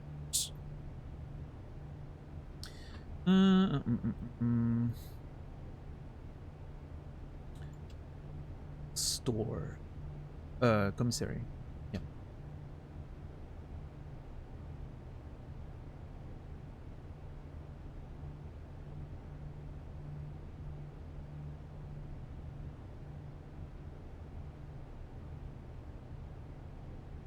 Wait, what is this? It's double, I think.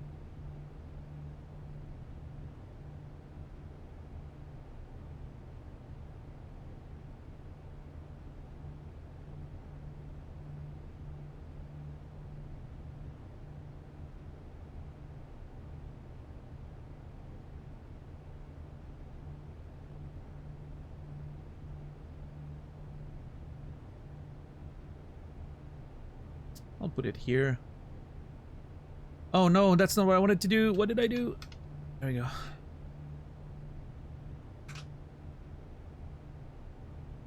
Commissary.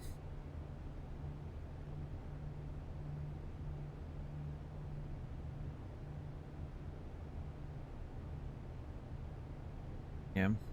And the width means that it's the one that has one extra letter, right? One doesn't.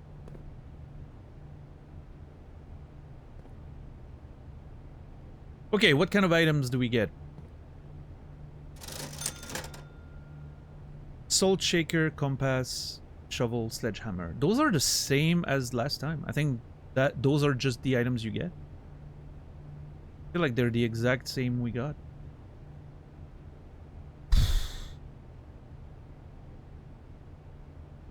I think the salt shaker... Oh, man, I should have taken notes of that. I think the salt shaker was that when you gain steps, you gain extra steps.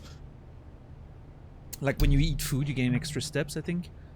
I don't know what the compass does.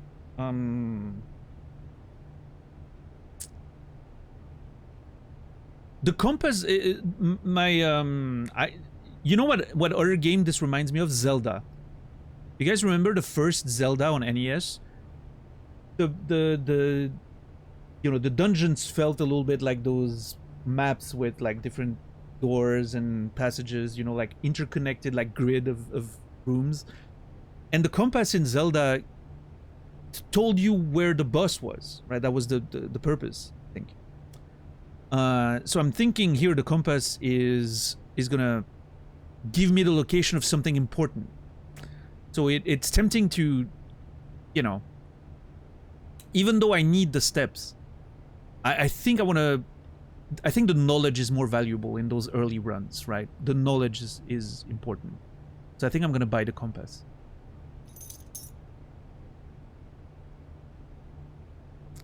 Draw floor plans leading north more frequently?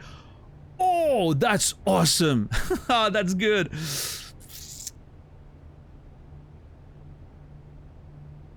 Okay, that is sick.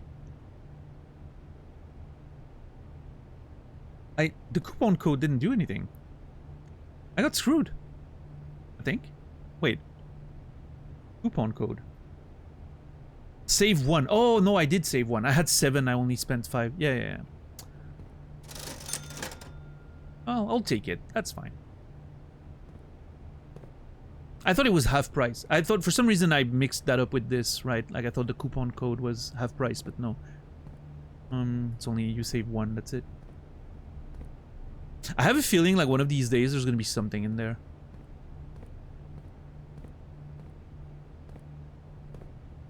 Like, why would you have a garbage bin with like an interior modeled if you're not gonna hide something in there? Come on. You think I'm that stupid, game? I don't know. Maybe I am.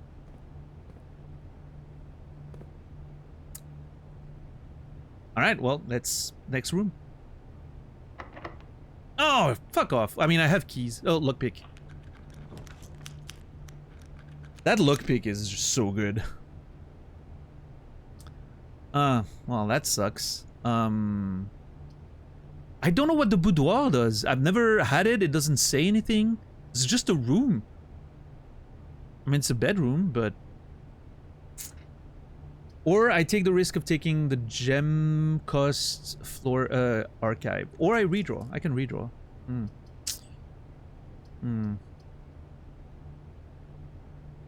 You know what? Again, I'm in the mindset that learning what rooms do is more important than anything at this point.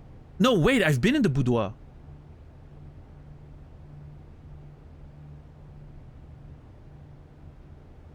I have been in the boudoir. Hold on. Yep. That was what's was in it. Never mind then. Okay, so the utility closet, you can... I know that the breaker box, you can change like the security settings, right? On the terminal. And in case of... if you turn off... like if there's a blackout, then the locked doors, like the digital locked doors could become open and all that. But I don't want to use the breaker now because I feel like... again, I'm only going by like logic, right? Which the game could work differently. But my logic tells me that if I use the breaker box now, and if I find a terminal later, it's not going to work. So I don't think I'm going to do that. I think my two options here is the archived floor plan, and I risk it for 1 gem. Typically a room that costs a gem is pretty good, so Or I redraw and I risk it. I'm gonna go archive. Let's roll the dice. I'm gonna keep the dice for when I literally have no other choices. Oh, it's the garage! Oh, I don't have the car keys. Fuck! No. I only get a bunch more keys. I have so many keys. And I have a lockpick. And the hallways are unlocked. This run is generous in the wrong ways.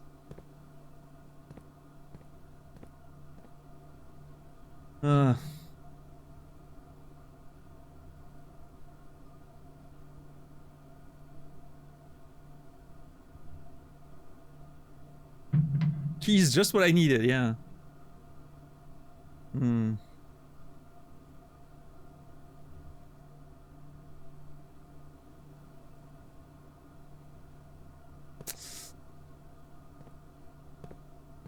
What did we find inside the... It was a... I think inside the car we found a message, right? Where's my notes? Yeah. Yeah, we find those too, I think.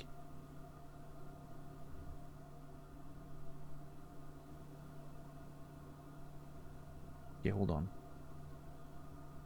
The garage. Yeah, the garage here is not a great pick, unfortunately.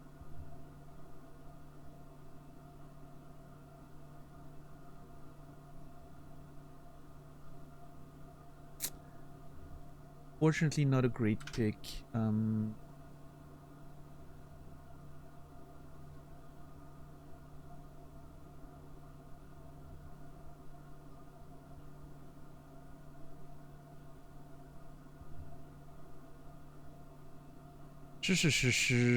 glad you're not dissuaded by the RNG aspect. Seem to be a common criticism. Yeah, well, no, I love it. I mean, I like roguelikes, right? So that aspect was never gonna, you know, be too much of a problem for me. I really like roguelikes, so. I mean, to me, this is like, it's sort of reminding me of, in a weird way, it's reminding me of playing Returnal. You know, you get those runs and you're like, I'm trying to find this room specifically because I'm trying to, you know, like, now I'm trying to find this, or I don't mind the RNG aspect of it. I think it's fun. It makes the gameplay interesting in a you know, different way. And like the way, you know, you figure out the lore and all that. I don't know. I mean, so far the only thing I'm seeing that I could complain about, my only issue with the game, legitimately my only issue with the game, is you can't quit in the middle of a day. I wish you could suspend, you know, your game and come back the next, you know, like the next real life day and resume your run. That is the only thing I wish would be different so far, because I think it would be awesome to not, especially for me it matters because of streaming. You know, it puts like a real lifetime pressure that you know, well, I mean, other people have, like, you know, jobs or kids or whatever, right? Everyone has reasons that they need to stop. For me, it's just that at some point the stream's over, I need to go, right? So I kind of wish I could just resume the next day, right? If I don't finish. But at the same time, I'm okay. I was talking about it with Dax yesterday, and what I was saying was, I can find immersion in being like, well, you know what? I have to go. It's the end of the stream. It just means I'm too tired to keep exploring the house, right? And I'm calling it a day, right? It's not like an in-game thing, but I find sort of like a headcanon in the sort of immersion aspect of it, right? The character is not tired because he walked too many steps. He's like mentally exhausted. He needs to rest. So it kind of works, right? It's not like I'm losing, you know. Obviously, it would suck to lose an amazing run, right? But I also, you know, in those cases, I can also stream longer. I don't mind going an extra hour or something, right? But But I can see a situation where I start a run like midstream. Like let's say we have several runs in a stream in the future, and I start a run later in the stream, and then it turns out to be like the run of my life. I could see it being a problem of, you know, suddenly being stuck a little bit because of that. But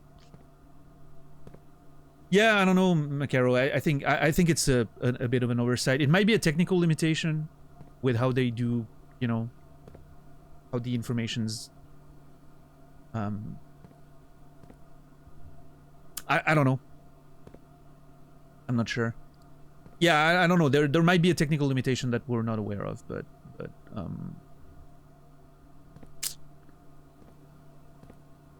it is something that I find a little bit fortunate. Still, literally my only minor issue with the game so far. So okay, this is interesting. What is it? Wheat. A cloud, rain.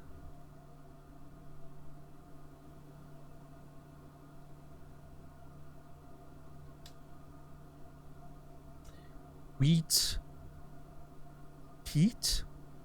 Like when there's heat, there's, well, I don't know, that's a bit far-fetched.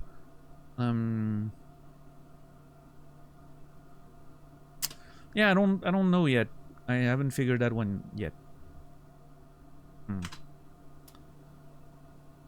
We'll put a pin in that one and try to figure it out later. Maybe we'll be able to cross-reference it with some other picture.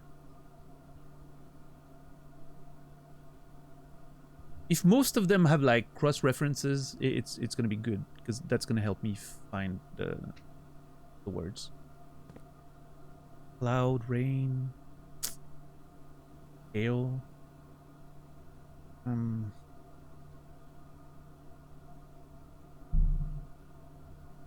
Wheat. That's wheat, I'm pretty sure. What? Oh, maybe it's what's the name of hold on. Orge. Barley.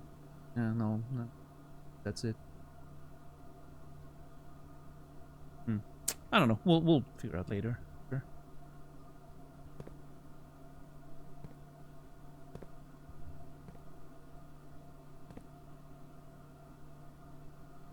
I mean, Returnal eventually included it, and I don't think it led to people safe scumming more than they would have, you know.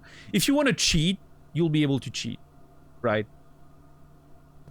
If you want to cheat at the game, you'll find, you know, solutions to everything online. You'll edit your saves or whatever. You'll you know, who the fuck knows what you can do, right? If it's a single player game, like, what does it matter? Just, if people want to ruin the game for themselves, let them. I don't know.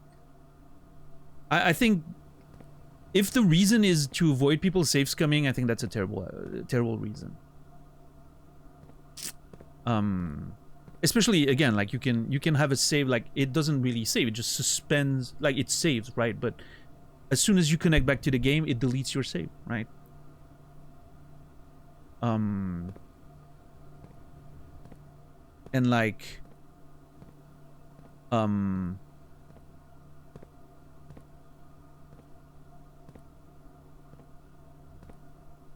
I don't know. I think there would be ways to circumvent that, I think, but maybe I'm wrong. I don't know. I'm not a programmer, but yeah. All right. Well, this is unfortunate because now we only have one option out, so we might very well get stuck here. Yeah, you can use sleep mode, Brainy, on PS5 or Xbox. That's how some people have done it. I've heard. Some people were mentioning that yesterday.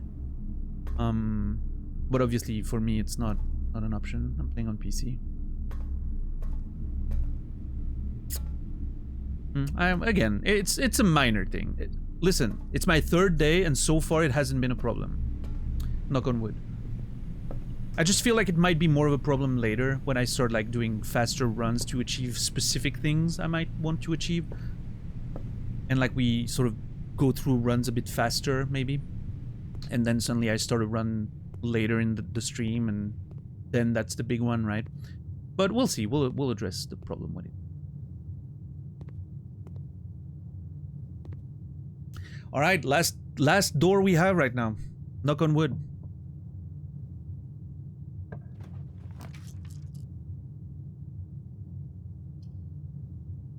God, I regret spending that fucking gem right now.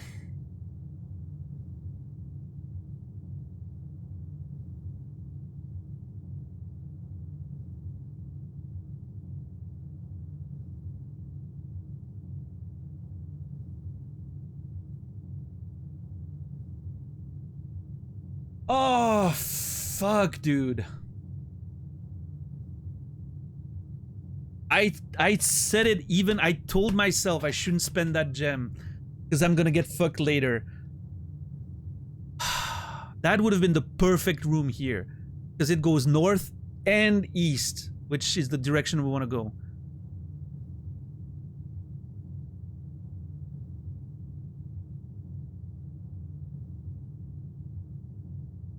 God, that one sucks. Holy fuck, that one sucks. And we had an upgrade disc too.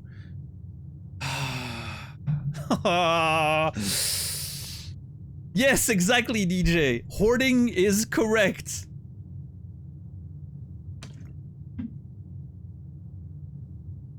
Every fucker that's like, oh well, why do you hoard your items? You're never gonna use them. See, that's why.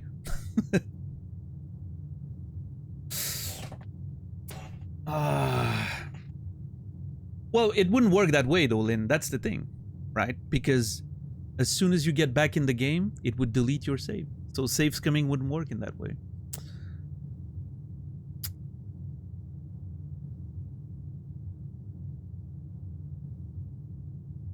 And even if it did, I wouldn't use it because I have willpower and I don't want to ruin the game for myself.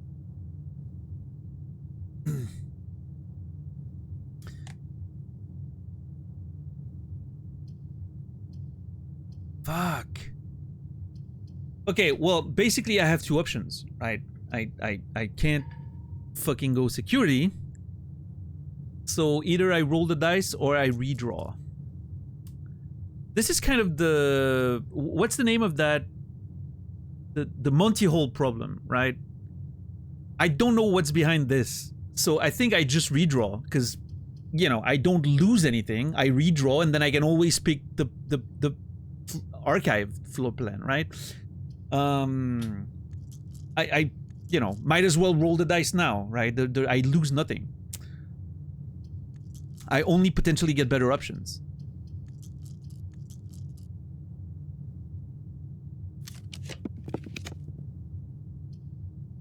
Fuck this game, dude. Fuck this game. Oh. Well, here goes nothing. It's the fucking bunk. God! Oh.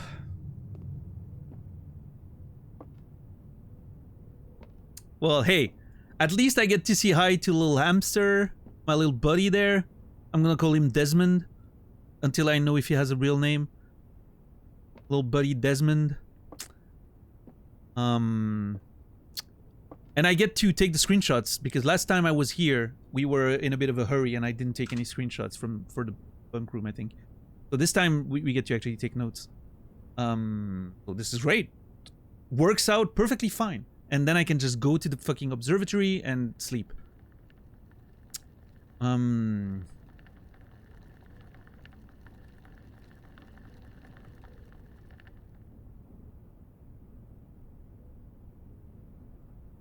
Yeah, I didn't have the bunk room. Okay. I'm gonna have to capture the whole journal too, so let's make a bit of space there.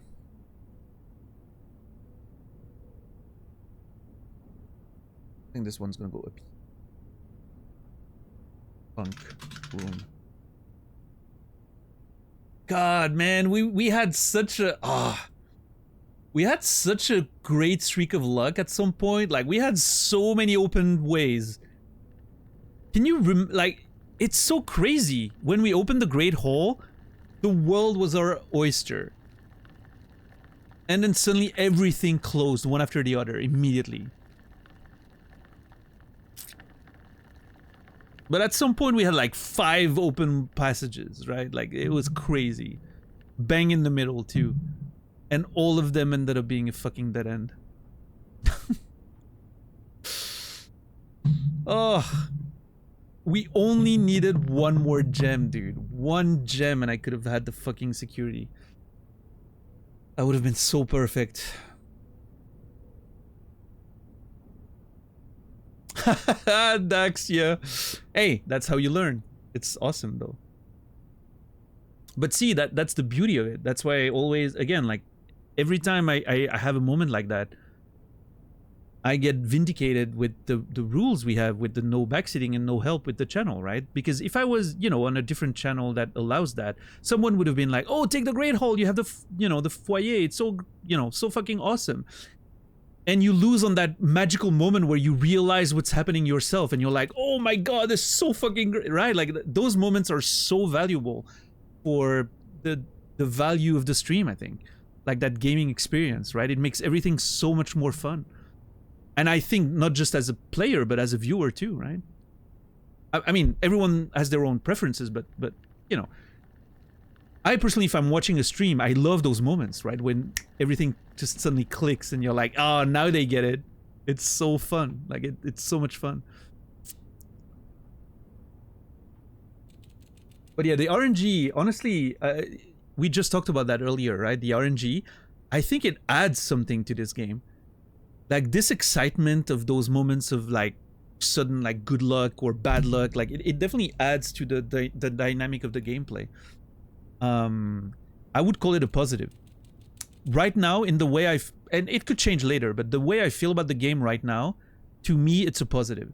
It prevents some of the issues I may have had with something like, we'll see how I feel down the line, right? But remember my issues with Obra Dinn and how the game sort of became stale very quickly after I had seen everything, right? Because I had to just go over the same places over and over again just to figure out the last bits of information. And it became a bit of a chore. I think the randomness here is going to prevent that because you are still playing with the RNG. You're still like having to think about where do I want these rooms, and I don't want to use that room now because I might need it later. And it keeps the thing fresh as you're exploring the lore and you know. I think in this case it's a positive, at least so far. Maybe I will. Who knows? Maybe I will reach a point where I'm like, okay, I would just like to get it done now. This RNG is just preventing me from getting to where I'm trying to get, right? But I don't know. For now, I'm not feeling it. For now, it's only positive. So let's hope that lasts for a long time. Okay. Ooh, that's new. I don't think I've seen that one before. Beer. A beer painting in a child's room is kind of a wild thing. I'm just, you know, just saying. Yeah, you can see that the Scrivener is starting to struggle with all the screenshots. I'm gonna have to find another way to do it. Oh, it's paint and pint. Oh, I think I've had them before. Now it kind of rings a bell now. Paint and pint. We didn't get them today, or even maybe yet, not even yesterday, but I'm pretty sure I've seen them. Or paint and pint. It might have been actually in this exact place last time, and I just didn't take a screenshot. Teaching them from a young age, yeah. Okay, thing in here. Let's read the journal again and take some notes. Yeah, see, that's what I was mentioning the other day. The red color, the red prince, which means I would be Simon. I think I'm Simon, right? So I'm the one who wrote this. So I'm the red prince in the, you know, the sort of symbolism of the stories and all that. I don't know. Let's take a screenshot of these.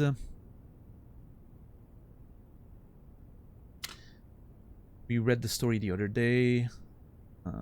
I'm gonna read it again, just feel like now that we have a little more context, maybe it kind of means more. But...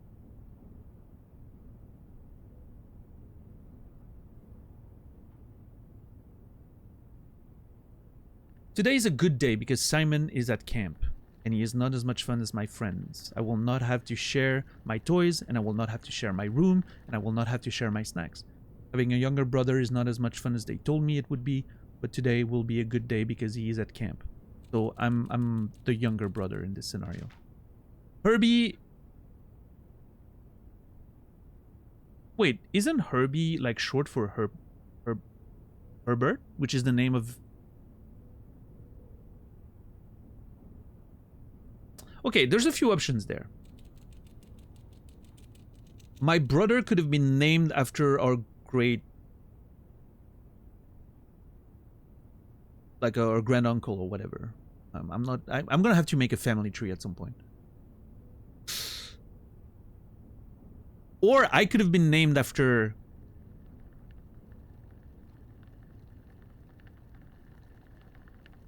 Hold on.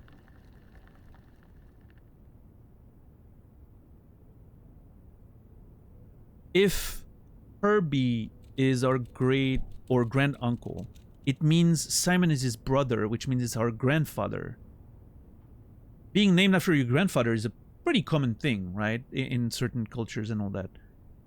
So there's a chance that these journals actually have nothing to do with me. It might be my grandfather and his brother, my uncle, my great grand uncle or whatever.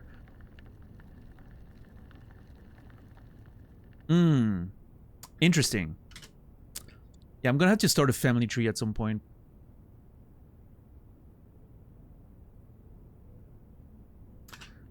Let's see.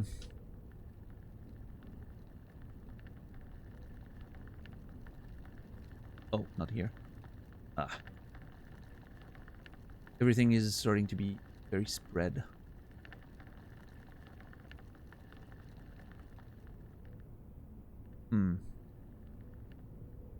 I'm just taking, like, I'm not bringing up the notes because I'm organizing stuff, but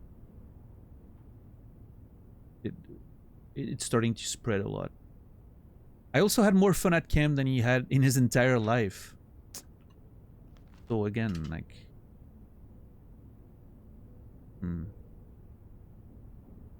Yeah, I initially thought that was me and my brother, but...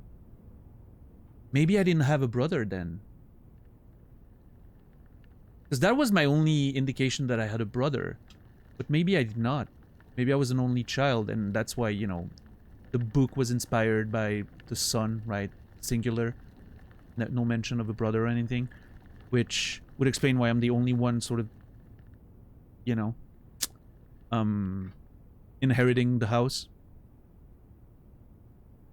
Yeah, DJ. I was actually talking about Idiocracy yesterday, and I was saying that at this point I would take Idiocracy over Reality, I think. Because at least Idiocracy ends somewhat of a, you know, there's a bit of hope there at the end. I'm not sure real life has that. I don't know.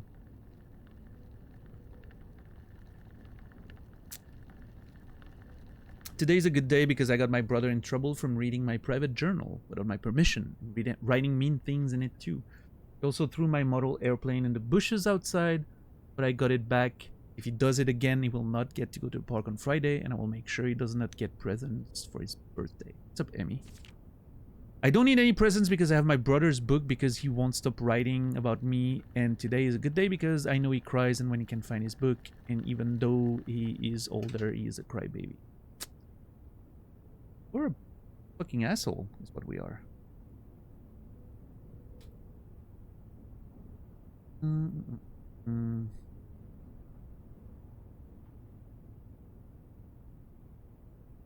Right. Apple, thank you. Okay. Today's a good day because today my brother returns from college and I get to finally return to him the book I took from him a long time ago. Hopefully you find it as hilarious as I do. Honestly, I have no idea how we survived sharing a room. All things being said, I wouldn't have it any other way. I'd still would rather have a sister. Congrats on the diploma. Welcome home, Simon. Again, that... From all the context clues, I'm thinking this could be our grandfather. And not us, as I initially thought.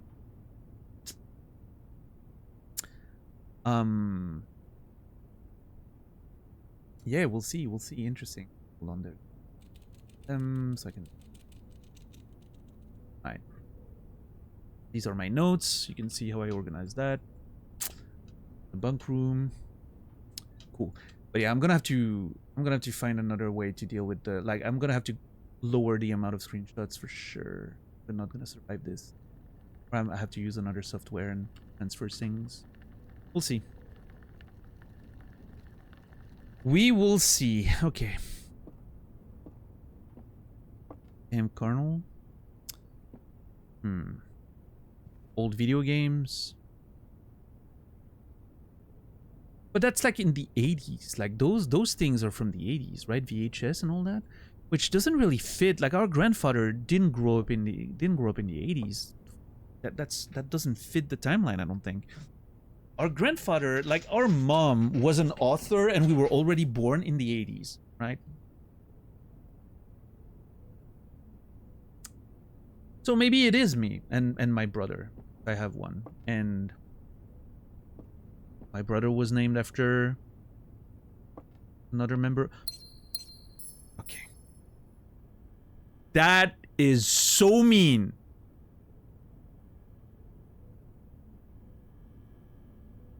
That is just adding insult to injury, honestly.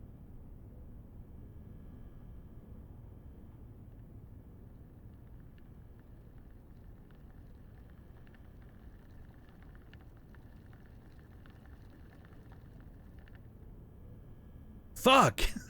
Fuck. I should have planted the bunk room earlier. I had an option at some point and I went against it. I should have just planted it. Well, I mean, nothing guaranteed. I don't know if the items are spawned when you start a new day and it's a new seed, or if they're determined when you, like, if they're rolled when you draft the room, right? I'm not sure. Don't tell me if you know, but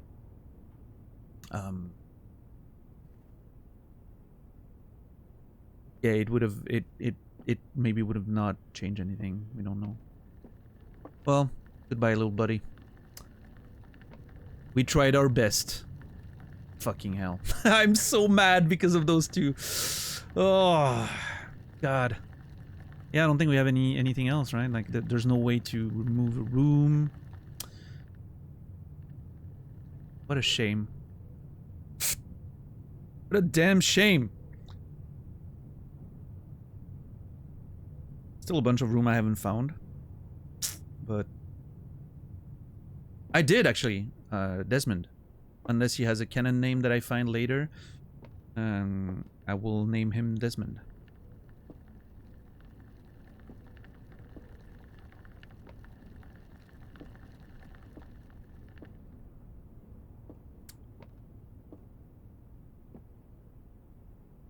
I am still miffed. I'm so miffed about those gems. God damn it, game. Oh well.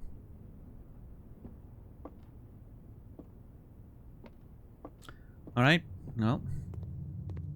Only one thing left to do, I guess.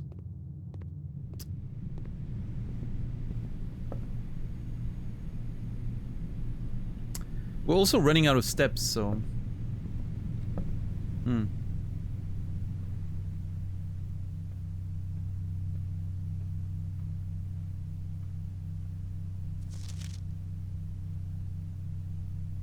Oh yeah, I need to take a screenshot of that.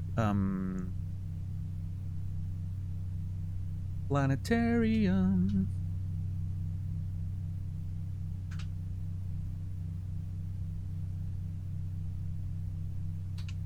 Planetarium.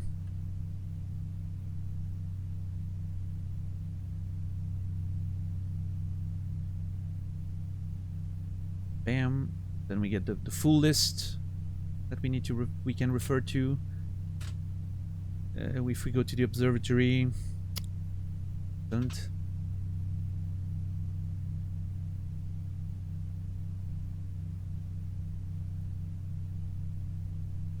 But yeah, no, this game is really interesting. Like the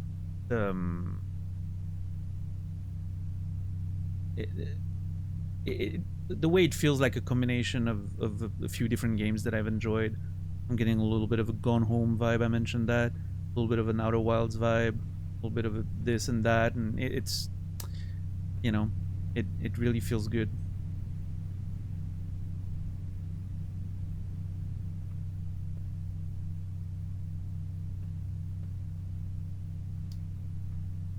I'm liking it.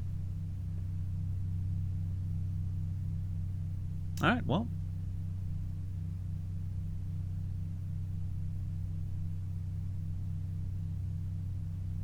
We're gonna call it a day in the planetarium. Get our extra, you know, stars. Yep.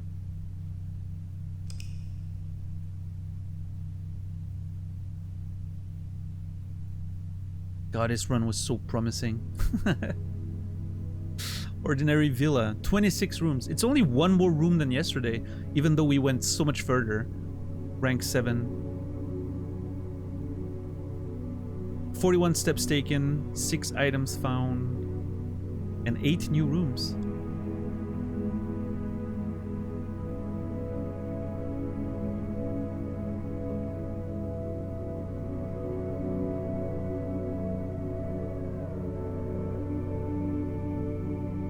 Okay, so I was wrong about the graphical representation of the house. This is the same as day 2. I don't think it has anything to do with the position of the rooms. It has to do just with the size of it, I guess. Which is funny because it did really look like it was, you know, it fit with where I placed things. So that was a nice coincidence.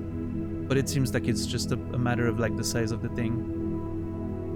It was a great day, yeah. What interesting discoveries we've made today. The archives. Oof. That was my favorite place in the game so far. Yeah, I guess so, Colette. I'm not making plans for tomorrow. Tomorrow I'm just getting in there and let's see what happens. I'm not gonna make plans anymore. Clearly nothing works out the way you expect it to. What a beautiful metaphor for life.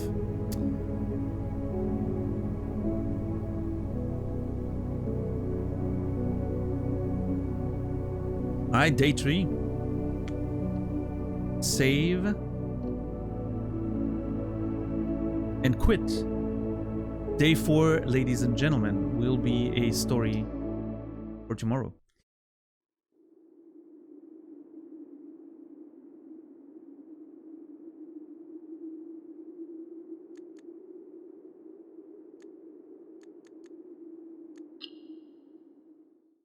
Alright, everybody. Thank you so very much for keeping me company while I'm playing this video game. Thank you everyone for the support. Thank you for the resubs and the gift sub. Thank you for the huge donation. So you know I appreciate it. I'll be back tomorrow in about 19 hours, 7 p.m. Central European Time, 1 p.m. Eastern, 10 a.m. Pacific, as always, for more adventures of Blueprints. Yeah, great game so far. Oh, come on, Monivida. You sneaky.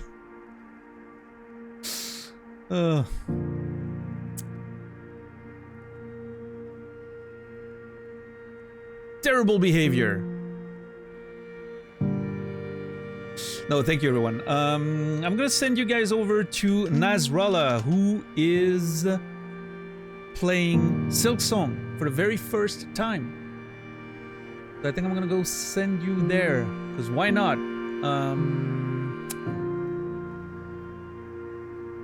Yeah. Sure. Let's do that. Yeah, thank you everyone. Rasta. you did it. You said you were gonna do it and you did. No, thank you everyone. I truly appreciate it. Hopefully the game keeps on delivering. And I will keep on playing. I wish you all a beautiful rest of your day, evening, or night.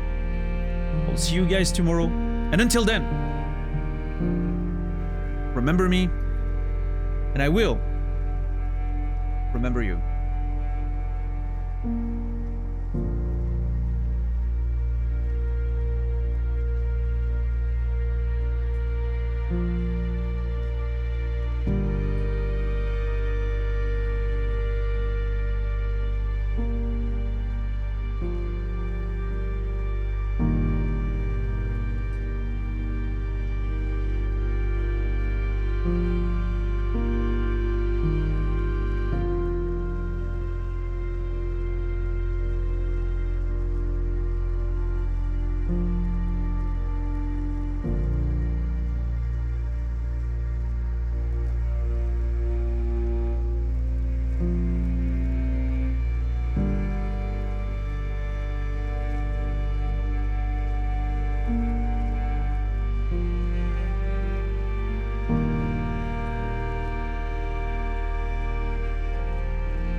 Bingo, Malachaz, Gleiger.